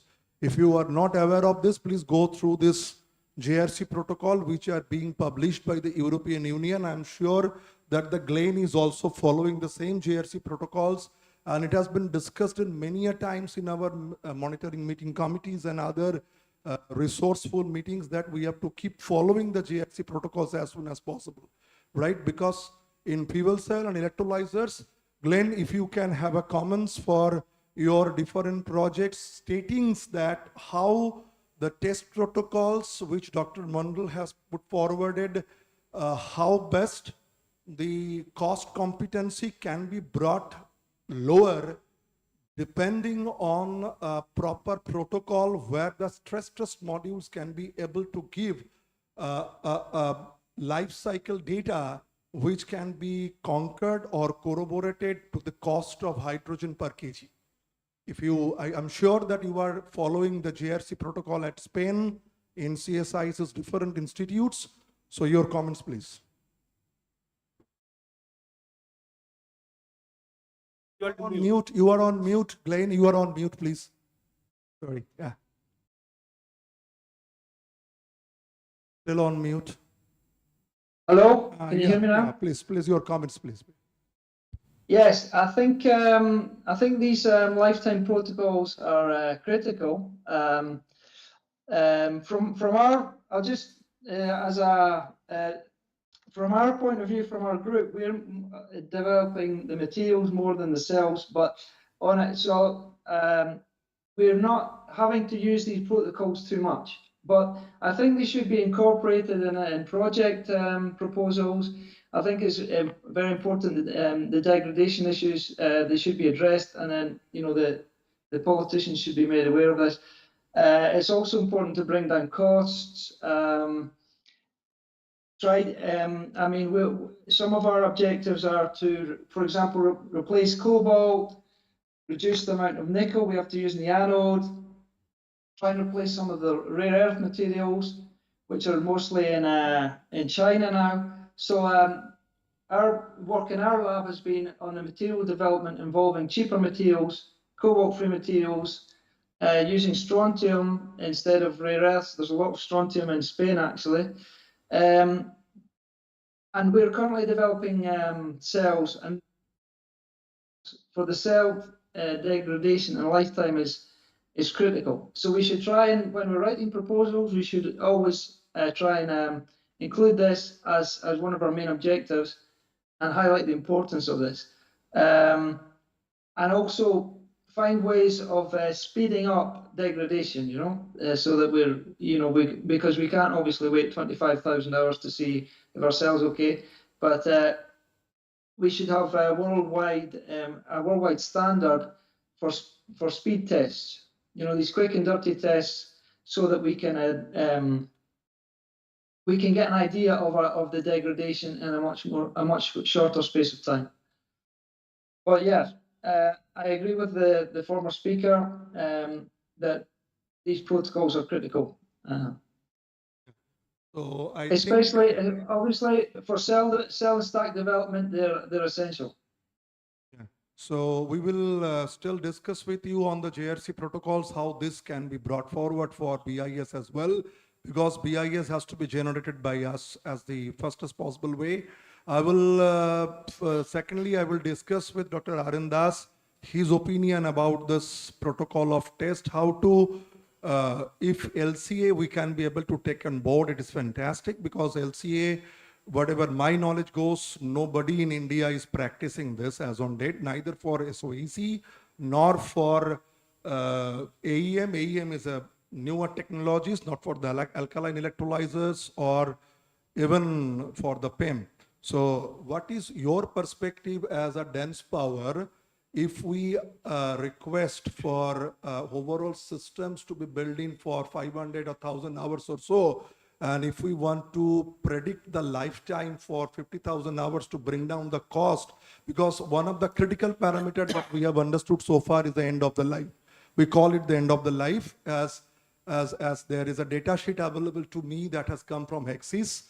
It says that 70% of the current retention or the initial current is believed to the end of life. If it is an 85%, then the cost from maybe $5 per kg can drastically bring down to $2.50, even lesser than this. Yeah. So your comments on Yeah, this. just before that, Jayant, with the permission, can I move now? I think Dr. Arindas will give me his comments, and then please.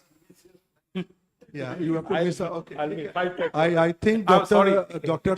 Santonu has to leave. Please give him a big hand of applause. And Carborundum and CGCRI will keep on collaborating us for. Thank you. Safe journey back.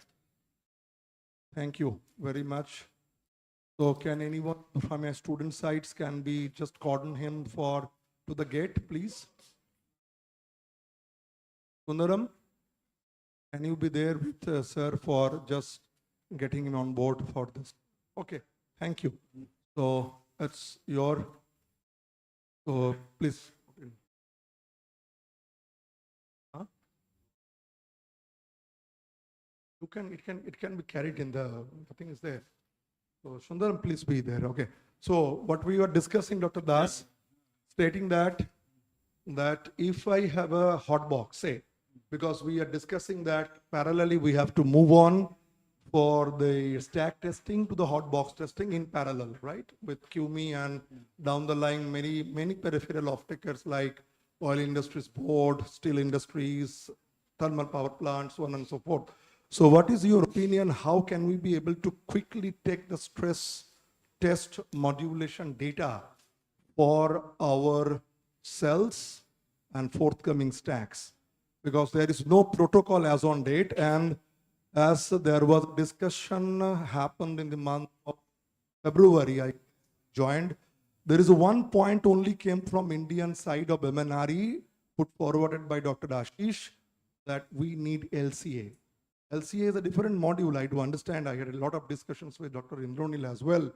But I want your opinion how the stress test module can be taken board, because you are now working with many companies overseas. You have many contacts established through your different overseas companies. Your comments on this, please. Yeah, it has to be developed actually. JRC is a good starting point. As far as the electrical things are concerned, because we are finding a lot of impact will come from power electronic sites. Right. As I little explained. So we are following this ISO 161102 ISO. This covers generally the electrical side. So we are covering that, but JRC has to be consulted and it has to be built. And actually our contract, whatever we have, some 5, 6 European solid oxide people are concerned and 2 or 3 American is concerned. So they are all, everybody is going for expansion, mostly in the size of 25 megawatt scale. Right. And their modules are getting bigger. That is at least 4 stack modules are getting, plus they are increasing to 8 stack, then multiple of that 8 stack modules. That is the trend currently, and in America, this recently the DOE has taken up manufacturability funding. They have given a good funding for various companies for improving manufacturability, because that is the key where your efficiency, the standardization, degradation, everything will depend on funding. Some people got funding also, and few of them I know, they are immediately going for 25 megawatt expansion. Finally, gigawatt level they'll be going. And the results, what confidentially people have shared, is that there is a drastic drop of cost is going to come. Absolutely, it is published data. Because so much is happening. So there is a good, very interesting drop of cost will be coming. Yes. So I think all that will help. An understanding. Yeah. So what is the point has come forward here? I think I also discussed this matter, I think in one of our presentations shown by Bornostri, that covered a cost comparison of 2022 DOE report, which states, if I'm not wrong, the figure stands out to be around $118 per kilowatt for 25 megawatt per year of cost of productions for electrolyte supported cells, down the line of $70 per kilowatt for fuel electrode supported cells for preparing the cost of $1 per kg. So that stands for comprehensive scale of economics with a 25 megawatt per year. And that's the reason I think whole world is moving to the 25 megawatt per year, at least a scale of economics for this. What is your further opinion on the peripheral off-takers point of view, like because we are primarily working on comprehensive fuel cell. If I'm not talking only about the solid oxide electrolyzers, I speak of this complete fuel cell. Maybe it is an AEM, PEM, alkaline, solid oxides, everything. Then what are the peripheral off-takers that you envisage as a potential market drivers in India? There are n numbers, but what is your first choice? Because there will be, you cannot create a valley for everywhere for the every needs. What should be your choice of basis that can come as the first rank, second rank, and third rank, depending on the various electrolyzers availability as on board? It is all open now. Yes, it's all open now. PLI, the site scheme has opened. Right. So what are the sectors I am asking that you are thinking as an industry's perspective? Yeah, right. First tranche has over. Second tranche Right. going on. First tranche is over. First tranche, the list of people, list of technologies they have adopted, Right. So people are mainly going for Because of the cost. maturity of technology, and then and then little AEM, very small. Right. And even one small solid oxide is also there as a R&D venture. Component, yeah. And similar thing going to happen in second tranche also. So 1,500 megawatt plus 1,500 megawatt. Already 3,000 megawatt is over for now. Yes. So, but the solid oxide, the main problem is the cost. Capex cost. At present it is cost, though it is falling down. And everybody, each one of them is 25 megawatt they are going, and depending on the market situation, they will invest more further. So Right. that also they are all ready but not decision not taken, but 25 megawatt for each people, many people, they have taken. So now the cost will come down. And once the cost will come down, the basic advantage of solid oxide is 30% less solar field is required. Right, So right. if For they- coupling PV with that, when obviously. steel industry considers that, that is a huge thing for them, Yeah. huge benefit for them. So Right. to overall consideration, they will prefer SOFC.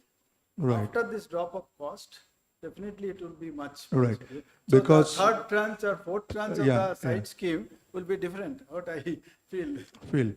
Yes, so the cost-wise capex is Other basically, experts can comment on yeah, that. I would request Glenn to have a comment on the Spanish overview on the peripheral off-takers for different electrolyzers at SPEN. Maybe you can give your valuable comments as one of the panel that how these different grades of electrolyzers are being taken into consideration for different peripheral off-takers. Of course, I understand for green steel DRI, the best option is to go for SOE, but for different grades of hydrogen, not for the high temperature steam utilizations, we can think alkaline and PEM and others. So what is the perspective of SPEN and especially for CSICs for different grades of electrolyzer at different points of off-takers? What is the strategy for SPEN that has been taken forward? And the scale of economics Yeah. also. In terms of the platform, so the CSIC is developing the solid oxide technology, and there's groups dedicated to that. But that's, I think, a national strategy. As it occurs in India, they're more interested in the alkaline-based electrolyzers. But we're also working on ion exchange membrane electrolyzers, as I mentioned. But the interest is for the alkaline electrolyzer because of the costs, as far as I'm aware. And on a European level, there is a large electrolysis plant in Denmark, but that's the only one operating in Europe, as far as I can tell. And the others are more, pilot plant, demonstration level, but not commercial. Any commercial plants are alkaline based, as far as I'm aware. But in the CC, we are developing the solid oxide electrolysis cells. Again, it comes back to degradation issues, addressing the degradation issues, the cost issues, and so on. And the uptakers, I think I mentioned one of the biggest uptakers of hydrogen in Spain that's actually now operating is the Fertia Iberia for the production of fertilizer. So that's ammonia production and basically ammonia production at the moment. Other outlets such as for fuels and for industrial heat and so on, that's still on a development stage. It's not commercial yet. Yeah, thank you, Glenn. Coming to another point of this electrolysis or the fuel cell or the poly generation perspective, what I personally feel that in Europe, you have a very cheap electricity cost, because whatever the data sheet I have got from European Union, and I'm working on that, it says approximately 3.5 cents per kilowatt. It's very, very cheap cost on that. I'm not sure what Dr. Das's opinion is this in regarding what should be the schemes that government, because MNRE is giving a number of subsidies that we know, but DOE subsidies and the European Union subsidies are much higher to bring the grid cost lower.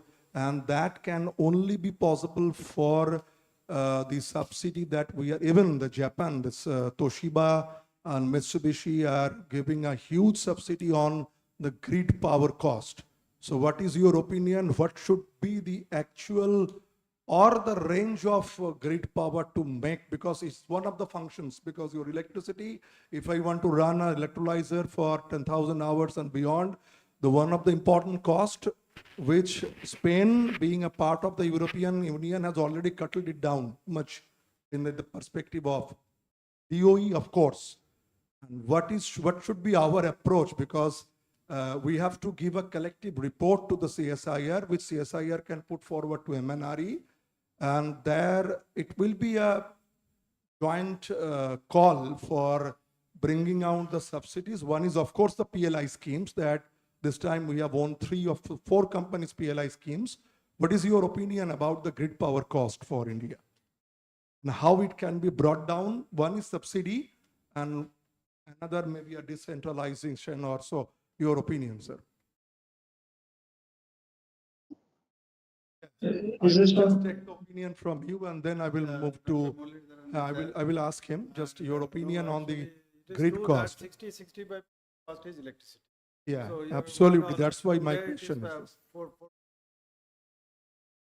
to go to $1 is too aspirational, I understand. Yeah, Maybe but, $3 to $4 is quite Prime Minister achievable. told 112. He has not told 212. the date. But then Mukesh Ambani told 211. 211. And he told some date. But that means some journey is there. But our ultimate target is $1, right? So $1 can come if 60% cost you can address. I think solid oxide only can address. Based on the efficiency taken on board. Daytime power is 2 rupees. You are talking 3 cents. Here we are getting 2 rupees. Okay, in the solar time power. Right. And government has kind enough to give a portability things that you generate somewhere renewable, use here for doing the electrolyzer green hydrogen. So that is a good intention to start with. And of course, it will definitely come. Time is the limit. Time is the thing which can be reduced by subsidy. Right, as well as the policymaker drivers and the banking drivers, because I told that IRL has to come up, because investment readiness level is one of the most, another key drivers for go-to-market strategies. Like okay. Solar has come because Solar of has come because of this one. initiative. So like that it will come. Definitely. So I will request Dr. Muralidharan sir to comment on the electrolyzer efficiencies and the what is the opinion, and Dr. Dash has already pointed out for different level of scale of commercialization of the peripheral off-takers, and what is your opinion in regard to the peripheral off-takers transits, as Dr. Das has already set the platform, transit 1, transit 2 and the transit 3 for Indian perspective. How can you be able to narrate these transits in different grades of electrolyzer to be used for different peripheral off-taker sites? Right. So my what I'm going to say is going to be totally different, because the background I have is of a metallurgist, and as metallurgists we take the country's steel production as a yardstick of the growth of economy. And as you know, India is on the right track. We are now the second largest steel producer in the world, but we still have a long distance to go. One of the major factors in the steel production is the use of hydrogen. If you can use hydrogen to reduce pig iron to iron, so that is the need of the hour. And if any one of us can work towards a technology which will facilitate the use of hydrogen for the reduction of iron oxide, Fe2O3, Fe3O4. The other advantage is that what is not used much in India, which is the magnetite ore, can also be reduced by hydrogen. So our sister laboratory in Bhubaneswar has actually set up a plant, and I pushed hard when I was there in steel ministry, in a committee chairman of a steel ministry, to fund Tata Steel and our our lab in Bhubaneswar, everybody is afraid to touch hydrogen. That is why the whole thing didn't take off. But now we have an SOAC technology by which you can produce hydrogen in a much more friendlier way. I think we have a way there. And unless you make something very big, which affects a major sector, which is the steel sector, and if you do that, it may go to some other application, it may go to aluminum production, it may go to steel, it may go to cement and things like that. That's a different matter. But the primary aim should be how we can help the steel plants. And the other thing is, we there, if you look at the land in India, if you have to reach that government's goal of 300 million tons per year, you have to go offshore. The steel plants have to be set up tomorrow offshore. And then you have an ideal technology here, which is a SOEC technology. So I think as a policy, we should drive towards that. And if the level of production, the requirement becomes large, I think everything will fall in place. So this is my comment. I request other panelists to comment on it. Thank you. Thank you, sir. Thank you. And I'm sure that Tata Steel are already in touch with us. They want approximately 50 megawatt plant, but of course they are also in touch with Haldor because there are different grades of flue gas that they are coming out. That is an interim blast furnace grade where the enrichment of hydrogen is less, and with the flue gas where the enrichment of the hydrogen is more. So we have a CO2 and steam which is coming out of the primarily this top chimney output from the blast gas. Right. We are in touch. Hopefully, we will be able to start. But the comments which was given by Dr. Ashish at the very beginning, whether we should be, we can think for two-prong approach. One prong approach might be purchasing it from abroad and retrofitting it to as per the need of our requirement. Number one approach. And number two approach, we can keep improving ourselves and then start comparing as the KPIs which have been set forth by the abroad companies. So because now, as we all know, that import duties are off from the electrolyzers. So what we personally feel is this, with the companies like HPCL, Tata Steel and different Netra and others on board, we can think for retrofitting these electrolyzers. And parallelly, as we are now moving from the cell to stack and also have planned for 10 kilo and 100 kilos down the line, we can think parallelly for fixing out the KPIs for the electrolyzer, which are already being practiced using JRC's protocol in abroad, and try to retrofit as per our need. So it may be a valley that we can think which can be a megawatt scale in Tata Steel or steel manufacturing levels or oil industries board or thermal power plants, where the stacks or the whole systems can be taken on board from abroad, and we can keep graduating ourselves maybe within 2 years of time to reach that particular KPI and keep replacing the imports. Thank you, sir, for your valued comments. Just like what Kurian did in terms of Operation Flood, he brought those units from abroad and made them popular in India. Amul story. We need a similar approach. That is the one prong approach which we can think for.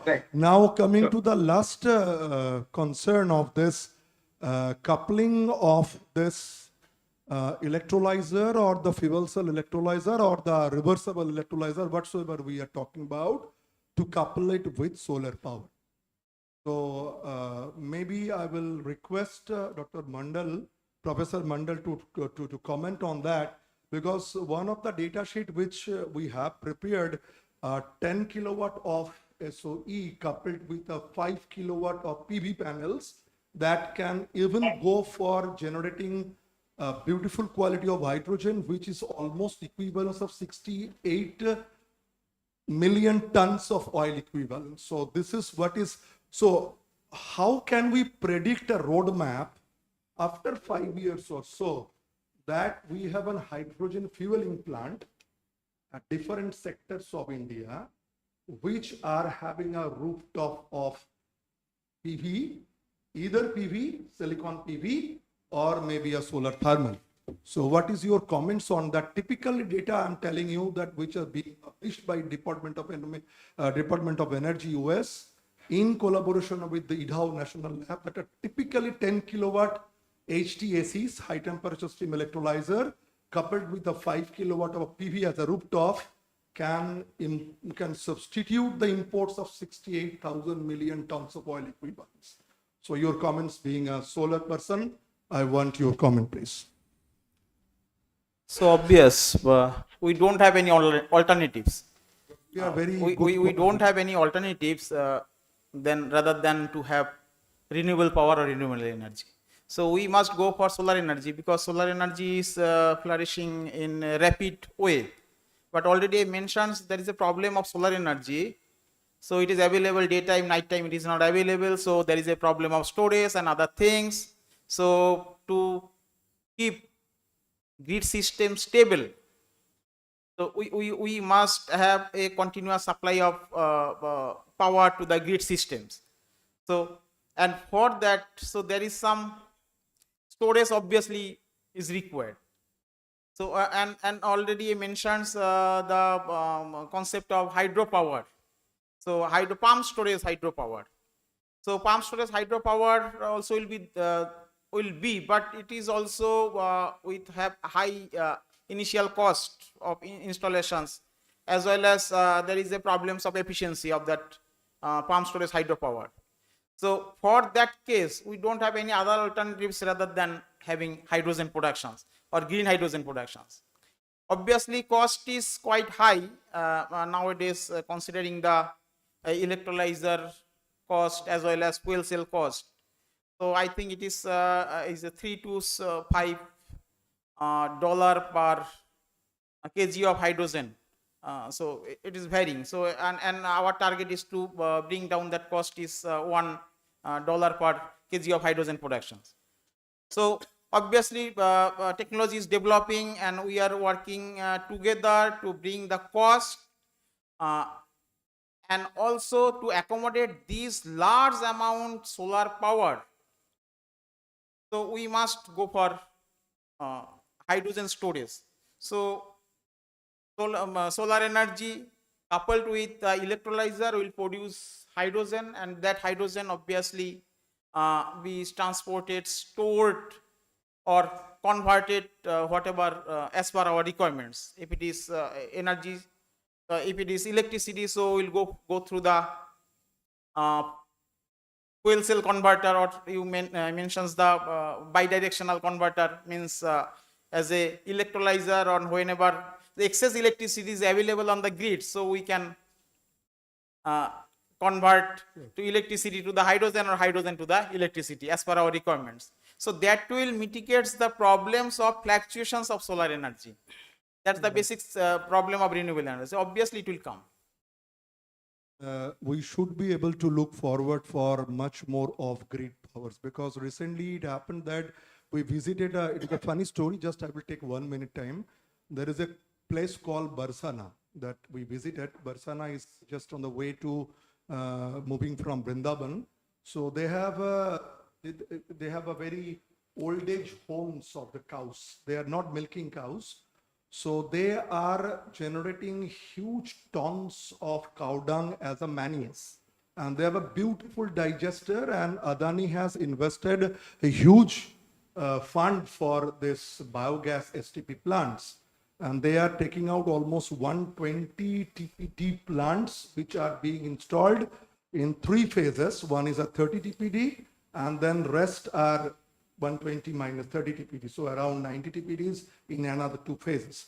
They want a complete off-grid systems, which can be coupled by the fuel cells, powering, and also... That I also want to mention, the present power scenario, like centralized grid systems, will not be exist in near future. Right. All the systems will be distributed Decentralized decentralized power systems, and obviously there should be have interconnections between them with the grids, but they can work independently. Right. Whenever they require, they can get connects, and whenever not required, they will be disconnected. And in case of any decentralized power stations or for any distributed grid systems, so for stabilizing the system, some storage system is that needed, we will come and in the that second part. storage can be replaced with the help of Correct. hydrogen energy. So that is the opportunity we have, and we are going forward.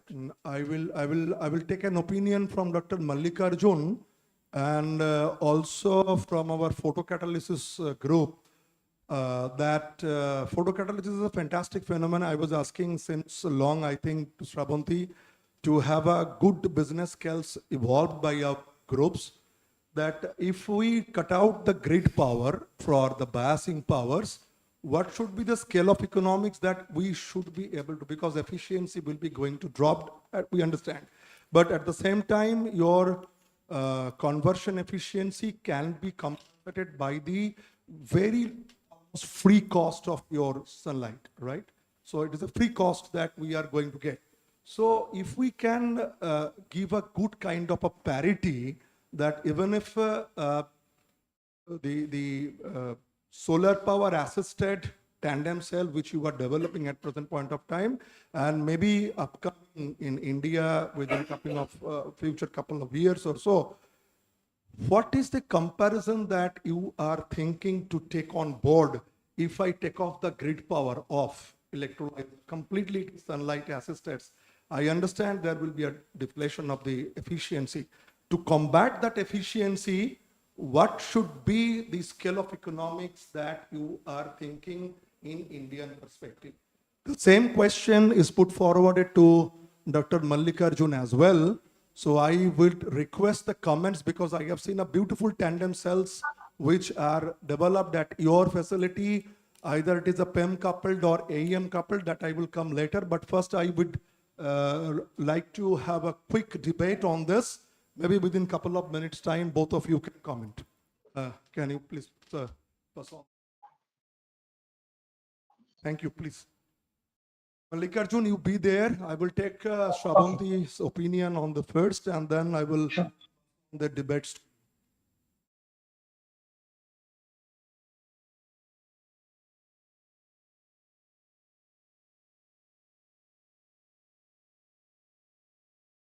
Yeah, very relevant topic.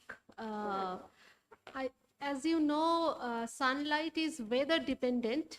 So during sunny day or cloudy time, we are not able to harvest the light.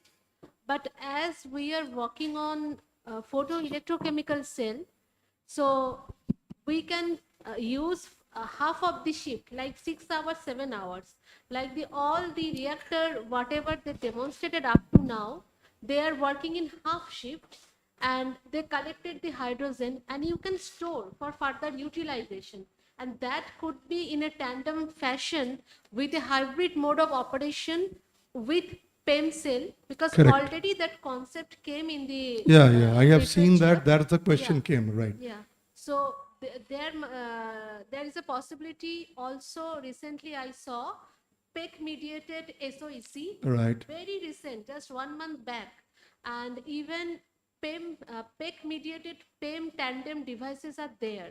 So whenever you have the availability of sunlight, you just collect and you improve Store with it. the PV cell, the harvesting, or maybe solar concentrator, and then you can collect, you can store, and then whenever it is needed, you can utilize that through PEM cell to convert it for other fuel like ammonia or maybe some other job. So it is feasible. Right. So again, the concept comes for the decentralized power units. So thank you, Shravanti, for your comments. I would request Dr. Mallikarjun to give your comments on this, as well as what is your perspective for anion exchange membranes.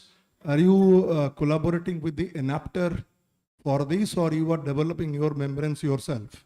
The second question. So you first comment on the first question, which I have raised over there in the consequences of Dr. Shravanti's comments about this hydrogen, which is bias-free generation by solar-assisted process through photocatalysis, or a combined of a photocatalysis and SOE, or are there any electrolyzers? First questions. Second questions, in case of AEM, anion exchange, are you trying to tag with Enapter, the best company in the world, or you are putting the membrane yourself? You are fabricating the membrane yourself. Okay. Yeah. I think I'm audible. So I will comment on the photocatalysis as first. So the way how we actually understand is that imagine the sunlight which is directly exposed to the catalyst, photocatalyst, which has a 10% STH solar to hydrogen efficiency. Okay, so having that kind of a photocatalyst will definitely replace the PEM kind of an electrolyzer for a given distribution, like in a given village. Maybe in a village of 100 acres land or 1,000 acres land, they can have a solar panel, kind of a hydrogen panel, which is the hydrogen directly being generated by the sunlight using a photocatalyst. So where it's the capital investment is the only thing, operational expenditure is actually very much minimal. Because and only the hydrogen which is generated with the photocatalysis, that has to be used with the dynamically for some particular industry. Otherwise, again, the cost for the hydrogen storage is coming into picture. So why I'm talking all this, because in a standard numbers, if you talk, the solar efficiency is about 25% PV efficiency. So if you take numbers like from the sun energy, if you take 200 kilowatt hour sun energy, then after the PV, we get hardly 50 kilowatt hour. Then the best PEM efficiency, PEM or AEM efficiency, we will eventually get only 33 kilowatt hour worth hydrogen, because the 50 kilowatt is the input. So by storage, we'll take about a 5 to 10 kilowatt hour, eventually left with 22 to 25 kilowatt hour energy available to us to utilize it. The best fuel cell efficiency of 50 to 60%. So at the end of the day, we'll be using 12 to 13 kilowatt hour energy in the conversion process. So the real sun energy is 200 kilowatt hour, but the usage by us after the fuel cell is only 12 kilowatt hour. So this is the numbers, the frank numbers everybody know, right? So now imagine the same situation where the photocatalyst, it has a 10% solar to hydrogen direct efficiency. So the sunlight can directly convert the water molecules into hydrogen.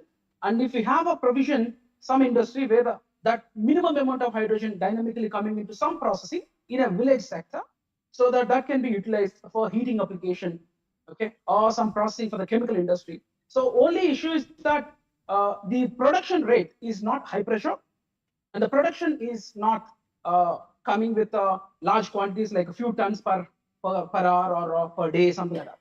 Okay, so this is what the solar to hydrogen using a photocatalysis based method. I mean, the holy grail in the whole field, everybody is trying to look for scalable with a minimum of 10% to start as an industry.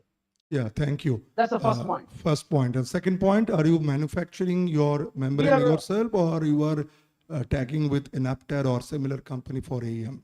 Similar company we are tying up with. We are using the commercial, the anion exchange membrane, and we have tied up with one more Indian company in Bangalore who is manufacturing anion exchange membrane. Very nice, very nice. Thank you. Yeah. So wish you all the best, and we will be able to in touch with you for the electrolyzer perspective if you wish to come on board for the SOE as well.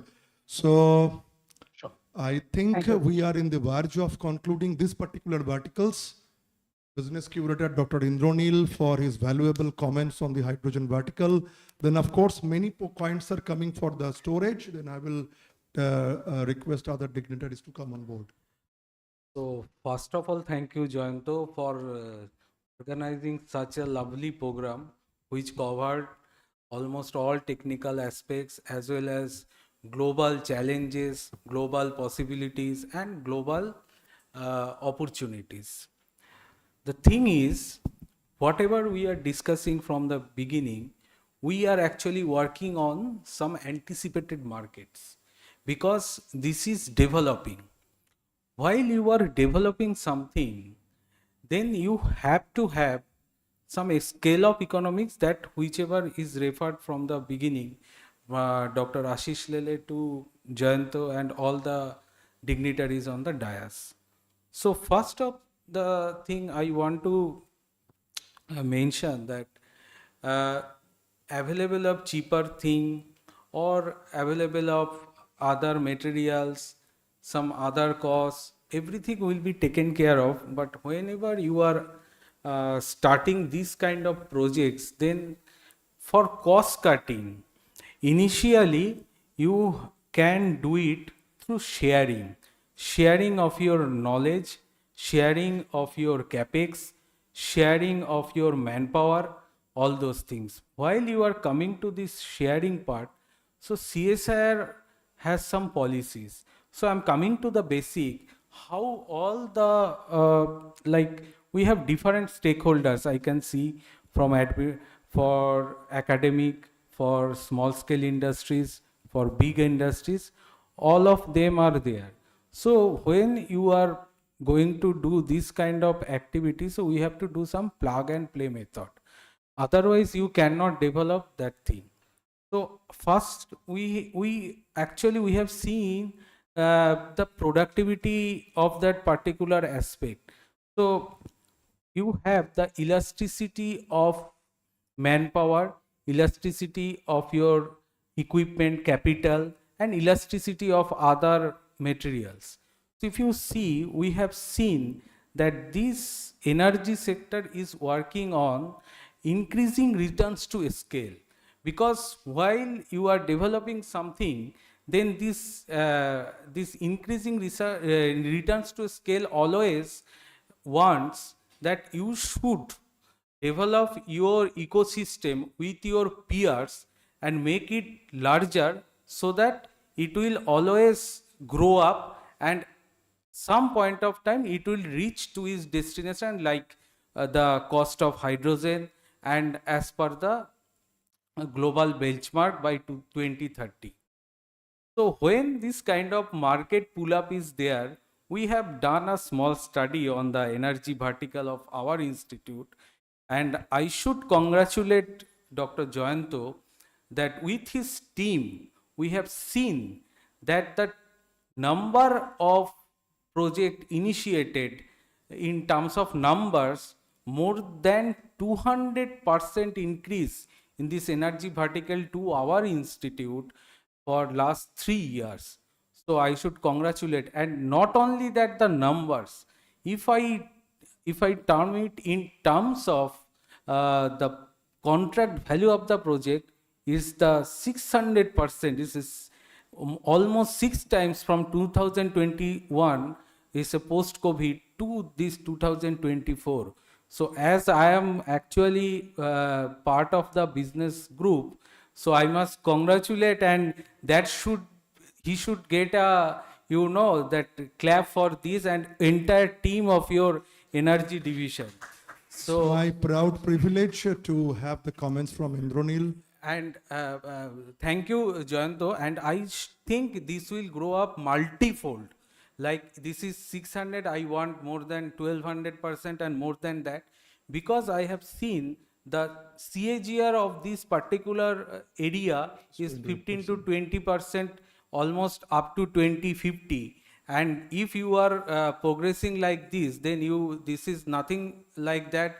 You will achieve that 1200% into this particular particle in this institute. While now I am coming to the cost reduction. So you know our institute has the primary focus on getting projects, and you want to focus on the outcome of the project, and that will lead to your industry output and all those things. So we have exploratory project, we have industry driven project. So if you club that exploratory project with that industry driven thing, then initial hiccups for getting that capex and sharing of manpower and also the technology transfer fees, so then you can share all those things initially, which will bring down the cost for establishment of the initial pilot plant anywhere in the world, including India and abroad.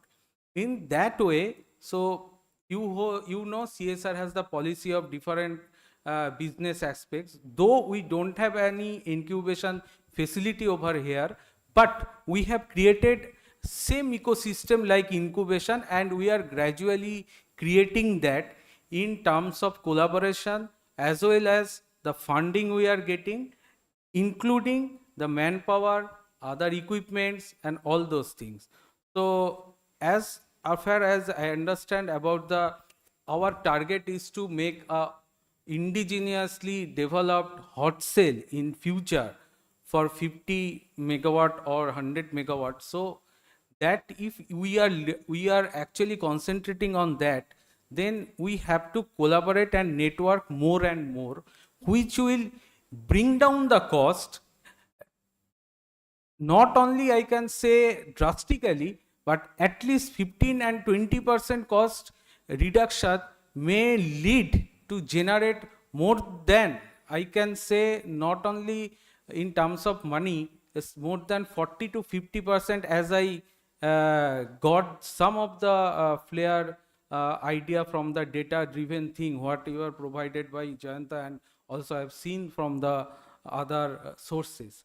So I feel that initially, as we are developing all those things, kindly network and collaborate in that way so that it will align with CSR guidelines, as well as that will also help different kind of companies and academic institution, and we have that guidelines.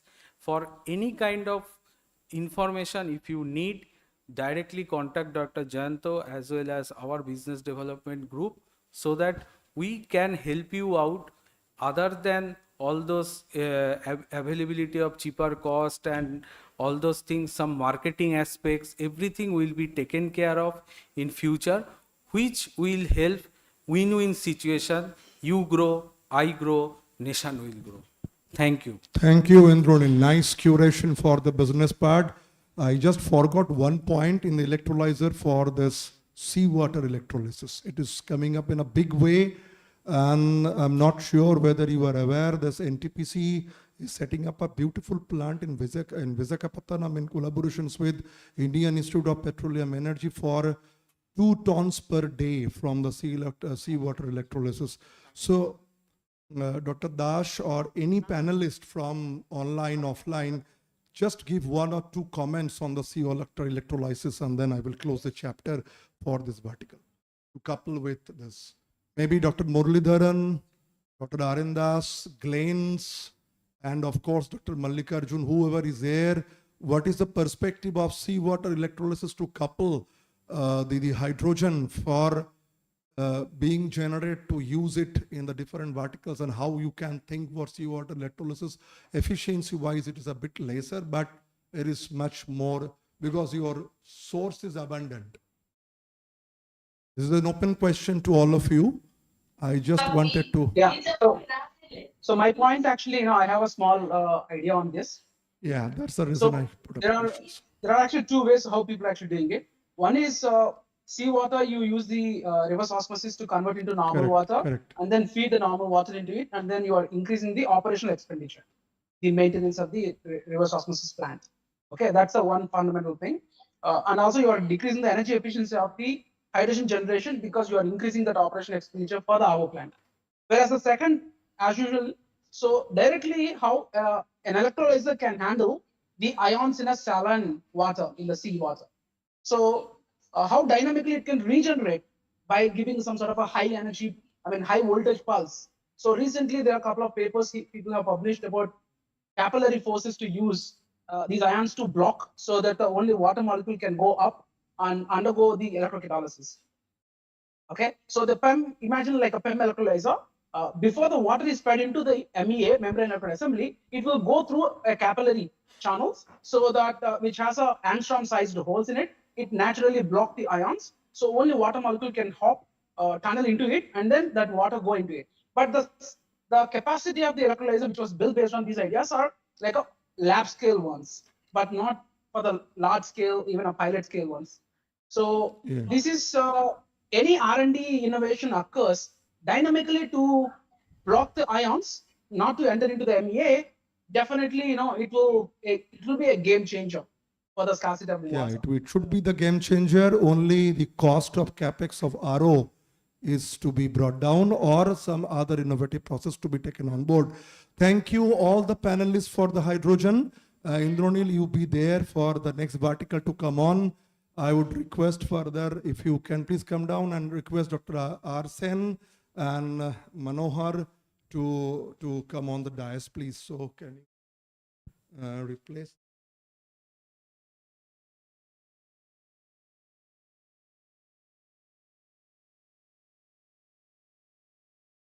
For another 15-20 minutes, we will quickly start getting an overview of the energy storage, because we are talking so far energy generation, energy utilization, so on and so forth. And then we will formally close down. So, Dr. R.K. Sen, Shumona, can you just quickly take a mic and give us introductions? Very quick. Do you have this with you? Basim have given this, right, to Shumona? You have his CV, I think? Yeah, please read out very shortly.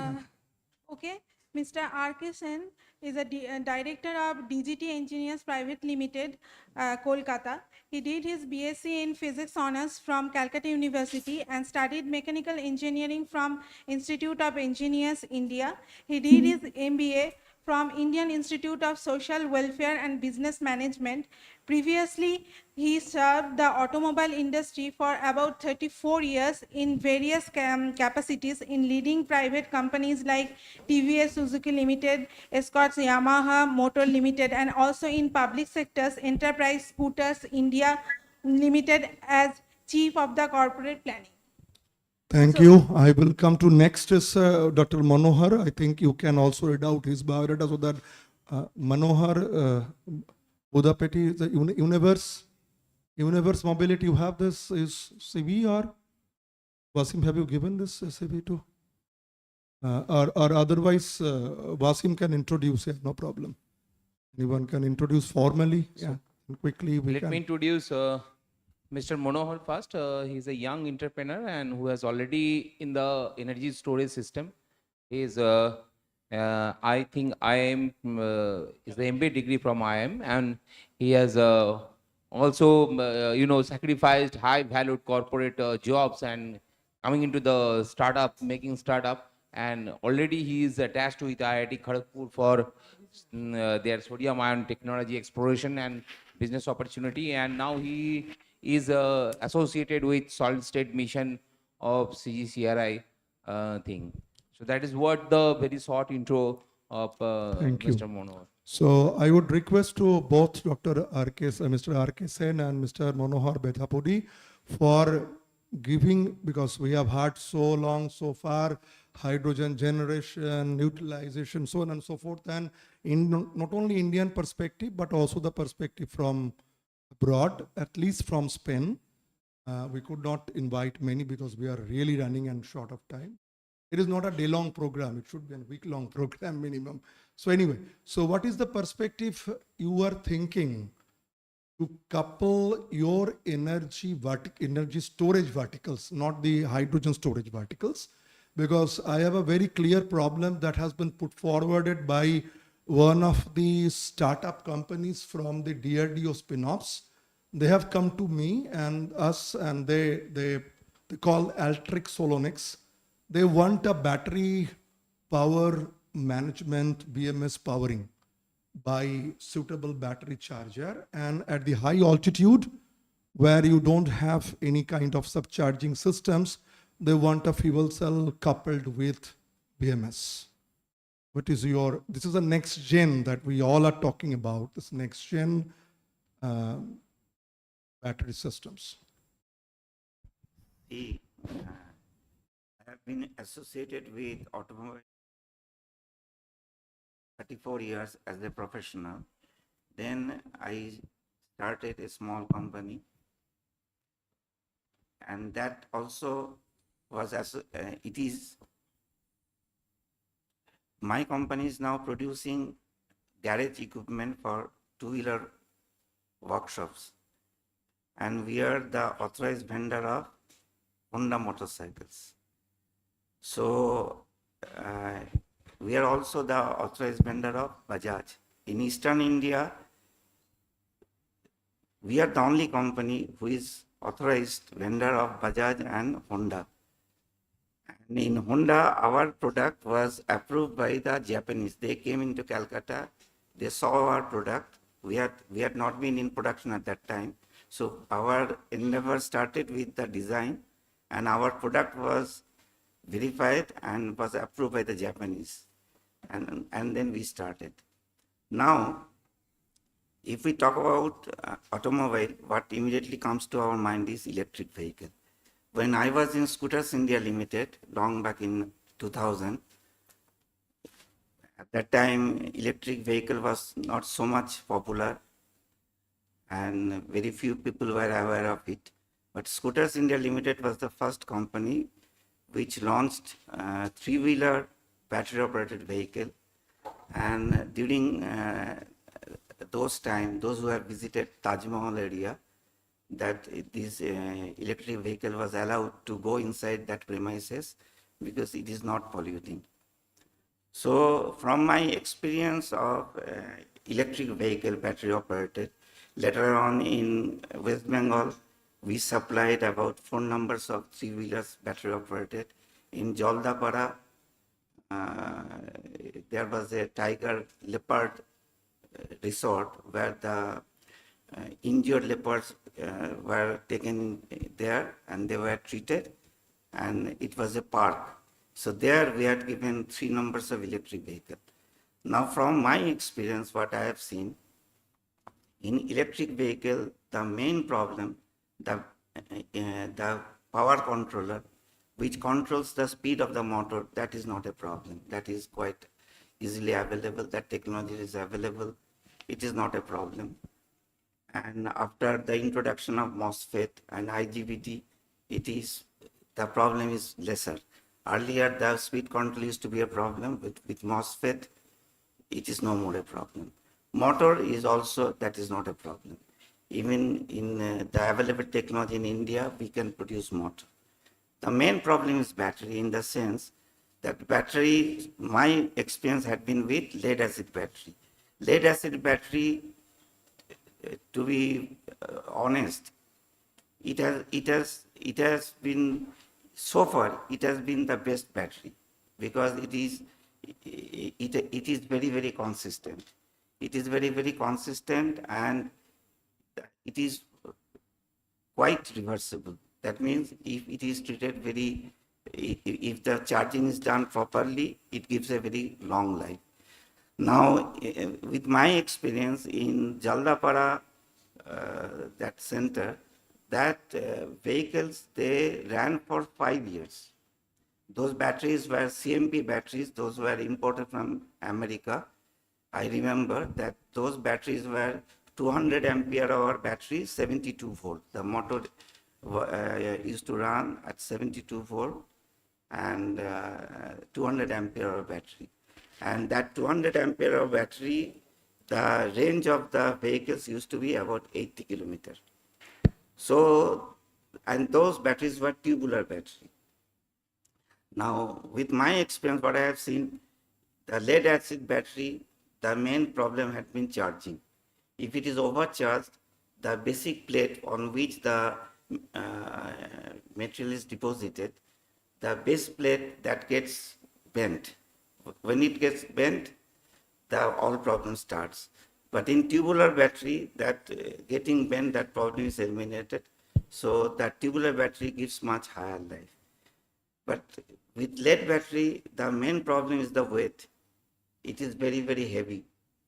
So lead acid battery, in case of today, when we are considering about passenger car, and it should give about a range of about 300 kilometer, 400 kilometer, lead acid battery cannot be the answer because of its, first of all, lead is hazardous.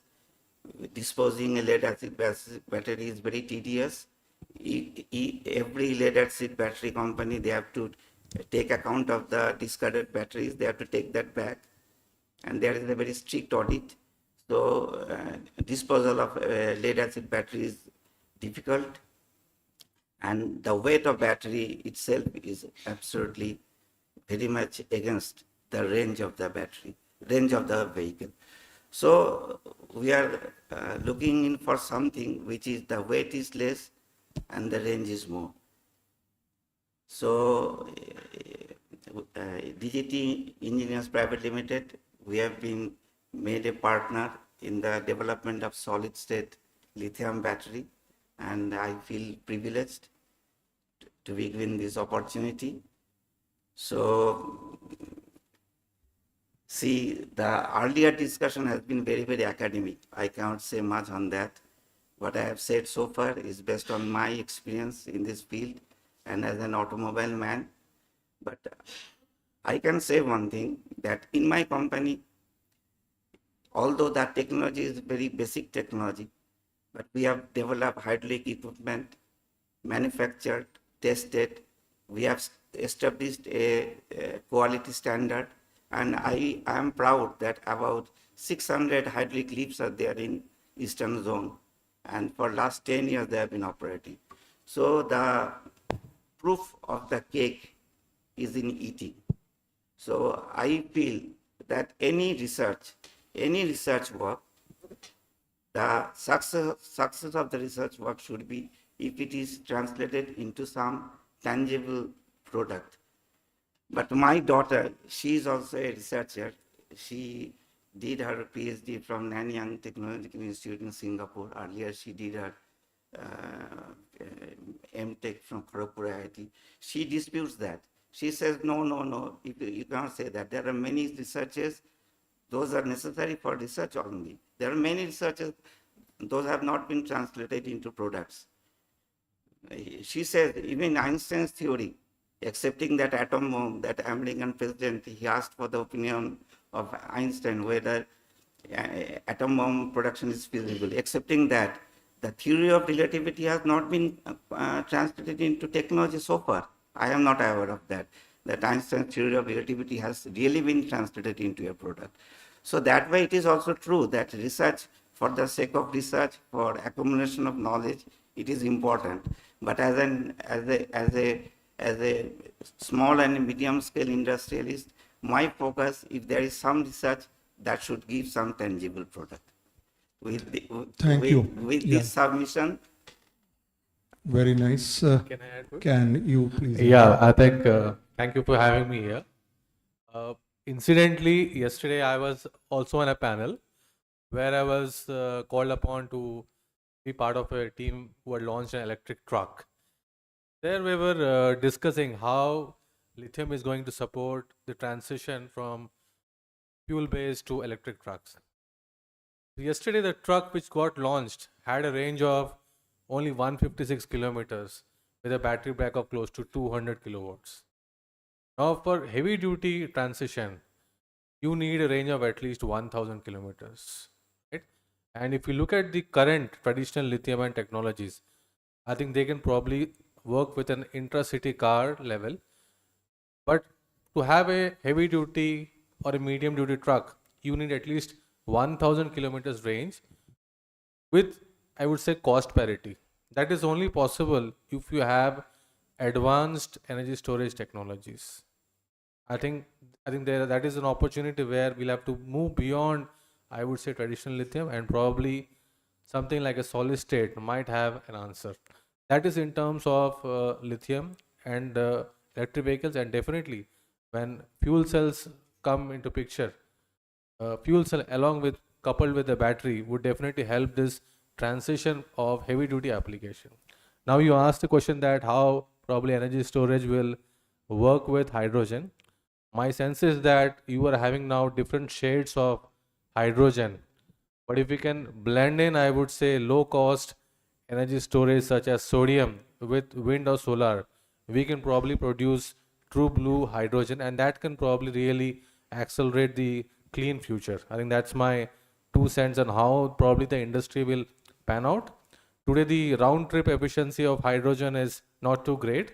I think that can be supplemented by having some sort of energy storage to produce that blue hydrogen. Yeah.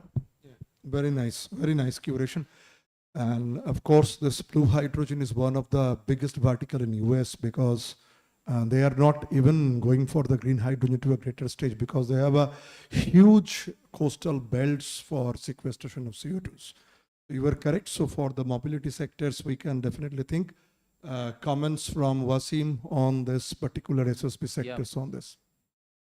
Yeah, Manoj, that is quite a promising startup in the field, and CSR has a mandate to interact and with the startups and also give them an opportunity to grow, and also put forward our technology or showcase our technology in front of the startups. Now the question that you have already exploring the and with the other organization, and once you are again taking the lab technologies and you are thinking that it will be a successful one in the future, and that is the promise that you have. So what do you think that how much time is required and what type of support is required from the institute side, and what else you want from the institute like CSR? Yeah, definitely. I think the motivation for jumping into startup was to do something indigenous. I think today our entire clean tech industry is dependent on an imported supply chain, and we need to transition to some indigenous technology. And definitely sodium ion technology holds a lot of promise, and a lot of the materials available are which we are using are indigenously available. Yes, there are some components which we need to work, and of course we are working with you for the paper-rated technology. Thereby we will increase the indigenous, I would say, content in our batteries. And definitely only with the, I think he also pointed out that we need to look at plug and play kind of approach, wherein I think probably institutes have to come together to work and blend the existing available technology so that this transition from lab to industry can happen fast. And we personally anticipate that we will need anywhere between 18 to 24 months to truly get to the commercial scale, I would say, batteries. Yeah. I have one small question to Mr. Shane. Yeah, sure. This can. Actually, Mr. Shane is, I think, is the main competency of the company is the handling engineering complexities. So, as per the solid state battery program is concerned from the EMDD side, we have been discussion with you, and we have given some sort of problems to make it in a whatever scale we have. We want to jump on a pack level things. So that needs certain kind of materials. You are facing challenges, engineering challenges to put forward all the components. So if you can highlight one or two sentences on that particular thing, whether the module that has been shared with you, whether it has what kind of complexity it has.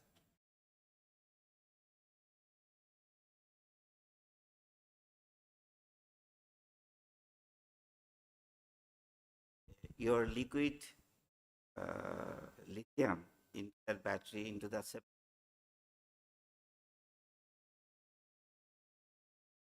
earlier you thought that you will be having a cryogenic temperature by which that liquid would shrink it into that you will be having a ceramic where the electrolyte will be impregnated in liquid form, and your lithium liquid lithium would be poured at cryogenic temperature, so that will shrink into that surface. So what we suggested that getting cryogenic temperature, that would be initially it would be difficult. So what we thought that we will put a platform and pour the liquid and then press it. So while pressing, how to seal it, and we tried to develop a 0.5 millimeter silicon thread that we'll put that one and then we would press it mechanically.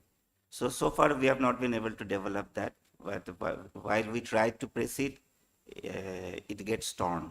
So now we are going into Teflon, as you suggested. Yeah, so I think we will keep on, doing R&D on that issue. Yeah. So thank you, Mr. Shane, for. Okay, thank you. So we are at the verge of closing the ceremony.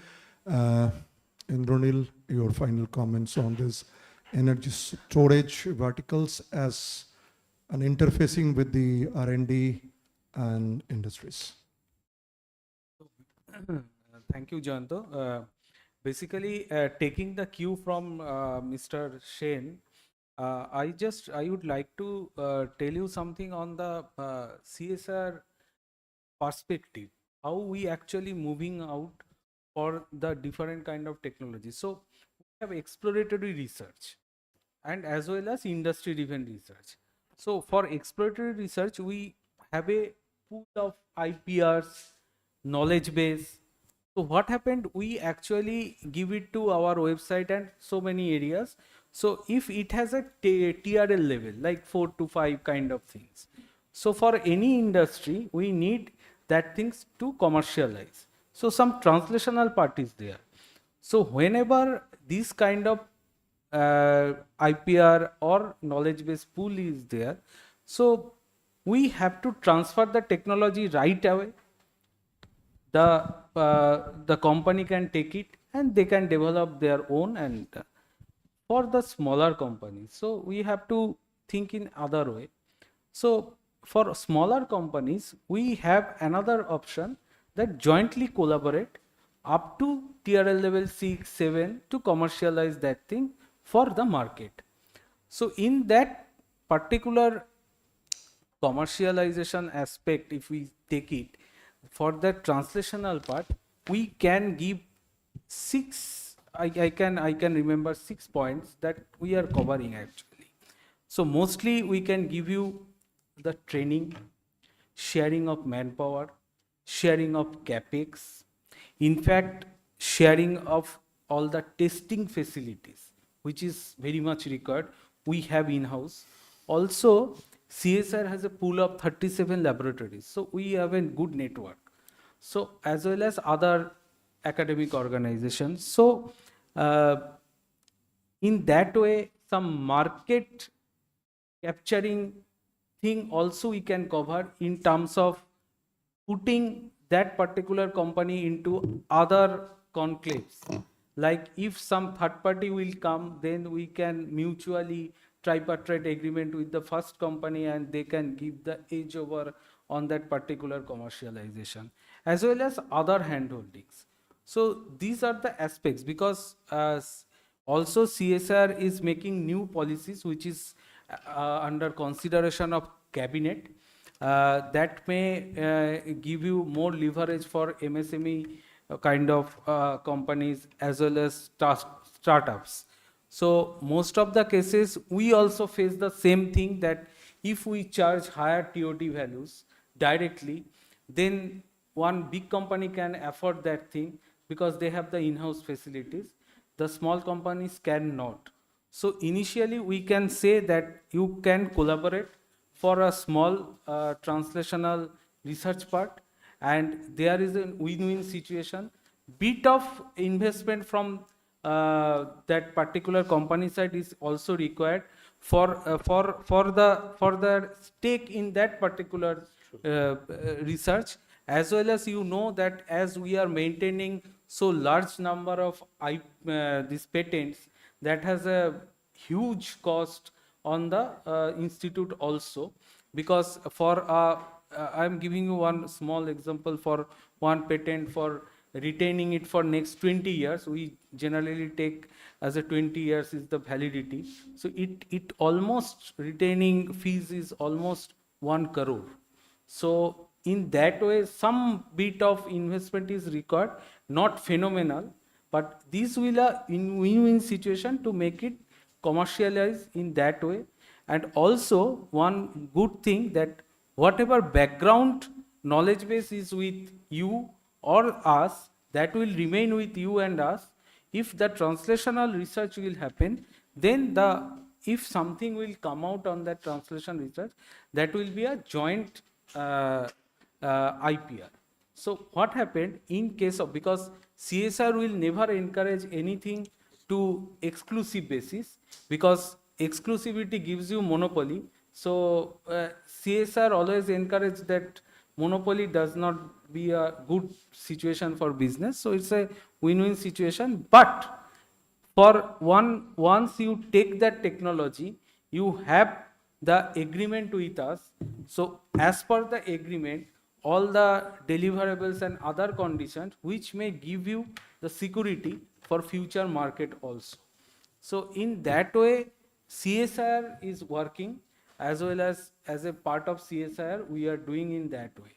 And coming to the storage or the hydrogen generation, it's a new aspect. Again, I am taking the cue of the last session, that this is this is a anticipated market, because green hydrogen, blue hydrogen, it is coming up very rapidly with a CAGR of more than 20% almost. So always I can say that the elasticity of all the factors, if you adding all the elasticity of all the factors, right, manpower, like equipment, like other materials, then it will come as a increasing returns to scale. So again, I am telling you that collaborate first, and then you try to make something which is translational. So it is a little bit less investment, gain some confidence, and as well as we are trying for small companies to ancillarize. Like big companies, they cannot make, like hot cell we are targeting. So all the parts cannot be made by one company. So if ancillarization can be done with the small companies, they will also have a win-win situation. The problem lies in India that we have less than 2% ancillarization in MSME sector. And if this can reach to 4%, then the whole GDP will change. So this is the factor we are working on every day. So in any case, we are here because I am from the business group. So every time we have to face, because the big companies, startups, as well as new companies. So we are trying to incorporate all those things in exploratory research, who has not such a background to invest more, so that gain confidence, and also collaboratively they can find something, some good new invention to commercialize, and as well as that may be transferred automatically as per the CSR rules and regulations. So in that way we are working. So I am not taking more time. So for any kind of information related to business aspects, how to negotiate, how to relate with our organization as well as CSR, we are always there to help you. And also to all the other participants, I can say this will be our prime motto, to connect and we deliver more rapidly, because we know that industry needs time, on-time delivery, otherwise we miss the platform. So thank you. Thank you, Indranil. Thank you very much for your nice curation. I think I have given the dais to a safe hand of Indranil to give the curation in a proper way, both for the hydrogen and the battery particles. At last, I would request my senior, Dr. Edas Sharma, please come on the dais. And he has started paving the path and given the buttons to me to put it forward. I would just, he has taken the pain to come to us on the day on the invitation, and I would request his valuable comments before we close it. Sir, over to you for a couple of minutes on your valuable comments on this EED theme, as well as CGCRA's perspective. Yeah. Thank you, Jayanto, for inviting me. And I'm really happy to be here. Regarding these verticals that I have seen throughout the day, my first comment is that regarding whatever we have learned, we have mostly the ceramic processing. And being ceramics, there is a manufacturing issue and the yield issue. So one has to control the process. And automation in manufacturing may be a key to have a better yield and quality.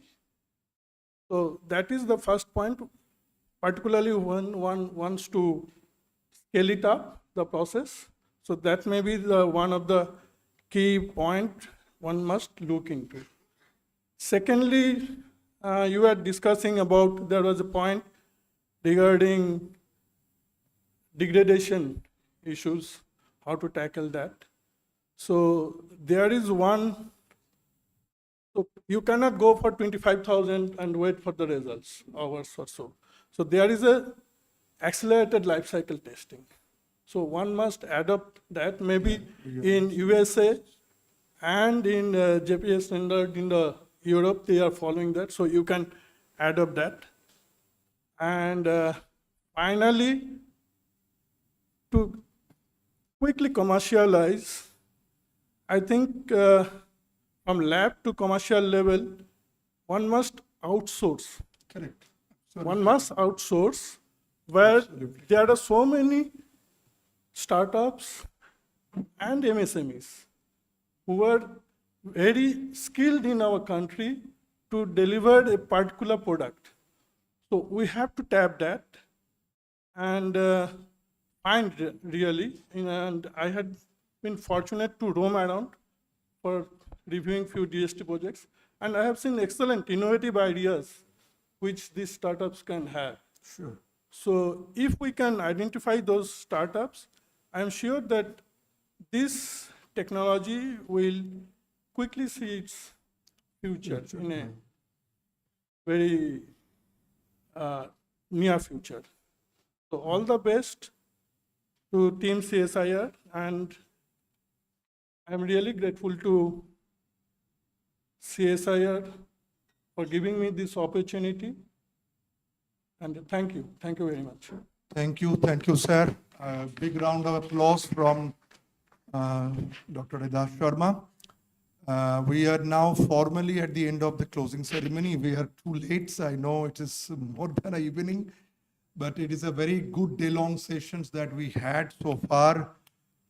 We had a lot of dignitaries on board from the beginning. It's my proud privilege to give a thank you. And before I commence, thank you. Any comments from the students audience, especially from, I know I told all of you to get prepared, but if you have quick comments on the battery, electrolyzer, hydrogen, photocatalysis, one or two quick comments we can have before I formally close it down. If you have, please, within 2-3 minutes, we have to wrap up. Too late, but as I have committed that some good comments, if you can think for constructive comments. You have seen our progress so far, so good. The long sessions, please. বলতে হয়তো বলো, ওবল করার কোনো দরকার নেই, please speak up. Right, yeah.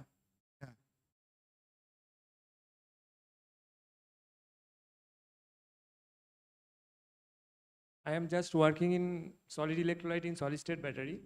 So as we know that in global scenario, many are there are the two issues that we are facing industrially or research.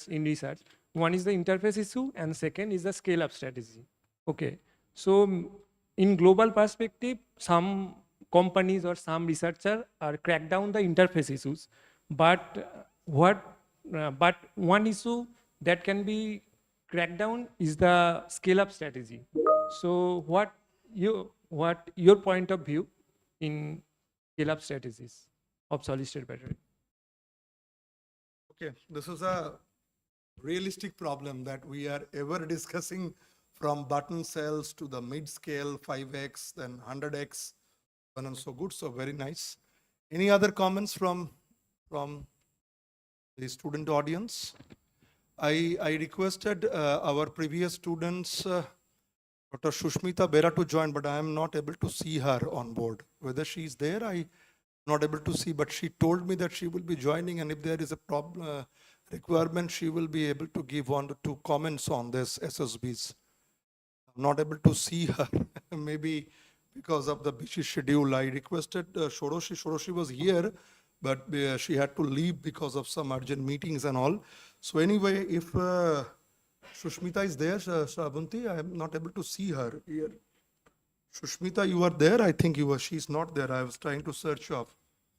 Not there. So anyway, so I cannot keep waiting. So maybe formally, I really like to thank Dr. Shuman Kumari Misra, our director, for giving us a good opportunity. Of course, CSIR, TMD and IMD, and of course, the whole CSIR team to organize this energy theme, energy and energy devices theme, and giving us the responsibility to go ahead for day-long sessions. I requested initially half a day-long session, but they requested minimum a day-long. Now I am really realizing why they have asked me to go at least a day-long session. So we are at the fag end. I really thank Director General of CSIR, CSIR, Director Dr. Shuman Misra for giving us the opportunity to host a day-long session. Hold on. Dr. Muralidharan is here, so I request Dr. Muralidharan also to give a final comments here, sir, before we close off. And thank you very much for joining us. Maybe short comments before we comment and close. Right. It's pouring here in Kerala. Outside my door, I can see heavy pouring. Heavy pouring. Here is also And the pouring has started off. right. So what I want to say is that anything that ends well ends with rain. Yeah, yeah. Like if you do a yaga, if you do, one thing to please the gods, that they sprinkle this water on you, So these showers are for you at CGCRI and for me here. So a day well spent. I of course took some time off to go to my aunt's birthday, but other than that, excellent, wonderful, wonderful talks, wonderful discussions, and well led by the moderator. And congratulations to each and everyone at CGCRI, Director CGCRI, and our Das Sharma, who could come here and then be a part of this entire function. I think his first name I forgot, Abhijit. Abhijit Das Sharma. See, I still remember. Okay. So day well spent, and it's as if I'm back to CGCRI amongst you to do work. So thank you for that, and thank you all for wonderful discussions and very constructive suggestions. And let's take it forward.